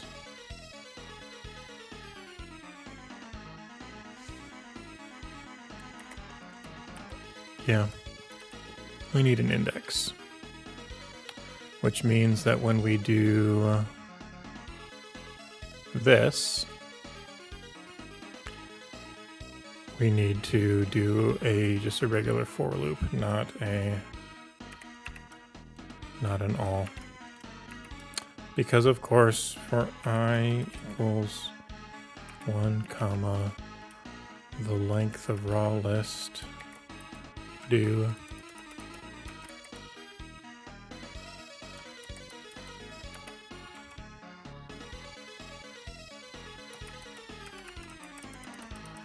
and then we'll do index equals I.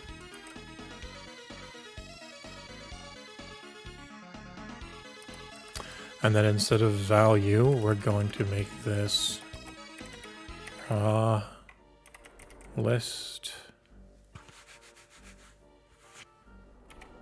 I.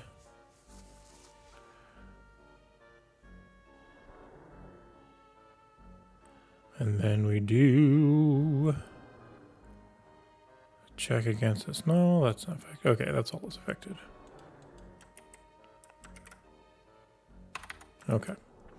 But now we could say y equals I times 16. And when we come down here,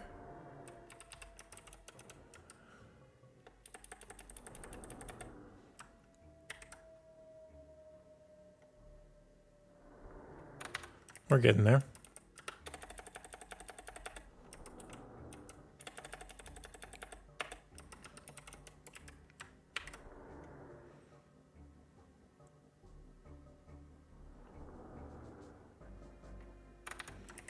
Yep, and that'll work.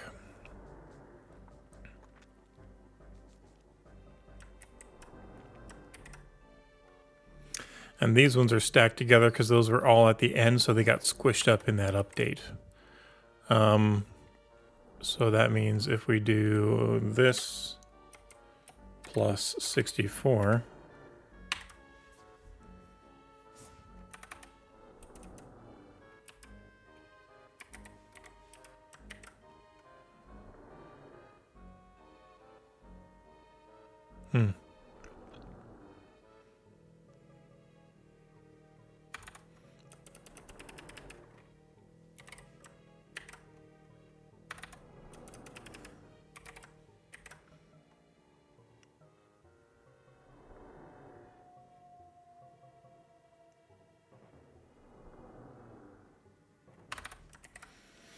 we should probably do a local height equals the length of file list times 16.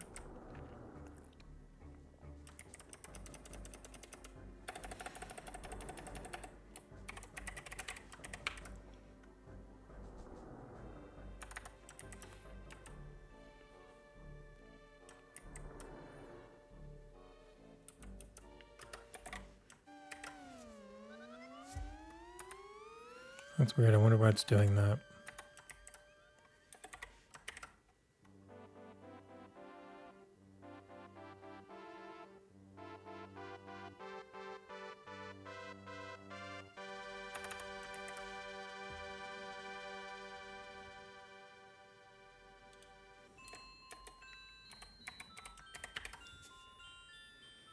There we go. Why is there an empty spot?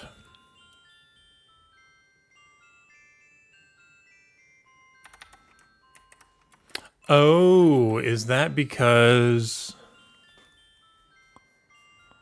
Oh. Yeah, because like when the folder is there, it checks it, it doesn't add it, but it burns up the index. Huh, okay, okay. So what we want to do is we don't want to do a for loop here. We do want to do it for each of all of them, but then we're just going to make a local index equals 1. And we'll just make this index.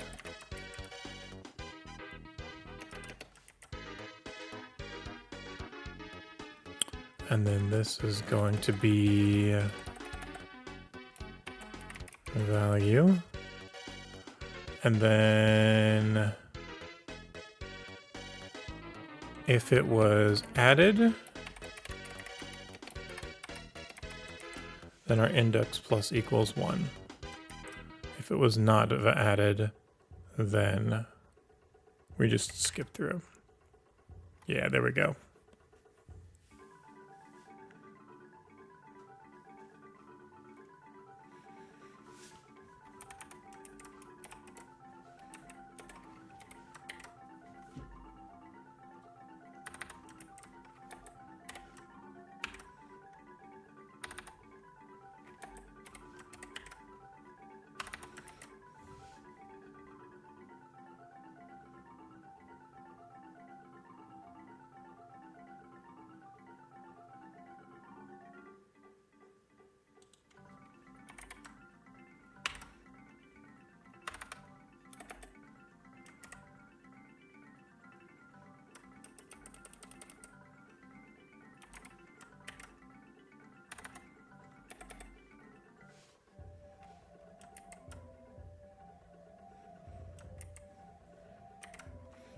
I feel like that's an off by 1.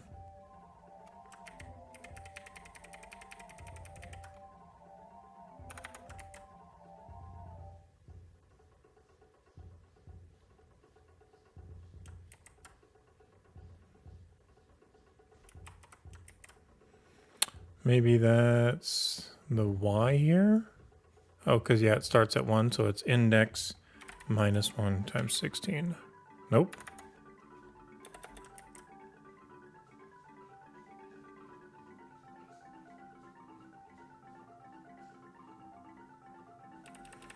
Maybe I can change this to 0 and that'll fix all of that. Okay.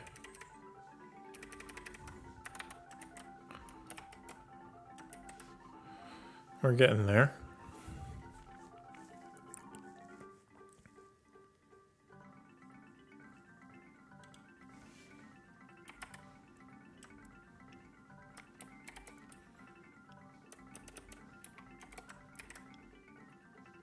There we go.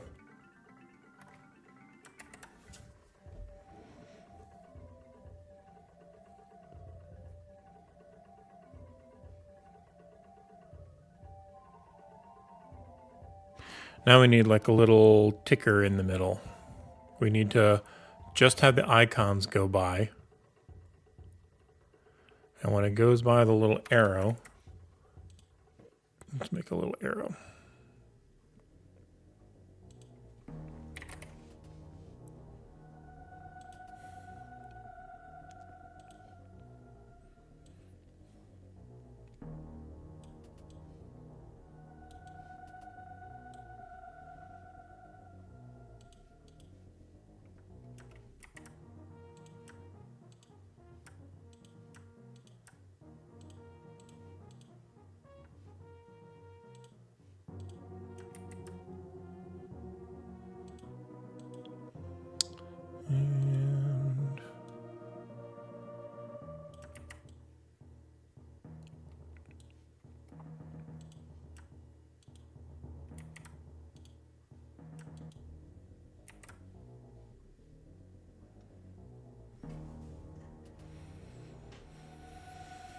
And let's round that off a little.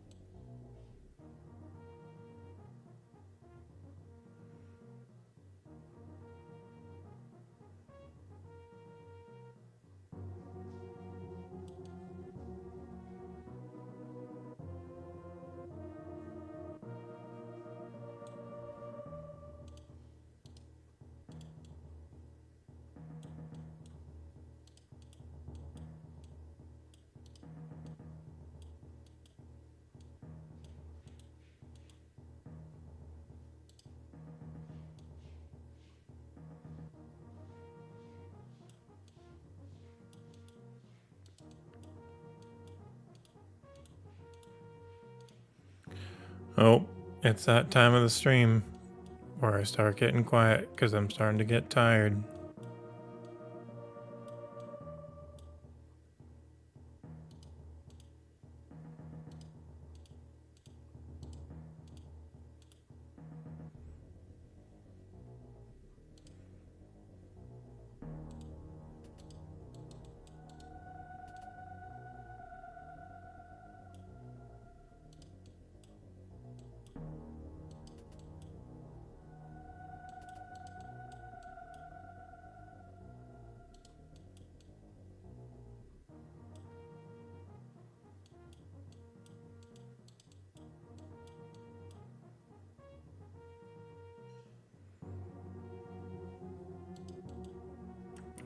That's why it's odd.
Um, 135. It's gonna be less than that. Okay, we're getting somewhere.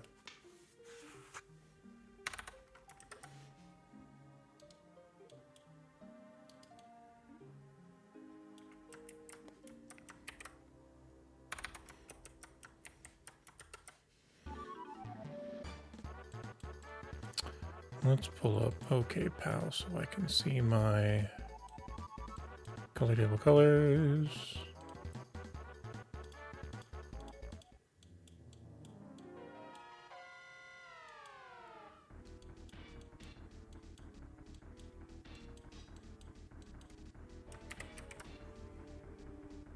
There we go.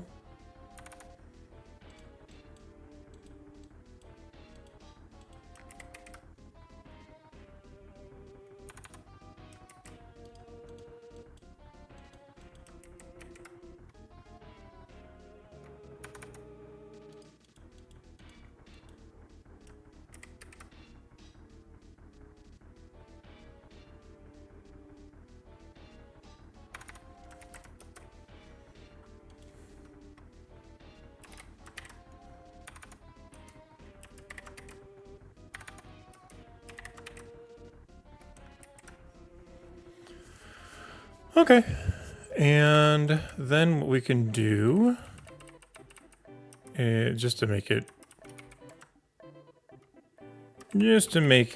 like a little functional.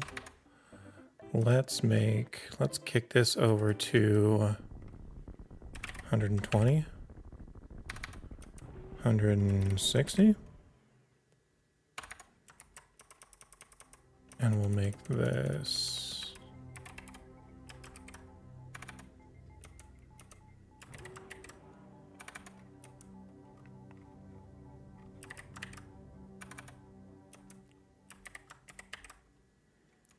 that'll work. And we'll say if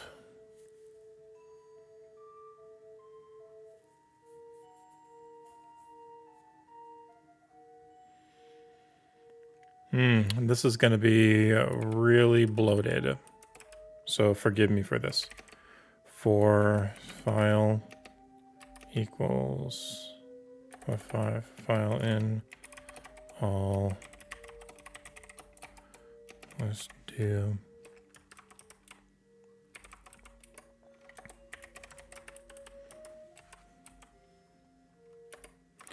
and we're going to say if file dot y is greater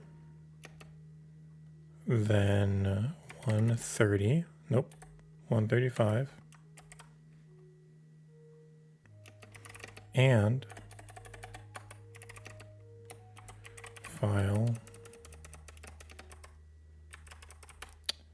dot y is less than 140. We're going to say 135 and 140. We'll go up and down 5 each. Then we're going to print the title and author, but we're going to do it at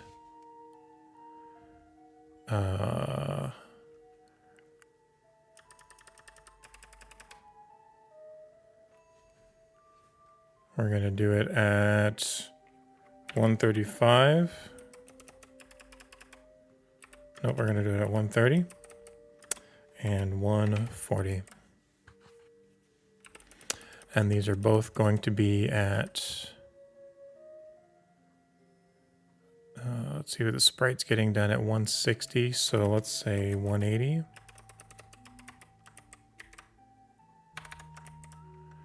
What did I mess up?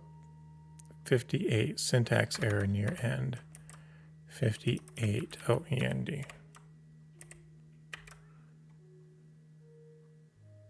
It's not perfect, but we're getting there.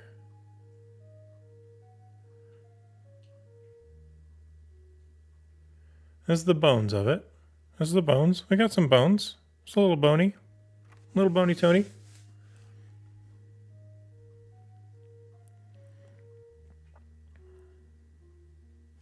We'll do a fun little flipper animation here.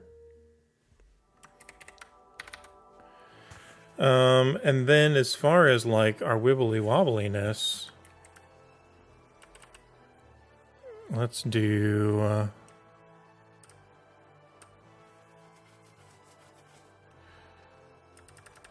let's change this. Actually, let's come here and let's set our X to 180.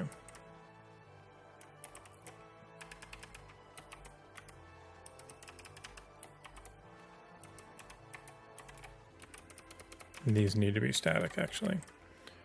So we're going to do... We're going to set this to X. All right. Now...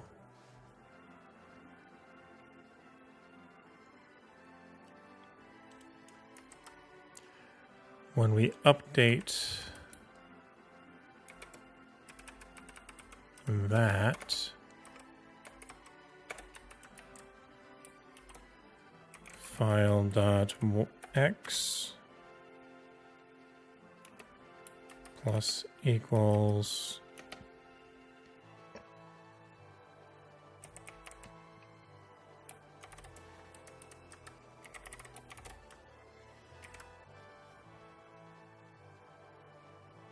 okay.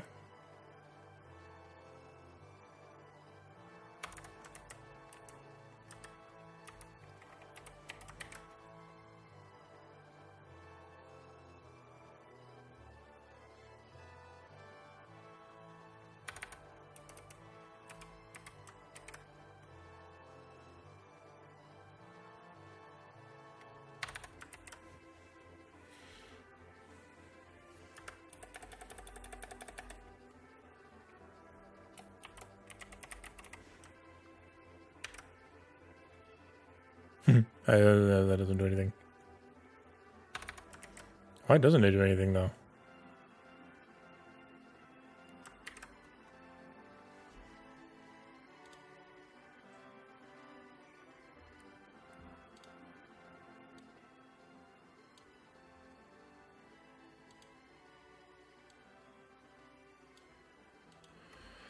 Yeah, I'm not really good at sine waves.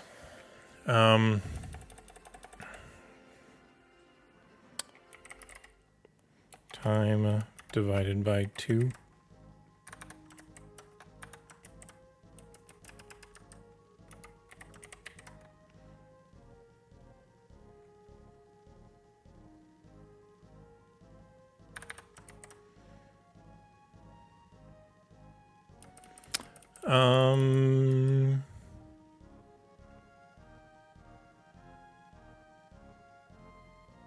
Yeah, I'm not going to mess with that tonight. I think we're going to call it. I think we are going to call it because we want it to we want it to start. We don't want it to be time based. We want it to be distance based. So it's like the further y is, the more of a sign it is. And we want it to go woo and then woo like that. We'll get there. We'll figure out the math.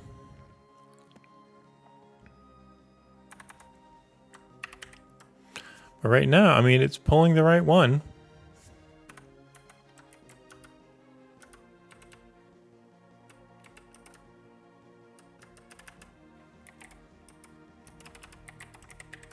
Yeah, okay. Cool. Well, we made a lot of progress. We got the metadata figured out. We got a nice little list. That's definitely going to need to be cleaned up. I might even end up like making objects out of them or something like that just to make them more dynamic and interactable. But I think next time I work on this, excuse me, we're going to need to what's it called? We are going to need to revisit the document. We're going to need to revisit the design doc and just kind of do some design and figure out what's happening. But anywho, thank you so much for hanging out with me today. I super appreciate the company. And we got some good progress done on those gamepads. I need to glue that little end on my NES controller. And I need to figure out what's going on with the button mappings on the N64 controller. But other than that, they're looking pretty hot. And I like them. Anyway, y'all have a wonderful evening. I love you very much. Thanks for hanging out with me. Y'all be good.